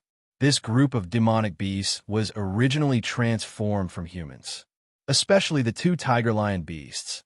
They were originally the subordinates of the Prince of Taiyuan. They knew all kinds of military strategies. With their help, Yun Sheng created a diversion and successfully rescued Empress Dowager Situ and the East Emperor. At this time, even if he sent people to chase after them, they probably wouldn't be able to catch up. With more than 20 purple gold demonic beasts in the open and Tycoon Jean in the dark, she could save Donghuang Ling and her family, eliminating her worries. Yin Sheng wasn't goofing. She knew that in order to save Donghuang Ling not only did she have to save Donghuang Ling she also had to save her family. Only after East Emperor and Empress Dowager Situ escaped would Ling be able to truly have nothing to worry about. Even Dugu Xiao couldn't guarantee that he could come up with a more perfect rescue plan today. Yin Sheng, after all, you don't know me well enough. You can take him away, but I can guarantee that you won't even be able to leave the imperial palace of Dongdu. Dugu Xiao was not angry. Instead, he laughed. His expression was unpredictable. He admired Yun Sheng. Only a woman like her, who could enter the palace and go to the battlefield, was the most suitable woman for him, Dugu Xiao. He waved his hand, and the group of iron-blooded guards all stepped aside. Yun Sheng didn't understand why Dugu Xiao was so straightforward. She untied the ropes on Ling's body, and the two of them were about to leave. When Donghuang Ling arrived at the entrance, her body trembled violently as if she was having a spasm. Sweat dripped down her forehead like rain. Yun Sheng checked Donghuang Ling's body and discovered that Dugu Xiao had ingeniously used his dou qi to suppress many of Donghuang Ling's vital points. This is a special dou qi sealing technique. It's a battle technique of Dugu imperial family. Without my unique technique, even if you save Donghuang Ling it'll be useless. She'll be in pain for 3 days and 3 nights, until her meridians break and she vomits blood and dies. Dugu Xiao's gaze was cold. With every word that he said, Donghuang Ling's face would become uglier. She felt as if she was being bitten by ants. Her meridians and muscles were all being suppressed by Dugu Xiao's dou qi. Yin Sheng, I'm fine. Let's go. He has already set up a trap and is waiting for you to walk into it. Don't fall for it. Donghuang Ling forcefully held back the blood in her throat and stood up. She was very grateful to Yin Sheng. As long as her imperial mother and imperial brother managed to escape, Donghuang Ling's life was no longer important. Right now, she no longer had to face the Sigu Feng. After Donghuang Ling was subdued by Dugu Xiao used a special battle technique to seal many of her major acupoints. Even if Donghuang Ling wanted to die, she wouldn't be able to do so. Madame Qi told Donghuang Ling that the reason why Dugu Xiao imprisoned her in the eastern capital was because of Yin Sheng. Dugu Xiao wouldn't marry a princess who eloped with another man. Only now did Donghuang Ling know that several years ago, Dugu Xiao had proposed to Yin Sheng. Later Qin, Crown Prince Dugu, who had always been arrogant, was rejected by Yin Sheng. Donghuang Ling knew that Dugu Xiao was a narrow-minded person. He would definitely take revenge on Yin Sheng. No matter what, she couldn't let her good friend fall into Dugu Xiao's hands. Dugu Xiao, you are truly despicable. Ling is a woman, and you actually used such a vicious method to deal with a woman who doesn't even have the strength to trust a chicken? Your actions won't be mocked by the experts of the continent. Yin Sheng couldn't watch as Donghuang Ling was tortured to death. Because of the pain, Donghuang Ling's lips were already bleeding. When Yin Sheng saw how Ling was resisting the urge to say anything, her heart ached. Yin Sheng boasted that her medical skills were unparalleled. However, she was helpless when it came to battle techniques. She muttered to herself for a moment. She decided to pretend that she had agreed to Dugu Xiu's request. As long as he cured Ling, she would think of a way to deal with him. Undo the unique battle technique on her body, and I will agree to your request. Yin Sheng's face was cold. So what if she arrived at later Qin? She had plenty of ways to escape midway. If you want to save her, you have to agree to 2 conditions of mine. Dugu Xiu had already expected that Yin Sheng would agree to his request. Yin Sheng was a meticulous person. She was smart and patient. She was a rare woman. Unfortunately, her biggest weakness was her family and friends. Firstly, hand over your summoner ring, Dugu Xiu said faintly. In the continent, there weren't many people who knew that Yun Sheng was a summoner. However, Dugu Xiu was one of the few people who knew about it. If it wasn't for the fact that she was a powerful summoner, how would those 20-plus purple gold ranked demonic beasts be willing to submit to her? Dugu Xiu was still a bit wary of Yun Sheng's strength, especially her identity as a summoner. Without the beast language ring, Yun Sheng wouldn't be able to summon demonic beasts, and her strength would be greatly reduced. Yun Sheng straightforwardly took off the beast language ring. At the very least, she still had her magic. Secondly, accept a small gift from me. Dugu Xiu signaled with his eyes. Madame Qi Bai revealed a strange smile. Madame Qi Bai's smile contained a bit of schadenfreude, as well as a bit of jealousy. Yin Sheng suddenly had a very bad premonition when she was being stared at by her. Madame Qi Bai took out a box. Inside the box were 2 eggs. These 2 eggs were much smaller than a pigeon's egg. One was gold, and the other was silver. They looked like a pair of exquisite decorations. Dugu Xiu walked forward. He bit his tongue and spat out a mouthful of blood onto the 2 jade eggs. The originally motionless jade eggs began to stir.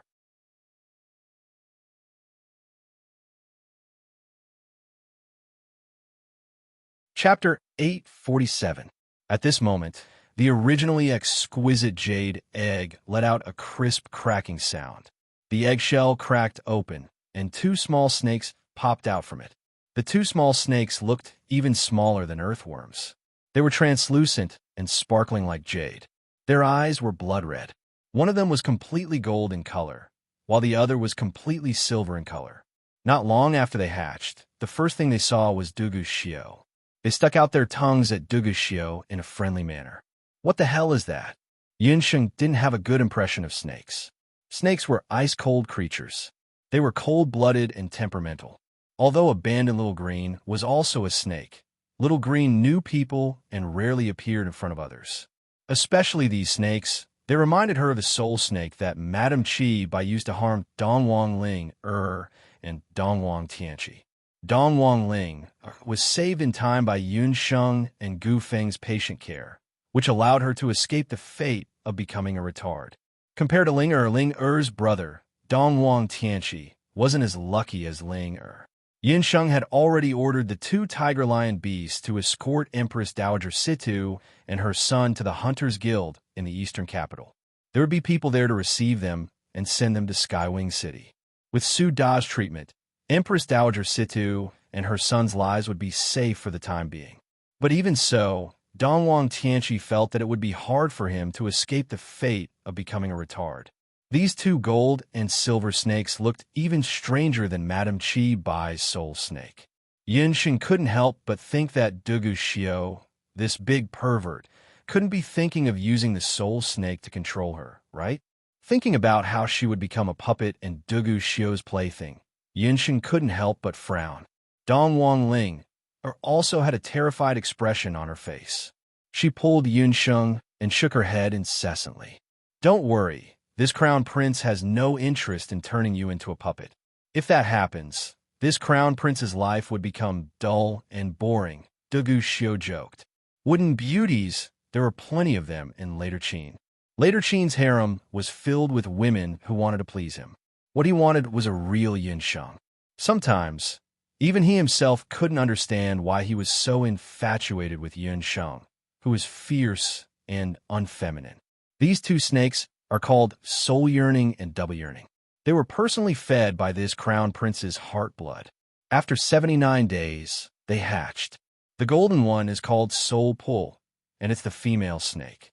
The silver one is the sun, and it's called Dream Spin. Duguxiu picked up the little golden snake and played with it. The small golden snake turned into a golden mist and entered Duguxiu's body. It turned into a golden snake tattoo on his arm. He picked up the silver snake again and walked in front of Yunsheng. The uneasiness in Yunsheng's heart grew stronger and stronger. This crown prince guarantees that this little snake won't cause you to have any adverse reactions. You will still be able to eat and jump other than. Duguxiu continued to close in on her. Yunsheng took a step back. Seeing Dong Wangling, Er's pained expression, Yunsheng hesitated. Duguxiu grabbed onto her hand. Duguxiu's tyrannical dough qi caused Yunsheng's body to be unable to move. The silver snake climbed onto Yunsheng's wrist. The ice-cold body of the snake turned into a frost-like mist and assimilated into Yunsheng's skin and body. Other than that, she didn't feel anything else. On Yunsheng's arm, a silver snake appeared. The silver snake and a silver snake on Duguxiu's arm complemented each other. Other than what? Yunsheng didn't believe that this silver snake didn't have any other uses, other than the fact that you will never be able to leave this crown prince's side. Duguxiu moved closer to Yunsheng's ear and said intimately, "What?" Yunsheng threw a slap onto Duguxiu's face. A slap was heard, and a palm print appeared on Duguxiu's face, which was as resolute as a sculpture. The Blood Iron Guard and Madame Qi Bai were both astonished. Has this woman gone mad? She actually slapped the Crown Prince. Crown Prince Dugu is an absolute bloodthirsty tyrant. There wasn't any anger on Duguxiu's face. He stretched out his hand and caressed his own face. At the same time, he was satisfied to see that Yunsheng's face was also red and swollen. Both of their faces were red and swollen. It was as if both of their faces were slapped by someone at the same time. What? Yunsheng opened her eyes wide. The one that she slapped was Duguxiu. So why is my face also red and painful? The soul-twining dream snake was a very mystical soul snake. The probability of it hatching was very low. However, once it hatched, it would live and die together. The mother snake and the son snake had an innate connection. If the mother snake was injured, the other snake would also suffer the same injury. If the son snake left the mother snake for more than 12 hours, the son snake would be in extreme pain until its internal organs shattered and it died. Their host's fate is also like this. Duguxiu chuckled. He narrowed his eyes and stared at Yunsheng's face with a bit of infatuation. Because of her anger, her face became even more beautiful. That gaze was like that of a greedy snake, and Yunsheng was the prey that he had been drooling over for a long time. She was plump and juicy, making him want to swallow her into his stomach in one gulp. Yunsheng shivered. There was actually such a strange soul snake in this world. The silver brand was branded on her arm. Other than the initial cold feeling, there was no other feeling or pain. Yunsheng's arm skin was as smooth as snow.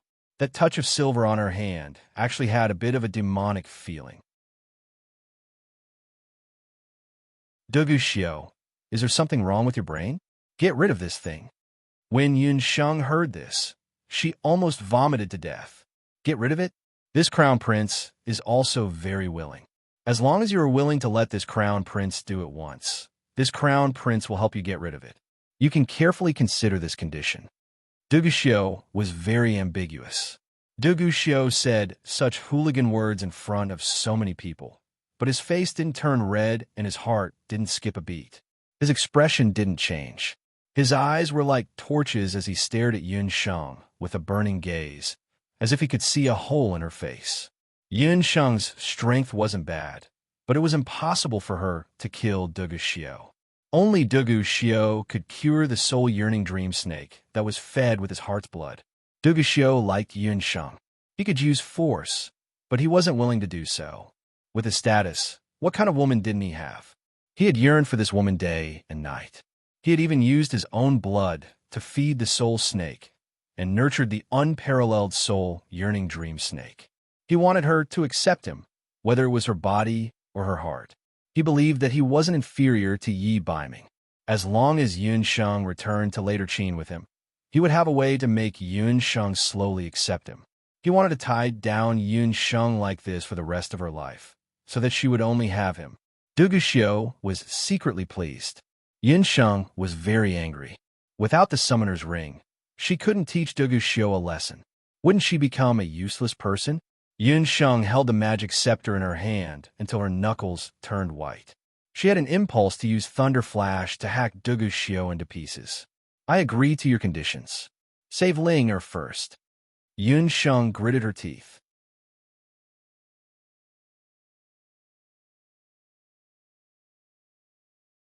Chapter 848. Yun Sheng swore that, sooner or later, she would look for Dugu Xiu and make him pay for all the humiliation she suffered today. Men, take these two ladies away and serve them carefully, Dugu Xiu ordered, and the two of them were locked up separately. Seeing that the two ladies were taken away, Madame Qi Bai walked over. Suppressing the jealousy in her heart, she asked, "Crown Prince, how do you plan to deal with those two ladies?" According to a letter from a spy in our country, recently, rumors that are unfavorable to Crown Prince have been spreading in later Qin. This time, Dugu Xiu's plan to capture Dongwang Ling, and trick Yun Sheng was all a sudden decision. After returning from Taiyuan Mountain, he didn't return to later Qin. Instead, he went straight to Zhou State and captured Dongwang Ling, and Gufeng. As the crown prince of a country, as long as he didn't ascend to the throne, he would still be affected by the country's public opinion. Every word and action of his would be restricted. Dugu Xiu and Dongwang Ling's marriage had been delayed for many years. In the early years, Dugu Xiu had always used the excuse that the princess was sick. However, about a month ago, an official from later Qin claimed that he saw Dongwang Ling, who was recuperating at the border of Zhou State. The princess, who was supposed to be sick, was actually found to be living together with a man. The two of them behaved intimately, just like a married couple. The future crown prince consort of later Qin actually eloped with a man. This was undoubtedly a huge scandal. When the rumor was released, it immediately spread throughout later Qin. In the end, the rumor became that the princess of Eastern Capital felt that the crown prince of later Qin, Dugu Xiu, was too cruel and didn't understand romance. Moreover, because of the constant wars, he was a useless person. When Dugu Xiu received this news, he had just found Dongwang Ling. As a result, Dugu Xiu's plan was completely disrupted. Originally, he planned to make use of Dongwang Ling to capture Yun Sheng and have Yun Sheng pretend to be Dongwang Ling. In this way, he could make use of Dongwang Ling to control Eastern Capital and also get the beauty back. It was the best of both worlds. However, once the rumor spread, Dongwang Ling would no longer be able to marry into the Eastern Capital as planned. Regardless of whether Dongwang Ling was a virgin or not, later Qin citizens had already determined that she was a loose woman. If the crown prince were to marry this woman, it would be the same as having a green cloud floating above his head, making him a bastard. What Madame Qi Bai was implying was whether or not Dugu Xiu should return to later Qin according to the original plan. After all, Dugu Xiu had left later Qin for quite some time. Logically speaking, he should return to later Qin as soon as possible to avoid any changes in the imperial court. Tell the left prime minister that this crown prince has something to discuss with him. Dugu Xiu frowned as he pondered. In the eastern capital imperial palace, several palace maids were guarding the young lady on the bed. Her appearance was even prettier than Dongwang Ling. At this moment, the girl's eyes were tightly shut, and her long eyelashes fluttered along with her breathing. Yinxing opened her eyes and saw the scenery of the Dongdu imperial palace. His brain was still a mess. She subconsciously looked at her arm, and a little silver snake mark was still there. A trace of annoyance flashed past her face. I failed again. Ever since that day, Dugu Xiu had left this inexplicable, soul-yearning snake on her body. She had been forced to follow Dugu Xiu. However, what made Yinsheng depressed was that Dugu Xiu actually separated her from Ling. He only asked Ling to accompany her for an hour every day and teach her some of the Eastern capital's customs and palace etiquette. Yun Sheng scolded Dugu for not keeping his word. She originally requested Dugu to let Dong Wang Ling go. However, Dugu didn't feel any pain or itch. He argued that he only promised to save Dong Wang Ling and never said that he would let her go. He had already removed the special martial skill on Ling body. However, in order to prevent Dong Wang Ling from leaking information and prevent Yun Sheng from having any thoughts of escaping, he directly imprisoned Dong Wang Ling as well. He only promised to send Dong Wang Ling away after he and Yun Sheng got married. Because Empress Dowager Situ and the East Monarch's whereabouts were unknown, the Eastern capital had already fallen into the hands of Dugu and the left premier. Yun Sheng was under the effect of the soul-twirling dream, making it impossible for her to kill Dugu. Thus, Yun Sheng tried to escape. However, after escaping for a distance, Yun Sheng felt dizzy and fainted. When she woke up, she was caught by Dugu. Dugu never got tired of chasing after Yun Sheng. Like a cat chasing after a mouse, he would personally chase after Yun Sheng every single time. He would always be able to accurately find Yun Sheng. Only then did Yun Sheng give up. She finally recognized the fact.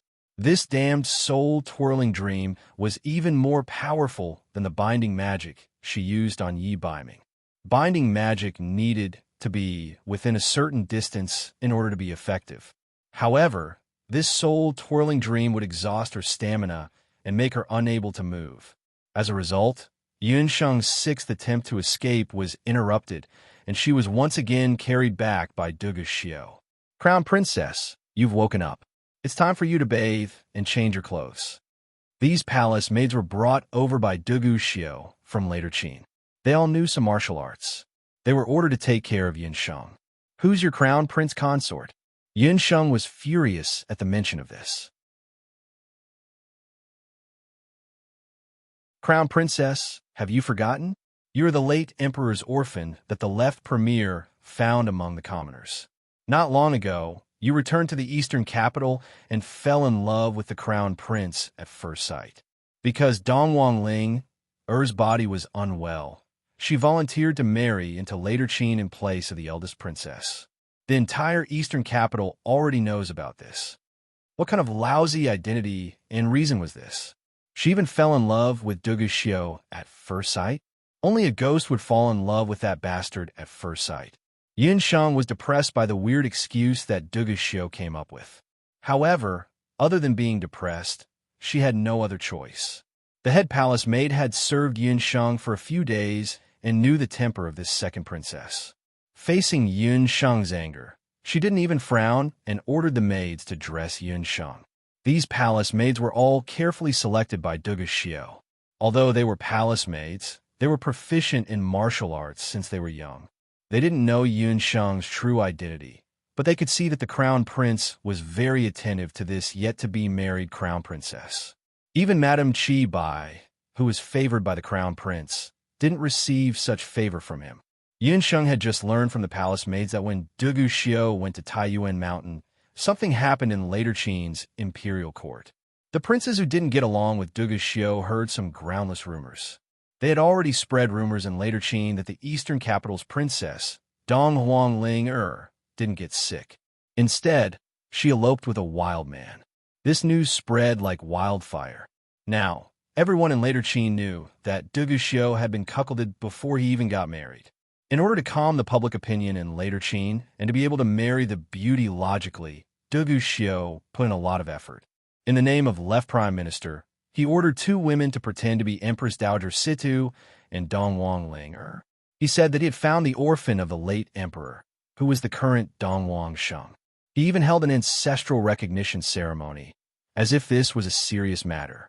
For the sake of Ling's safety, Yun Sheng had no choice but to change her surname to Dong Wang. Now, her new identity was Dong Wang Sheng, the newly found princess of the eastern capital. Why are you guys so anxious? Don't forget that the little wildcat is a time bomb, and the night fox is an atomic bomb. Later Qin, ha ha.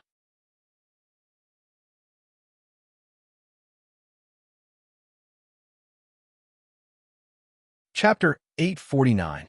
Crown Prince Consort. The Crown Prince will set off for later Chin at noon. Crown Prince Consort, please dress up and don't forget etiquette.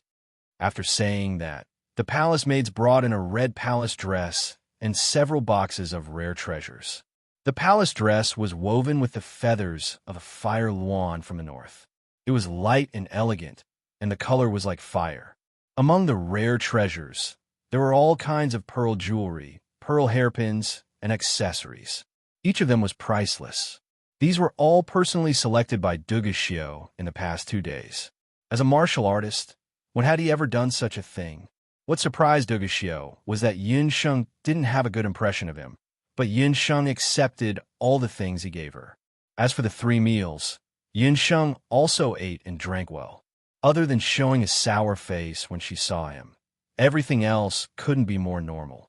In that situation, she didn't have the slightest awareness of being a hostage. Dugashio didn't understand Yunsheng's temper. She would make things difficult for anyone, but she wouldn't make things difficult for money and her own body. These pearls and treasures were all money. She was coerced, so it was only right for her to ask for some money as compensation. She didn't have a summoning ring now, and the magic power in her body was being controlled by the strange yearning in dreams. It was getting weaker and weaker. After a while, she might not even be able to use magic power. In such a state, Yunsheng could only rely on the trace of internal energy from the jade marrow skill in her body.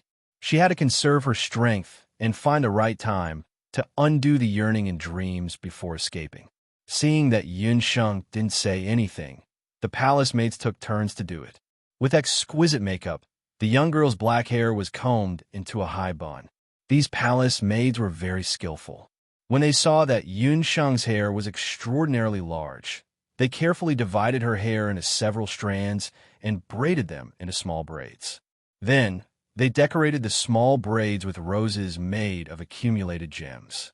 Paired with the fire lawn dress, Yunsheng's lips were blazing red, and she was indescribably beautiful. The Crown Prince Consort is really suited for the Empress. She will definitely like it when she sees you. The palace maids finished dressing Yunsheng and couldn't help but sigh emotionally.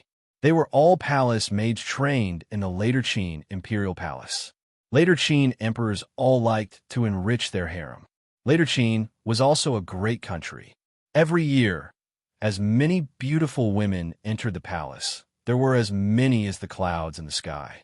However, there really wasn't a single one that could compare to this crown prince consort in front of him. Even the palace maids were stunned by Yunsheng's beauty. They sighed with emotion that it was no wonder the crown prince liked this future crown princess so much. Yunsheng shook her head impatiently. She had been born in the countryside since she was a child.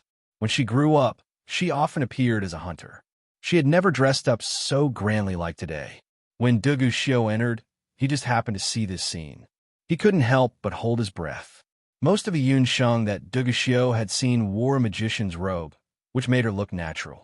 However, today's Yunsheng revealed a different kind of charm. Following Yunsheng's movements, the red dress on her body rippled with ripples. Her narrow waist was so small that it could be held with one hand, and her figure was graceful and graceful. Her already extremely beautiful face was picturesque, and her pair of black eyes were as resplendent as the stars. Madame Chi Bai, who was following behind Dugashio, felt even more jealous when she saw this. She sneaked a peek at Dugashio and saw that his gaze was slightly sluggish.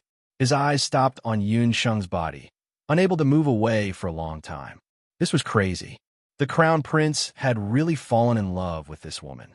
Perhaps Dugashio himself hadn't realized it, but Madame Chi Bai had already understood when he suggested using heart blood to nurture the soul yearning and dreaming snail with the sole purpose of restraining Yunsheng. The soul yearning and dreaming snail was an extremely special soul snake. For many years, no one in the Boss Serpent clan had been able to successfully nurture it. After all, the soul yearning and dreaming snail needed the heart blood of the person who nurtured it to grow. The heart blood was the blood from the most dangerous part of the human body. The slightest bit of carelessness could cause the heart to explode and die. However, Duguxiu relied on his tyrannical constitution and inhuman willpower to persist in taking blood once a day.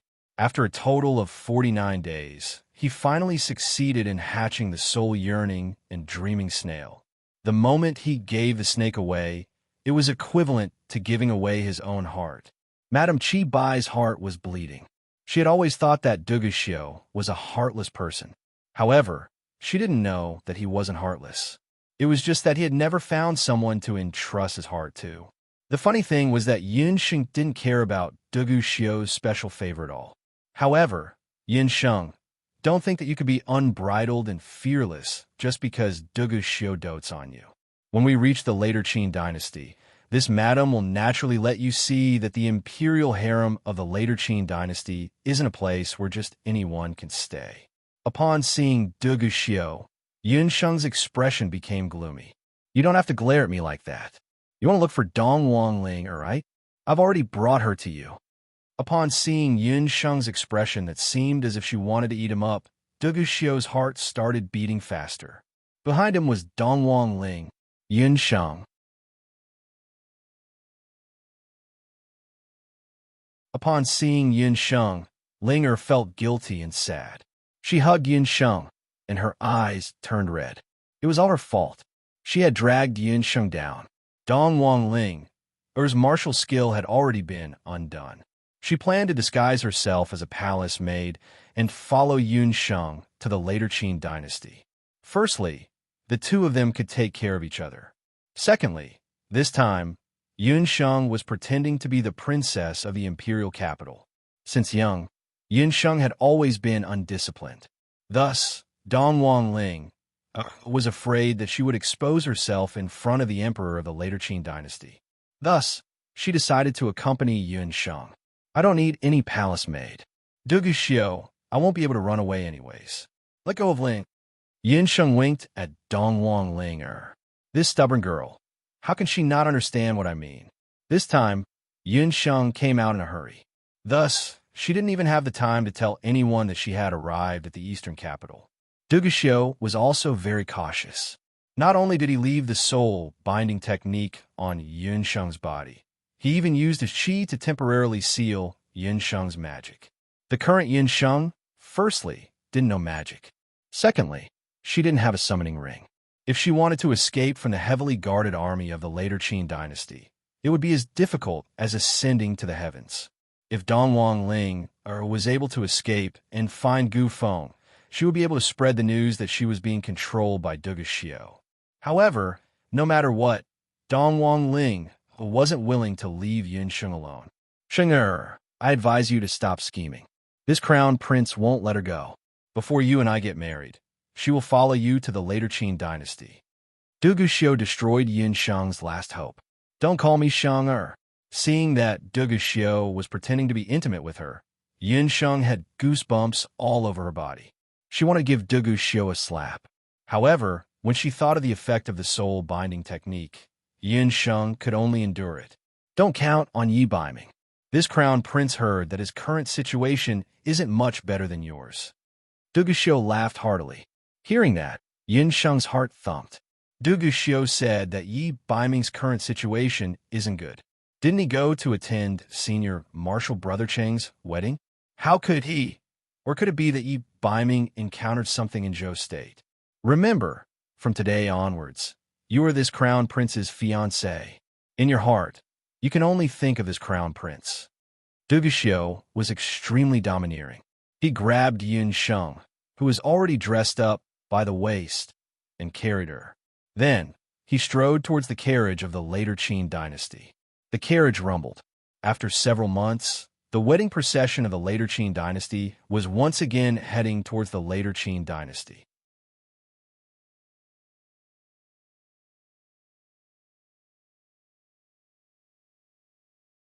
Chapter 850. After several twists and turns, the marriage between later Qin and the eastern capital was finally settled. The happiest people were the people of the eastern capital and the minister of the left. From this marriage, the people of the eastern capital saw the hope of the eastern capital rising again. As for the minister of the left, it was because he had climbed up the big tree of later Qin. The bridal welcoming ceremony was very lively. The Iron Blood Crown Prince obviously doted on his future crown princess. When he came out of the palace, he strode over with the crown princess in his arms. The people of the eastern capital cheered thunderously. But they didn't know that when Dugu Xiu got on the carriage, his body couldn't help but tremble. Just now, Yin Sheng fiercely bit him, but he didn't feel any pain. Dugu Xiu lowered his voice, using a voice that only Yin Sheng and himself could hear. Bite gently. If it hurts, this crown prince will feel distressed. Yin Sheng was so depressed that she almost vomited blood. This damn dream. She must find a way to undo it. After Dugu Xiu carried Yin Sheng onto the carriage, he was kicked down by Yin Sheng just as he was about to get on the carriage. Dugu Xiu laughed heartily as he stepped onto his chariot. Behind the carriage, Madame Qi Bai's eyes were full of jealousy and hatred. Make way, make way. Later Qin's wedding procession galloped past. A person pushed the onlookers and squeezed forward. Boy, are you blind? You stepped on this, uncle. The passerby was about to get angry, but when he saw the magician's robe, he immediately calmed down. Gufeng exuded a light barrier around his body. Those who were originally blocking in front of him were bounced back as soon as they touched the barrier. Linger, I was wrong. I shouldn't have mistakenly thought that you were a greedy woman. Gufeng chased after the procession while circulating the light sphere. After leaving the eastern capital's imperial palace that day, Gufeng was completely disheartened. He gave up on himself and didn't even treat his wounds. He fainted on the streets of the eastern capital. On the unfamiliar street, Gufeng was muddle-headed and almost froze to death.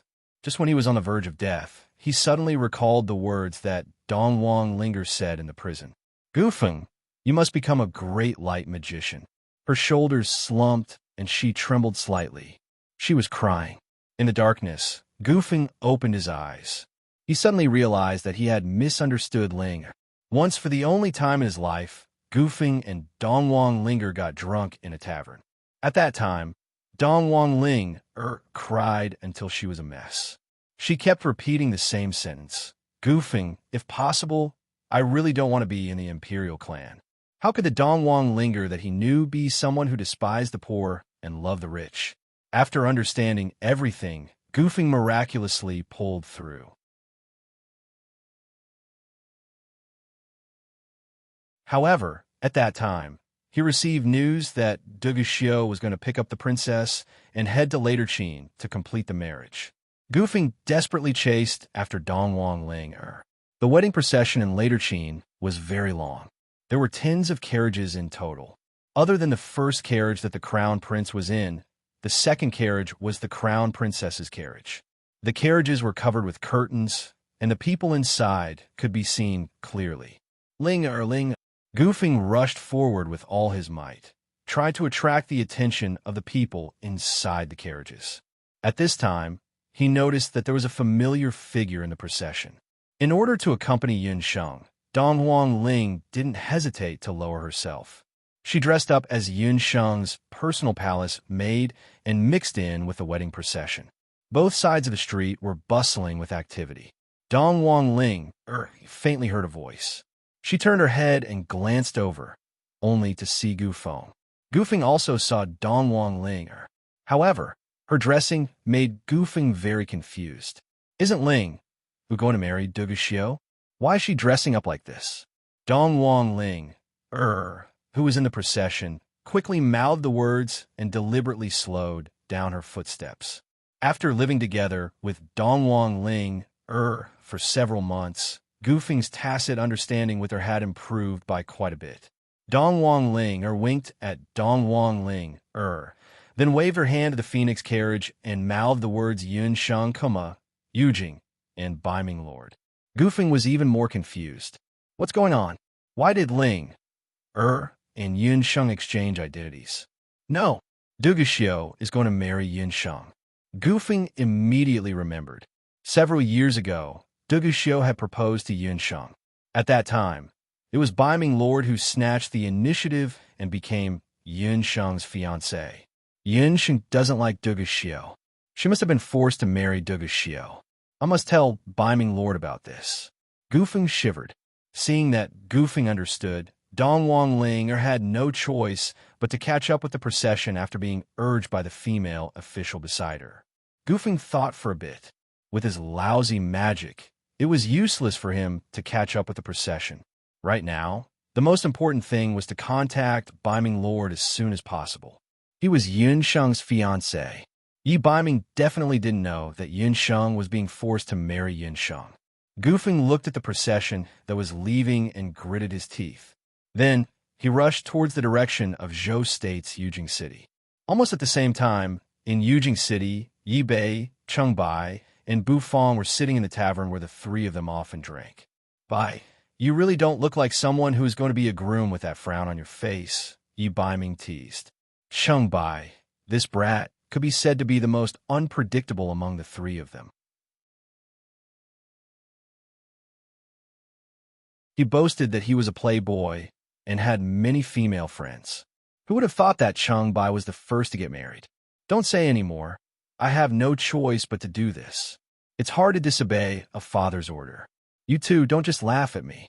Who knows when you two will be forced to get married as well." Although Cheng Bai was a playboy, he was very filial to his parents and elders. "No one can force me to do something that I don't want to do. Bai, you better think carefully. This is an important matter in life. It's not a game." Yi Baiming didn't agree with Cheng Bai's point of view. He thought that this important matter of marriage shouldn't be a game. "I think that Baiming is more than happy to be forced to get married. All right, why didn't Yinxing come back?" Bu Jiuxiao felt strange. Why didn't Yinxing come back with them? She has some private matters to attend to. She said that she might not be able to make it in time for Cheng Bai's wedding. As for the congratulatory gift, she said that you can just go to little C.I. Anong and pick one. Just when Yi Baiming's voice fell, Cheng Bai became very excited. Little C.I. Antong could casually pick one. Only Yun Sheng could say such domineering words. "Let me think. Do you think that little C.I. Antong will have that kind of pill? My old man has been wanting to hold a grandson for a long time," or something like that. Cheng Bai was beaming with joy as he spoke. Yi and Bu Jiuxiao were speechless. This brat was just not serious. "Let's talk about serious matters. Are you really not planning to go to Wu Profound Limitless School to participate in the competition? With your current cultivation, if you're willing to go, the position of the curator of Wu Profound Limitless School will be yours." What Bu Jiuxiao was talking about was precisely the matter that had caused a ruckus in Wu Profound Limitless School recently.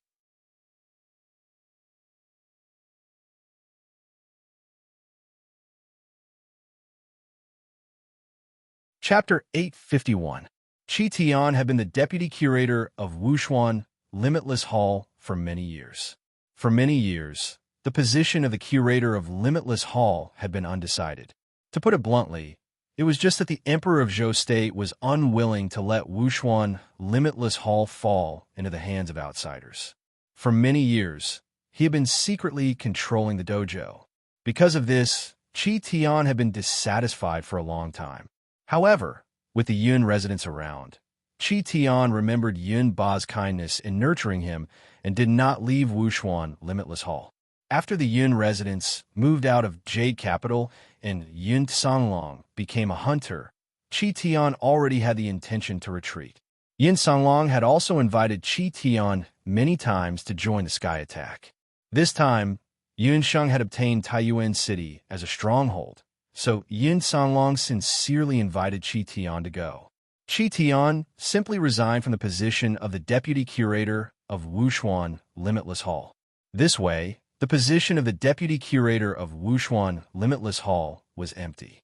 The Emperor of Zhou State announced to the world that the position of the deputy curator would be open to the public.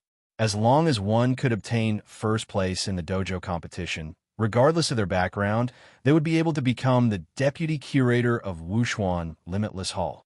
When this news came out, the entire Zhou State was in an uproar. Wushuan Limitless Hall was the #1 dojo in Zhou State. In the entire continent, only the later Qin's Big Dipper Dojo could compare to Limitless Hall. To be able to become the deputy curator of Wushuan Limitless Hall, it was truly a matter of the ancestors' graves. In an instant, The people who went to Wushuan Limitless Hall to participate in the competition were about to step on the threshold of the dojo. Cheng and Bu had both thought that Yi Baiming would participate in the competition when he returned to Jade Capital. Who knew that Yi Baiming was not interested at all? Both of them understood that Yi Baiming did not participate in the competition because he disdained to work for the Emperor of Zhou State. Jiao Xiao, you could try. The deputy curator had planned to pass the curator position to you in the early years. Yi Baiming encouraged Bu Jiaoxiao to participate in the competition. Among the three of them, Yi Baiming was undoubtedly the most talented, but Bu Jiaoxiao was the most hardworking one. Now, Bu Jiaoxiao was also a martial saint. Such a young martial saint was rare in Zhou State. If Bu Jiaoxiao participated in the competition, he believed that there were not many people in Zhou State who could be his match. As he spoke, a young man dressed as a martial artist ran in. He looked around nervously. When he saw Yi Baiming and the others, he breathed a sigh of relief. Lei Hu, how did you become like this? Speaking of which, the warrior who came was an acquaintance of Yi Baiming. He was Lei Hu, who had gotten to know Yun Sheng after a fight in Banana Leaf Village. Ever since Lei Hu joined the Wu Profound Limitless School, especially after meeting Yun Sheng, his physique had been modified by Yun Sheng's beast blood pill. He was now a martial arts great master-level expert. However, when the three of them saw Lei Hu's appearance, they were slightly shocked. Lei Hu's face was bruised and swollen, and even a few of his front teeth had been knocked out. Who was it that dared to be so heavy-handed to the people of the Wu Profound Limitless School in Jade Capital? When the three of them saw this, especially Bu Jiaoxiao, they stood up with a tongue sound. Senior brothers, it's good that you're here.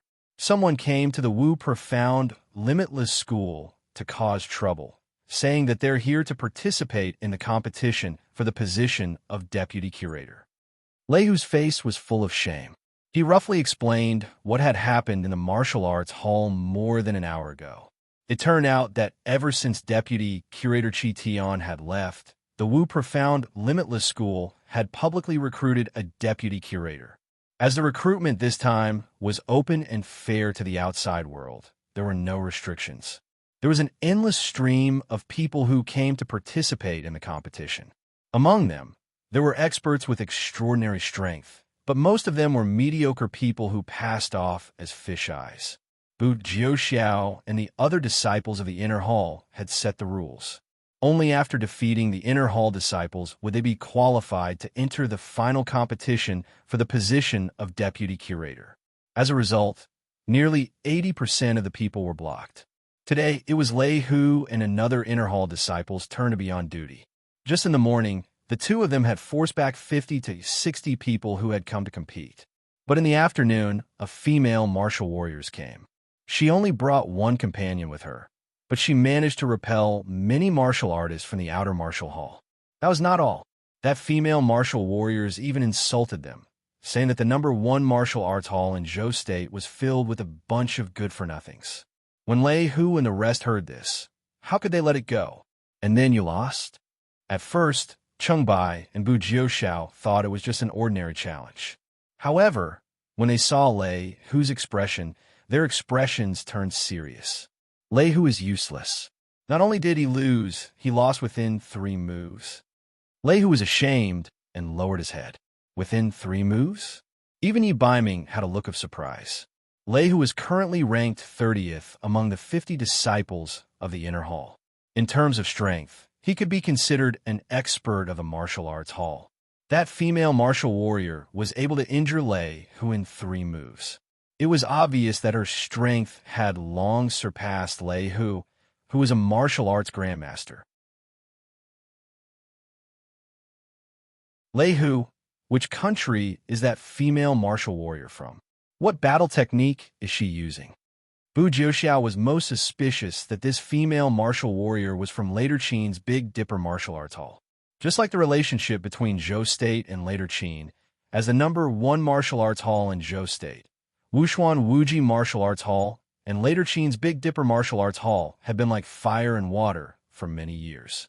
Between the 2 martial arts halls, There were often private fights between disciples. That female martial warrior did not look like someone from the Five Nations. Her battle technique was also very powerful. I remember that her battle chi was also unique. It was black like flames, but I could not tell what battle technique it was. Lei Hu only knew that much. Although the other party had said that she would defeat him within 3 moves, she had actually only used 2. Battle chi that was like black flames? On the mainland, there were many types of battle chi. The darker the color of the battle chi, the stronger the opponent's strength. Even Chi Tian, Yin Ba He, and the others could only have golden battle chi. However, the female martial warrior that Lei Hu spoke of was able to use black battle chi. That proved that her strength was not to be underestimated. Lei Hu, is that female warrior a short-haired girl with a tall figure, pretty face, and likes to wear black clothes? Yi Baiming, who had been listening quietly from the side without saying anything, suddenly opened his mouth. Yes, it's short hair. She's wearing a martial warrior's uniform made of beast skin.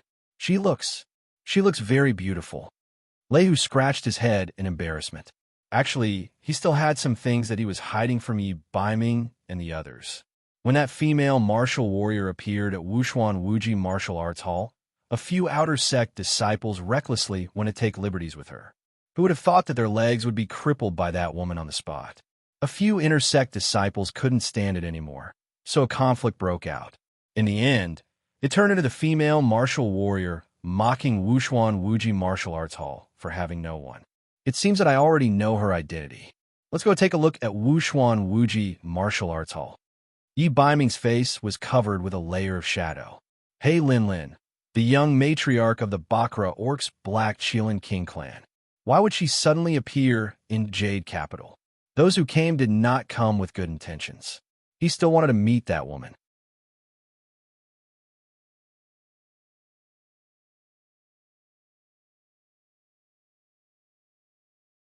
Chapter 852. Inside the Wushuan Limitless Martial School, a group of outer and inner sect disciples retreated as they looked at Hei Linlin and her companions in horror. This woman looked as beautiful as a flower, but her attacks were very vicious. Just now, many of her senior brothers and sisters had already been injured by her. None of them could withstand a single move. Hei Linlin was bored as she sized up the Wushuan Limitless Martial School. The #1 martial arts school in Zhou State was only SOSO. It was hard to imagine that a genius like him would actually learn martial arts in such a shabby martial arts school. After parting ways with Yi Baiming in the Duqian Blood Beast world, Hei Linlin returned to the Bakra Orcs. However, she could not forget Yi Baiming. Coincidentally, the patriarch of the Black Qilin clan, who was also Hei Linlin's father, had come to the Boundless Land for an important matter. Hei Linlin specially asked her father to let her come to the Boundless Land on his behalf. However, she did not expect that the matter her father wanted her to do. Thinking of this, the corners of Hei Linlin's mouth curled into a charming smile. Yi Baiming, the two of us are indeed destined to be together. This time, don't even think about escaping from my grasp. Are you the one who injured the people from the martial arts school? Just as Hei Linlin was thinking, Bu Jiuxiao led Lei Hu and the others over aggressively. Hei Linlin glanced at Bu Jiuxiao and realized that his battle energy was indeed much stronger than the others. However, Hei Linlin's heroic and somewhat beautiful eyes could not help but light up. She saw Yi Baiming behind Bu Jiuxiao. After not seeing him for a few months, he seemed to have lost weight. However, he had also become stronger. Hei Linlin's gaze shifted to Yi Baiming, and she could not help but be stunned. That was the divine battle halberd. She did not expect Yi Baiming to have successfully merged with the divine battle halberd. It seemed that what her father said was true. Yi Baiming was indeed from the Qilin clan. Hei Linlin's unscrupulous gaze made Yi Baiming a little unhappy. This woman was a little too bold. At the same time, Hei Linlin also noticed that the disciple she had injured earlier had brought a few people back. May I ask, miss, why have you come to Wu Profound Limitless School today? After Bu Jiuxiao saw Hei Linlin's appearance, he only felt that this woman was weak and slender. Apart from her sharp eyes, she looked even weaker than the female warriors of the dojo. Wushuan Limitless Hall is recruiting deputy curators. I'm naturally here for the position of deputy curator. Hei Lin brushed her hair, and her beautiful eyes seemed to fall on Yi Baiming's body. The latter was completely indifferent to her goodwill, which made the proud and arrogant Hei Lin very dissatisfied. Miss, those who participate in the competition must have official proof of identity.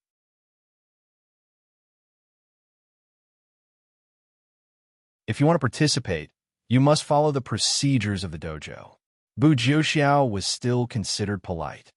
What procedures? It's just a tattered dojo. I'm willing to be the deputy curator. You should be grateful. Besides, none of you can defeat me. Hei Lin was extremely arrogant.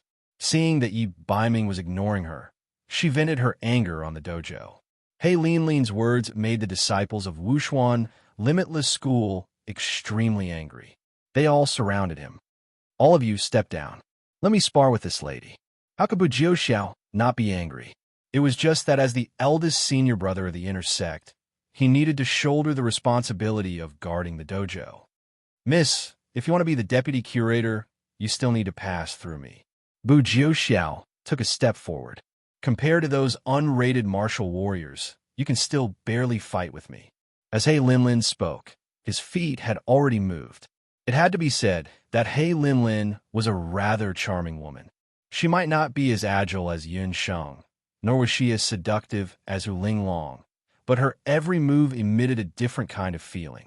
Hei Lin walked neither fast nor slow, like a female leopard waiting for its prey to relax. She only walked beside Bu Jiuxiao. Bu Jiuxiao did not dare to be careless. Do Qi spread out and protected his body. Even though it was a duel, Bu Jiuxiao was worried that Hei Lin was a woman. If he made the first move, he would inevitably be at a disadvantage. Therefore, he waited for Hei Lin to make the first move before making the first move. Suddenly, Hei Lin stood still. Her hands moved to her abdomen and her feet stepped on the ground. She suddenly jumped more than a foot higher. Her cherry blossom-like red lips suddenly spat out a breath. It was a breath of black Do Qi that blew towards Bu Jiuxiao. That breath of Do Qi seemed calm, but in midair, it suddenly turned into an arrow. That arrow was fast and swift, and it shot towards Bu Jiuxiao's throat in an instant. Bu Jiuxiao had never seen anyone use Do Qi like this. His heart trembled. He did not dare to be careless. His feet moved, and he dodged that Do Qi arrow. Who would have thought that Hei Lin, who had stopped in midair, would not give up so easily? She spat out mouthfuls of Do Qi like rain. In a breath, hundreds of Do Qi arrows shot towards Bu Jiuxiao like a storm. Those Do Qi arrows were incomparably powerful. They instantly pierced through Bu Jiuxiao's Do Qi wall. Bu Jiuxiao only felt the blood in his body roiling. For a moment, he actually had no strength to resist. Hei Lin's face revealed a pleased expression. Who would have thought that at this moment, a figure flashed in front of Bu Jiuxiao like the wind? Yi Baiming waved his arm and swung his palm. A wave of Do Qi that could topple mountains and overturn seas attacked those Do Qi arrows. Those Do Qi arrows suddenly changed direction and attacked Hei Lin. This change came too quickly. It was completed in just a breath's time. Hei Lin did not have time to react. Even though she tried her best to dodge, those hundreds of Do Qi arrows were already very close. The closest one was already less than an inch away from her forehead. A chill rose from the bottom of her feet to the top of her head.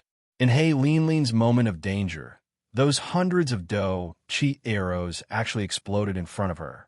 The remaining power of the Do Qi arrow brushed past Hei Lin's cheek. She let out a muffled groan, and a trace of blood appeared at the corner of her eye. Hei Lin, this is not a place where you can behave atrociously. Scram! Yi Baiming's counterattack was very humiliating to Hei Lin. Hei Lin was too arrogant. If he did not kill her prestige, Wushuan Limitless Martial School's reputation would fall to the ground this time. Even though he was not willing to be the deputy head of Wushuan Limitless Martial School, Yi Baiming was even more unwilling to see his good friend Bu Jiuxiao get injured.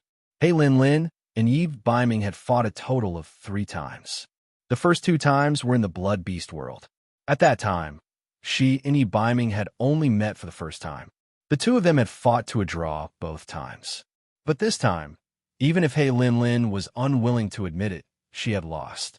Moreover, she had lost very thoroughly. Could it be that in just a few short months, Yi Biming's strength had improved again? This kind of improvement speed was too terrifying. He Linlin could not help but be shocked.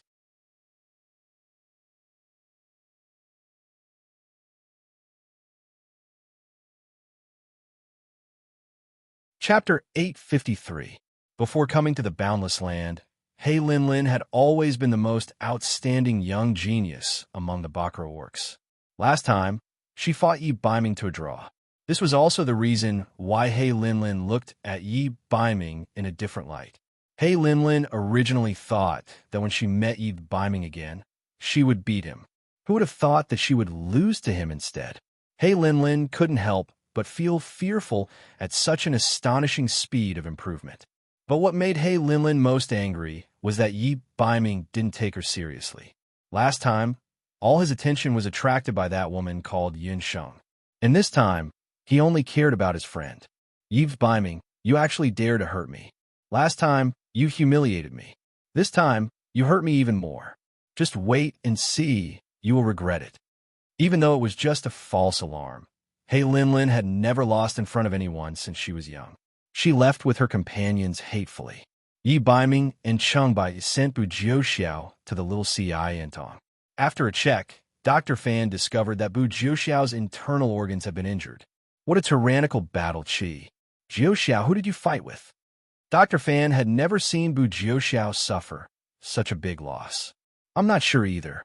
That woman's battle Qi is very powerful. If Biming wasn't here today, I'm afraid it wouldn't be as simple as an injury. After today's battle, Bu Jiuxiao realized that there was always someone better than him. He Linlin's battle Qi was very special. Not only could she freely control her battle Qi, but she could also turn it into any kind of offensive weapon. This was completely different from the martial arts training that Bu Jiuxiao had received in the past.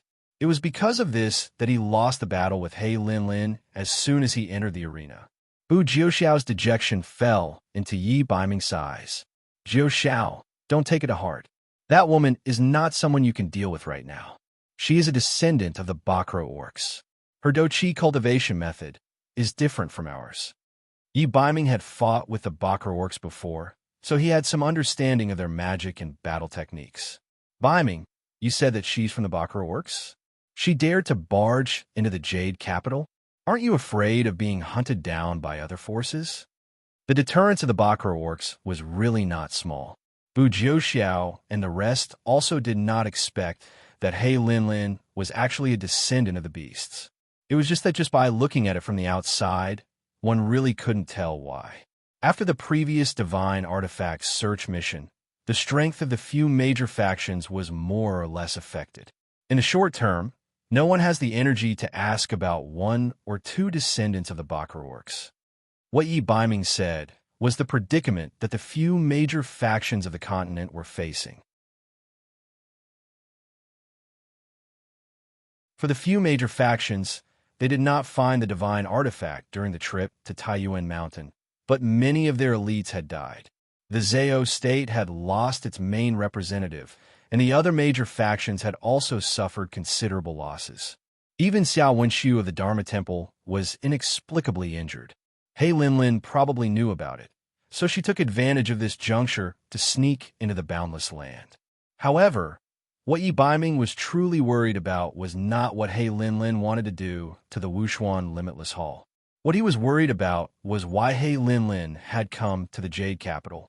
A person like He Linlin obviously would not be interested in the dojo. She was only here to cause trouble.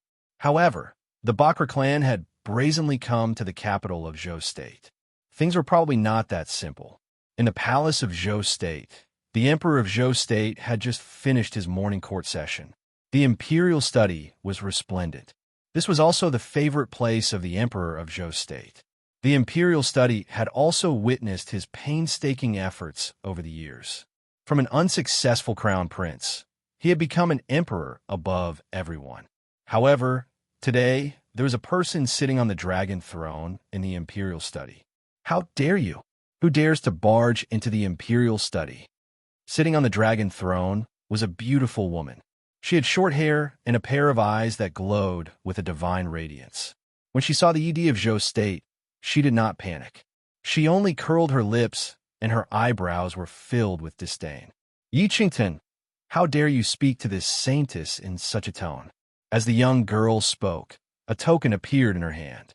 That token was made of black gold, and there was a lifelike qilin on it. Although the qilin was carved, it seemed to have a mysterious power that made one's knees go soft. When the Yi Qingtian of Zhou State saw the token, his anger was replaced by fear. He immediately closed the door and knelt down respectfully. I didn't know that the saintess had arrived. Please forgive me for not going out to meet you. Who would have thought that the Emperor of Zhou State had already colluded with the Bakra clan's Black Qilin tribe? Humph, you ought to know why I've come here today, right? Hei Linlin snorted coldly at the sight of the human emperor bowing to her. The saintess suddenly came. Could it be because... Yi Qingtian probed. It's time to return what you took from the Black Qilin tribe. Let me ask you, is he biming the baby from back then? Hei Linlin suddenly changed the topic. When Yi Qingtian heard this, hatred flashed across his eyes. However, his face was still respectful. It's him. It's really him. Hei Linlin smiled when she heard this. Then, he's my half-brother. No wonder he's so strong. I was wondering how the human race could have such a brave warrior. When he heard the words half-brother, Yi Qingtian's heart churned with hatred. It's been hard on you. In order to protect the throne of Zhou State, you're even willing to give up your own woman. Hei Linlin looked at the Yi Emperor of Zhou State with contempt. Hei Linlin only recently found out that she actually had an elder brother on the Boundless Continent. When she met Yi Biming in the Duqian Blood Beast world, especially when Yi Biming was able to enter the Qilin tomb, she already had doubts in her heart. When she returned to the Black Qilin tribe to ask around, she indeed found out a huge secret from her father. This secret was related to a scandal between the royal family of Zhou State and the Bakra clan. Back then, the Emperor of Zhou State, Yi Qingtian, was only a prince. He schemed to marry the daughter of the richest merchant in Zhou State, Empress Li. However, due to his limited talent, it was still difficult for him to gain the trust of the previous Emperor of Zhou State. One day, Yi Qingtian went out to hunt, but was unexpectedly attacked. When he was on the verge of death, he was saved by a mysterious man. That man was tall and burly. When he killed his enemies, he was like the wind and lightning. He was like the king of eagles in the dark night. His aura was overbearing, and he emitted an unparalleled strength. Even Yi Qingtian, who was also a man, couldn't help but submit to him. Yi Qingtian only found out after the incident that the man's true identity was actually the young master of the Bakra clan that had long disappeared from the continent. He was also Hei Linlin's father, the young master of the Black Qilin royal family, Hei Yao. On Saturday, Dan Xiufu looked at the girls with tears in her eyes. Girls, old and new, remember to scatter your monthly votes and rush to the top of the rankings.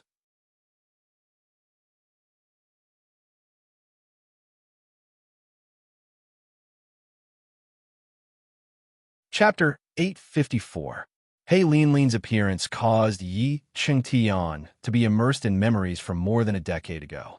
Yi Qingtian and Hei Yao were originally completely unrelated. At that time, Yi Qingtian was just a weak prince. He had a beautiful wife, but no power behind him that could support his rise. Hei Yao was the opposite. He was young and arrogant. Behind him was a high-class beast tribe. At that time, he was already a peak martial emperor. When he learned of Hei Yao's identity, Yi Qingtian was shocked. However, he quickly realized that this was a great opportunity for him. He immediately suggested that he would work with Hei Yao. He would be the spy of the Black Qilin tribe in the Boundless Continent, while the powerful Black Qilin tribe would help Yi Qingtian ascend to the throne. Yi Qingtian had a good plan, but he still underestimated Hei Yao. Hei Yao was very similar to Hei Linlin. However, compared to the current Hei Linlin, He Yao was undoubtedly a more far-sighted person. He had planned to save Yi Changtian in the first place. He agreed to help Yi Changtian obtain the throne of Zhou state, but he had other conditions. Even though more than a decade had passed, Yi Changtian still remembered He Yao's words. I can help you make your dream come true, but I have a condition. I want your woman to accompany me for 3 days and 3 nights. When Yi Changtian heard this, he felt as if he had been struck by lightning. He didn't expect He Yao to covet his woman. At that time, Yi Changtian had just married Madame Li. Madame Li's beauty was famous in Zhou state. Yi Changtian struggled in his heart. He weighed the pros and cons, and finally convinced himself that women were like clothes. Madame Li was a person who understood the big picture. She would definitely understand his difficulties. He agreed to He Yao's condition. When he returned to the Jade capital, he told Madame Li about his agreement with He Yao. Yi Changtian knelt in front of a woman for the first time and cried bitterly. He told Madame Li about his depression over the years. At that time, Madame Li was only 16 years old. After hearing everything, her beautiful face didn't have any expression. She only changed into a plain dress. Facing the cold wind, she boarded He Yao's carriage and left for 3 days and 3 nights. To Yi Changtian, those 3 days and 3 nights were the most humiliating 3 days and 3 nights. However, at the same time, his heart was filled with anticipation because he knew that he was one step closer to the throne that he longed for. However, what Yi Changtian didn't expect was that after Madame Li returned, she became pregnant. Needless to say, Yi Changtian knew that it was He Yao's flesh and blood. Yi Changtian hated this to the bone. He wanted to kill Madame Li and the bastard in her womb with his own hands. However, Yi Changtian didn't dare to do so because he knew that the bastard was left behind by He Yao. It would be the most advantageous chess piece for the Black Qilin race to attack the boundless world. Madame Li's belly grew bigger day by day. With the help of the Black Qilin clan, Yi Changtian reached the peak of power day by day. 9 months later, he was crowned as the crown prince and eventually inherited the throne. At that time, He Yao had no choice but to leave the boundless continent and return to the 8 Desolates continent because he wanted to inherit the position of patriarch of the Black Qilin clan. When He Yao left, he did not leave behind a single word. Madame Li also became Empress Li, but the child in her womb became blind the moment he was born. Finally, Empress Li was banished to the Cold Palace and died in the Cold Palace. However, Yi Baiming survived like wild grass, and even his eyes regained their sight. Yi Baiming's existence was a humiliation to Yi Changtian. More than 10 years ago, the matter of him swapping his wife for glory was a constant reminder to him. However, Yi Changtian didn't dare to kill Yi Baiming because he knew that one day, He Yao would return to find his flesh and blood. Yi Changtian sank into his memories and couldn't pull himself out. At the side, He Linlin was sizing up the human emperor. It was undeniable that Yi Changtian had a good appearance. Although he was middle-aged, one could still see his youthful appearance. His eyebrows were long like willows, and his figure was like a jade tree. It was no wonder that Empress Li of Zhou State was infatuated with him for decades. However, if this man could even betray his wife, could he still be considered a man? He didn't have the right to be compared to her father. When He Linlin was young, she had seen her father, He Yao, looking into the distance with a gentle gaze. Her father didn't love her mother. It was said that when he traveled to the human world, he fell in love with a married woman. That woman was Madame Li. Until this time, when she returned to the 8 Desolate tribe and told her father about Yi Baiming, her father told her that Yi Baiming might be her elder brother. Saintess, did you come here to find your elder brother? To be honest, he is currently in the Jade capital. If you want to reunite with him, I'm afraid you can only do it privately. Yi Changtian retracted his thoughts. Facing the Black Qilin clan that had once helped him, Yi Di was both respectful and fearful. His cooperation with the Black Qilin clan was a secret that couldn't be revealed. If other countries on the continent found out, Zhou State would be accused of betraying the human race. Even the citizens of Zhou State wouldn't forgive him. No, I'm not here to reunite with him. I want you to use father's name to grant him a marriage. I want to marry him. He Linlin spoke her thoughts without hesitation. What? How can that be? Saintus, you and Biming are siblings. Yi of Zhou State couldn't help but be shocked by He Linlin's boldness. It was said that the women of the beast race were bold and open-minded. However, to the Yi of Zhou State, this kind of thing that was close to breaking the rules of ethics was really disgraceful and unethical. What's wrong with that? Close relatives aren't allowed to marry each other. That's just the stupid idea of you humans. In the Black Shilin clan, there has always been the custom of siblings marrying each other, especially for the royal family. In order to maintain the nobility of their bloodline, it is customary for close relatives to marry each other. My grandfather and grandmother are cousins. He Linlin sneered. There was also such a saying among the Bakra orcs. Within the same clan, if the blood clan members married each other, there was a certain chance that they would give birth to a child with low IQ. However, there is also a small chance that they would give birth to an absolute expert with extraordinary talent. He Yao himself was born from close relatives. His strength could be ranked in the top 3 among the hundreds of Qilin clan leaders. It was said that he was only slightly inferior to the Black Qilin king of the 8 Desolate Beast Mound. He Linlin and Yi Biming had been separated since young. The two of them didn't have any feelings for each other. Yi Biming was the man she fell in love with at first sight. She had to become his wife. He Linlin believed that as long as she and Yi Biming were together, their children could even become peak existences that surpassed the strongest Black Qilin king. But Saintus, Biming already has a fiancée. I'm afraid he won't agree to your request. Yi Chantian felt a wave of regret when he remembered that he had personally agreed to this marriage.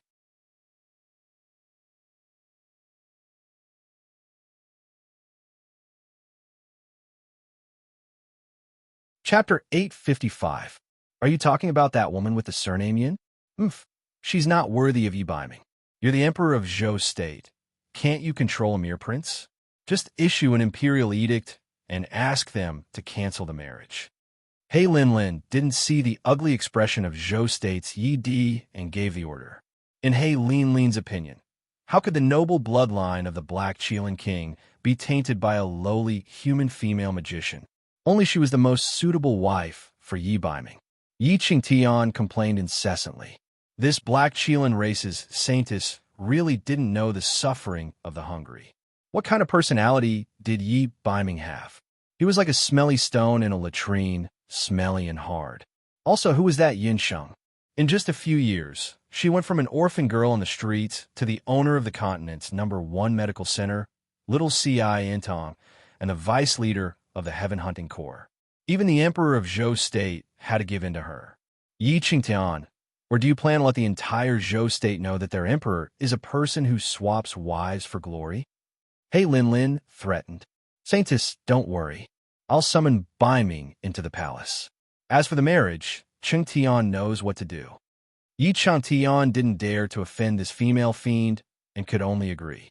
He Linlin temporarily stayed in Zhou State's palace. Saintus, if the patriarch knows about your rash decision, I'm afraid he won't be satisfied. He originally wanted you to marry Prince Dugu. The Black Qilin tribe's elder Mo Qing, who accompanied He Linlin, had a worried expression. What He Linlin told Yi Qingtian was only a part of the truth. One of the reasons why Patriarch He Yao sent He Linlin to the Boundless Continent was to find the son he had purposely left behind in the Boundless Continent. And that son wasn't Yi Biming alone. In fact, with He Yao's intelligence, how could he choose only one woman to pass on his son to? Yi Qingtian was only one of the people he had chosen. There was also a noble woman from a martial arts country who was also from the royal family.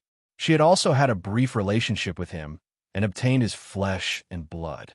He Yao did that back then because he was young and romantic. On the other hand, he wanted to prepare for the 8 Desolation tribes' counterattack on the Boundless World. These heirs of the royal family would definitely rise to a high position in the future. It would be very beneficial for them to counterattack the Boundless World. However, He Yao had never imagined that there would be a day when he would need to bring these descendants back to the Eight Desolates continent. Back then, when He Yao returned to the Eight Desolates continent, even though he had many children, the one with the best talent among them all was He Linlin. Although He Linlin's strength was not bad, her personality was cold and arrogant.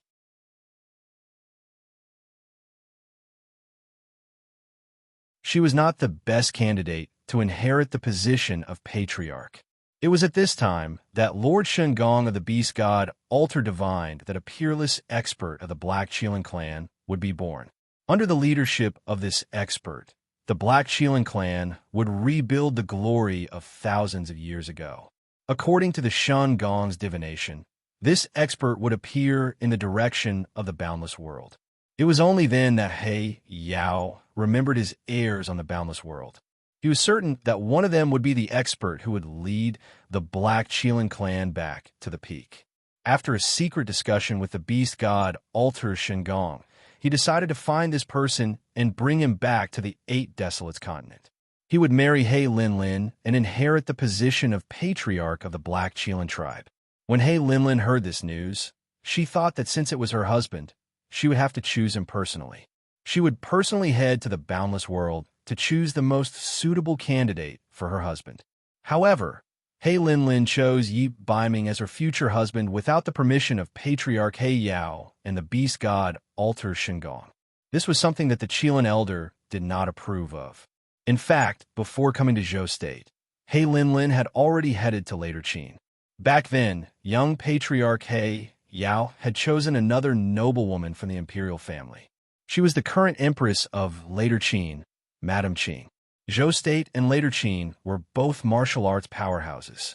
In terms of bloodline, they were more suitable for the Black Qilin tribe, who were martial artists. However, unlike Madame Li, who had a chaste personality, this Later Qin empress had taken the initiative to find He Yao. The Later Qin emperor was completely kept in the dark. Later Qin emperor ruled the country with iron and blood. His harem of women were as numerous as the clouds in the sky. Even Madame Qing, who was already Later Qin's imperial concubine, could only wait for his favor once a month. At that time, the Later Qin emperor already had a nameless heir. However, he had never appointed an empress. On one hand, Madame Qing could not wait for his favor. On the other hand, she urgently needed an heir to stabilize her position. She met He Yao by chance. She immediately fell for He Yao. Madame Qing was a typical Later Qin woman. She was sexy and voluptuous. At that time, she was indeed in love with He Yao for a while. Even after He Yao met Madame Li, he was still connected to Madame Qing. It was also because of Madame Qing that Dugu Xiu found out his true identity from Madame Qing when he was only 3 years old. Due to He Yao's bloodline, Dugu Xiu was talented since he was young. He stood out among the princes of Later Qin. Madame Qing also sat in the back seat because of her son. When Dugu Xiu was 8 years old, he received the guidance of a Qilin tribe expert sent by He Yao.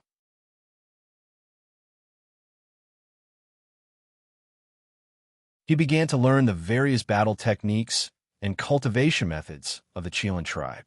Whether it was the Qilin blood crystal or Dugu Xiu's extraordinary battle techniques, they were all taught by Patriarch He Yao personally. In terms of preference, Patriarch He Yao was more willing to hand over the position of Patriarch to Dugu Xiu. However, after He Linlin met this elder brother of hers, she did not like him, especially when He Linlin found out that Dugu Xiu was with a woman from the Boss Serpent tribe. She was even more disdainful. Furthermore, Dugu Xiu was very ambitious. He wanted to unify the entire boundless continent. He was not willing to go to an undeveloped continent like the Eight Desolates continent. He even told He Linlin directly that he would not marry her. The woman he wanted to marry was Yunsheng. After hearing this news, He Linlin was furious. She did not expect that the two sons left behind by her father, He Yao, in the boundless continent would fall in love with the same woman. What was so good about Yunsheng? In terms of appearance and status, she was not inferior to Yunsheng. However, He Linlin quickly understood. This was also good. Dugu Xiu wanted Yunsheng and she wanted Yi Baiming. With the two of them, there was no need to worry about not being able to achieve their goal. Of course, Patriarch He Yao and Elder Qilin did not know about this secret agreement. No matter what, Saintess, you should think twice before you act. I think that Yi Baiming is not a good person. Elder Qilin thought of Yi Baiming's skills and muttered in his heart, I love Yi Baiming. As for Dugu Xiao, he already has a harem full of women. Don't tell me you wanted to share a husband with a bunch of vulgar human women? He Linlin glared. He Linlin, would never share Yi Baiming with any woman.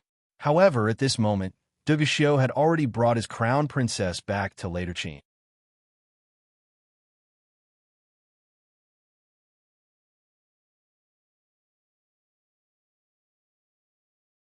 Chapter 856. More than a dozen carriages from Later Qin stopped beside a wide river. The river was called Ao River. After crossing it, they would arrive at the capital of Later Qin. Dugu Xiao stared at the river with a cold expression. Your Highness, the Saintess just sent a letter. As soon as Dugu Xiao got out of the carriage, a guard came with a letter. Dugu Xiao only glanced at it a few times before he shattered it with his fighting power. He Linlin, his half-sister from a different mother, was really a troublemaker. This was the second time Dugu Xiao and He Linlin had met. About 10 years ago, when Dugu Xiao was only 8 or 9 years old, he had to go through the cruelest trial in history. The princes of Later Qin were different from the princes of other countries. Before Dugu Xiao was 10 years old, the Later Qin Emperor Dugu Sheng hadn't decided on a successor. He sent all the princes and princesses in the Later Qin palace, from 3 to 10 years old, to a group of killers to train. Dugu Sheng only had one thing to say to these princes and princesses. He didn't care who lived or died. He only wanted the strongest one. Under the training of the group of killers, these noble-blooded princes and princesses had been in the company of magical beasts since they were young. They would cut off the arms of their half-brothers without batting an eyelid, just to be able to eat a full meal. The living environment of the princes and princesses of Later Qin was even worse than that of the demonic beasts in the Duqian blood beast sector. Dugu Xiao was the strongest of all the princes and princesses. He was arrogant and never associated with the other princes and princesses, but he received the most food and rewards every time. But in the last trial, Dugu Xiao was chased by a group of people led by the 4th prince and the 6th princess. He had no choice but to escape into a mountain full of 6th-rank greenback leopards. He was very unlucky. After running for a day and a night, he didn't find any food or water. Instead, he was attacked by a group of hungry greenback leopards. An 8 or 9-year-old child, no matter how powerful he was almost killed by the leopards because of multiple injuries and lack of blood. Just when Dugu Xiao couldn't hold on any longer, an arrow chi shot through the air, and he heard the giggling voice of a girl. He saw a girl and a middle-aged man. The girl was about 5 or 6 years old. She had big black eyes and a delicate nose. She was making faces at Dugu Xiao. Hey, I heard you're my brother, but you're useless. You can't even beat a few kittens, He Linlin mocked. Several dozen greenback leopards were actually just a few kittens in her eyes. After saying that, He Linlin arched her back and condensed a black battle chi dagger in her small palm. Like a butterfly shuttle, she passed through dozens of leopards. Chi! Chi! The warm blood splashed down like rain.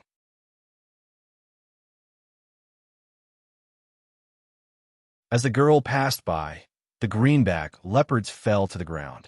Direct and efficient, cold-blooded and merciless.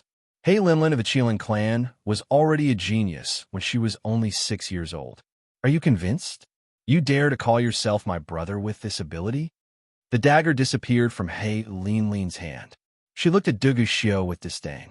But even though he was exhausted, Dugu Xiao didn't show the slightest intention of yielding. He walked forward and tore off a few pieces of leopard meat. He drank the leopard blood and slowly recovered his strength. Seeing this, the middle-aged man who was traveling with He Linlin had a rare look in his eyes. He walked forward and said respectfully, Your Highness Xiao, I'm a master sent by clan leader He Yao to teach you martial arts. Dugu Xiao still didn't say anything. Only when he was full did he wipe his mouth and point at He Linlin. You can make me stronger than her? Hearing this, He Linlin went berserk and threatened to kill Dugashio. But the smile on the middle-aged man's face deepened. He just nodded. From then on, Dugashio followed the expert of the Black Qilin clan to learn martial arts. About a month later, Dugashio left the mountain range. The first thing he did after leaving was to find the fourth prince and the sixth princess and kill them directly. Dugashio even returned to the later Qin imperial palace and killed the mother of the two princes and princesses. This incident caused a sensation in the later Qin Empire. The imperial court was divided into two factions. One faction condemned Dugashio, while the other supported Dugashio. But the later Qin emperor had a different opinion. He thought that his iron-blooded education was a success. It was also after that incident that the later Qin emperor Dugusheng looked at Dugashio differently and decided to let him inherit the throne. At that time, He Linlin and Dugashio had a grudge. Although one of them returned to the Eight Desolate Continent and the other stayed in the Boundless Continent, they both saw each other as competitors. It was not until Dugashio met Yi Baiming that he realized that there was someone in the Boundless Continent who could compete with him. 10 years passed in a flash. Later Qin Empire did not participate in the disturbance in the Dutian Blood Beast world, but Dugashio had a premonition that the Black Qilin clan was ready to make a move. The continent had been peaceful for thousands of years. The opportunity that the Eight Desolates tribe had been waiting for had finally arrived. Sure enough, He Linlin and the Qilin clan's elders quickly found Dugashio. As He Yao's son, Dugashio did not care much about the Eight Desolates tribe's counterattack. This was because he thought that regardless of whether the Eight Desolates tribe returned, he would still be the absolute ruler of the Boundless Continent. When He Linlin met Dugashio again, she was no longer the little girl from back then.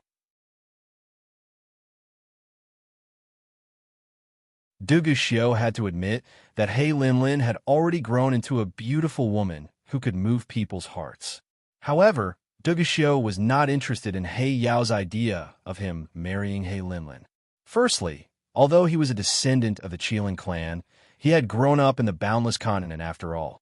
He had learned about human relations and morals since he was young. He did not agree to a brother-sister marriage. Secondly, He Linlin was an arrogant person. Although she was beautiful, she was definitely not a good match. Dugashio rejected He Linlin directly. He told her that he already had a candidate for the crown princess. However, what surprised him was that when He Linlin found out that the person he liked was Yun Sheng, she did not fly into a rage out of humiliation. On the contrary, she even extended an olive branch. It turned out that He Linlin had fallen in love with Yi Baiming at first sight. She wanted to form an alliance with Dugashio. Dugashio would marry her as the crown princess, and she would bring Yi Baiming back to the Eight Desolates continent. Although Dugashio had verbally agreed to He Linlin's proposal, he was not very optimistic about whether He Linlin could successfully become a couple with Yi Baiming. However, this was no longer important. He Linlin's letter stated that she had obtained the permission of the Zhou state's emperor to force Yi Baiming and Yun Sheng to break off the engagement. He Linlin also said in the letter that she wanted Dugashio to speed up the process and consummate the marriage with Yun Sheng as soon as possible. Consummate the marriage? TSK. This was easier said than done. Dugashio looked at Yun Sheng, who had alighted from the phoenix chariot. The wind on the river was very strong. Yun Sheng faced the wind, and her black hair fluttered gently. At that moment, she was so beautiful that she did not seem like a mortal.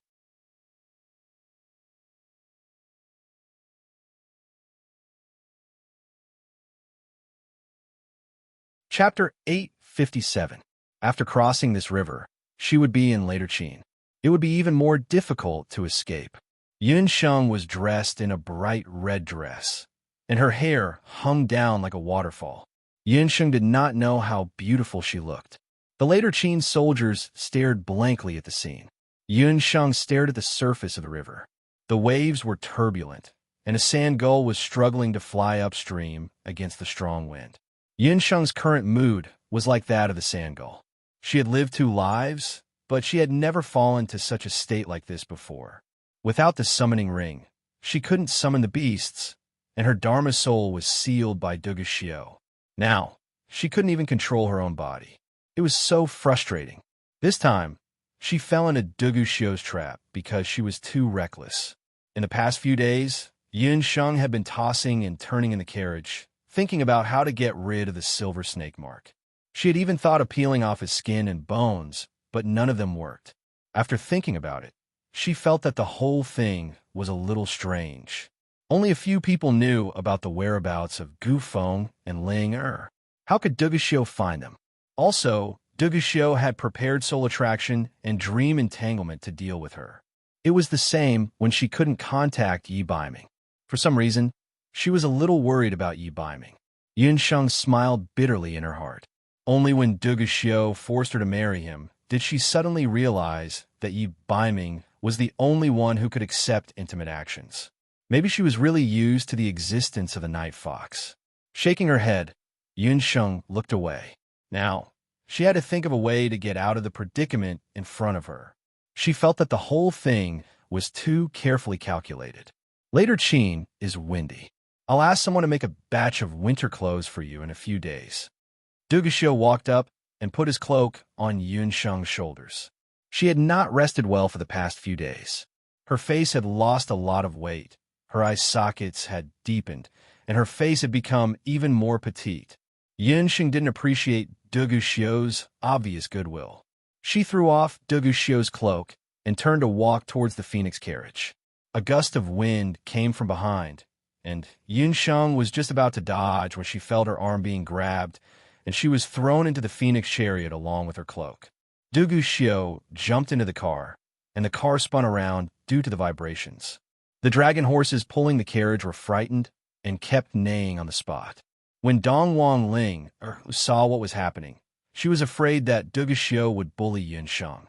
Thus, when Dongwang Ling wanted to rush onto the carriage, she was stopped by Madame Qi Bai. Recognize your status. Right now, you are nothing more than a palace maid. Madame Qi Bai's beautiful eyes flickered as she stared at the phoenix carriage. Her hands were tightly clenched as she stared at the hazy phoenix carriage. On the carriage, Dugashio's tall figure could be clearly seen, and Yun Sheng was nowhere to be seen. Dugashio grabbed onto Yun Sheng's hands and pressed her against the wall of the carriage. Dugashio was very angry, and his eagle-like eyes were filled with hostility. This damned woman, just how many times has she disobeyed me? Along the way, he asked to be in the same carriage as her, but was kicked off by her. Yun Sheng didn't even look at the various toys that he brought over. As expected, women cannot be spoiled. However, every time he wanted to be ruthless towards Yun Sheng, when he met her soul-stirring black eyes, everything would fall apart. Hey Lin wanted him to hug this woman as soon as possible. How could he not want to? The current Yun Sheng was as weak as a kitten. As long as he wanted to, he could take her at any time. However, he was unable to do so. With this woman's fierce temper, if he were to really do so, she might really fight him to the death. Dugashio pinched onto Yun Sheng's chin, feeling the smoothness of her fingertips. Yun Sheng, I'm warning you, there's a limit to my patience. If you dare to embarrass me in front of everyone again, I will kill Dongwang Ling Er. Dugashio was very clear on how to deal with Yun Sheng. As expected, upon hearing what Dugashio said, Yun Sheng became a lot more docile, although there was still anger in her eyes. Dugashio, as long as I find a way to get rid of yearning and dreams, you will be dead meat. Yun Sheng turned her head away in disgust. She didn't like to be alone with Dugashio. Yun Sheng could always smell blood from Dugashio's body. This man's killing intent was too strong. I've said it before, either you let me sleep with you once, or you stay by my side obediently. As for other thoughts, don't even think about it. After crossing this river, you will be Dongwang Sheng, so just obediently play the role of a princess. Otherwise, both of us won't be able to live a good life. Dugashio snorted. Pressing onto Yun Sheng like this, he felt a surge of hot blood rushing toward a certain part of his body, causing his eyes to burn with passion. On the phoenix chariot, the atmosphere became ambiguous. Your Highness, a few boats appeared on the river. From the looks of it, they seemed to be the boats sent by the imperial palace. Outside the chariot, Madame Chi Bai's words caused Dugu Xiu to calm down. Got it. Send someone to find out who is coming from the imperial palace. Dugu Xiu unwillingly let go of his hand and lowered his voice. Later Qin's imperial palace isn't as simple as you think it is. If you don't want to have sex with me so quickly, you better be more at ease. Although he had already placed a few shackles on Yun Sheng's body, Dugu Xiu was still somewhat worried. As the crown prince of Later Qin, once he returned to Later Qin, he would be busy with all sorts of matters. Yun Sheng and his wedding date was set to be 3 months later. In these 3 months, as his future crown princess, Yun Sheng had to stay in the crown prince's residence. The matters in the crown prince's residence would also be handed over to her to manage. Dugu Xiu was worried that Yun Sheng would still have to deal with the group of women in the crown prince's residence when he was not around during the day. However, he would instruct Qi Bai to help Yun Sheng during this period of time. However, Dugu Xiu had obviously neglected one point. Yun Sheng was not an ordinary woman. Even without the summoning ring and magic, she was still Yun Sheng. The person whom Dugu Xiu had sent to investigate returned very quickly. The person who was ordered to welcome the Princess Dongwang was Dugu Xiu's second brother, Dugu Qian. He was also the prince who had lost to Dugu Xiu in the competition for the crown prince of Later Qin. On the surface of the river, a few luxurious boats sped over like arrows. The wind on the river was strong, but the guards on the boats were all as still as nails. On the bow of the boat stood a man in embroidered clothes. Your Highness the Crown Prince. I heard that Your Highness the Crown Prince had brought the future Crown Princess back to the country, and I was ordered to come and welcome you. Dugu Qian's facial features were distinct and sharp. He was different from the masculine Dugu Xiu, and his face was exceptionally handsome.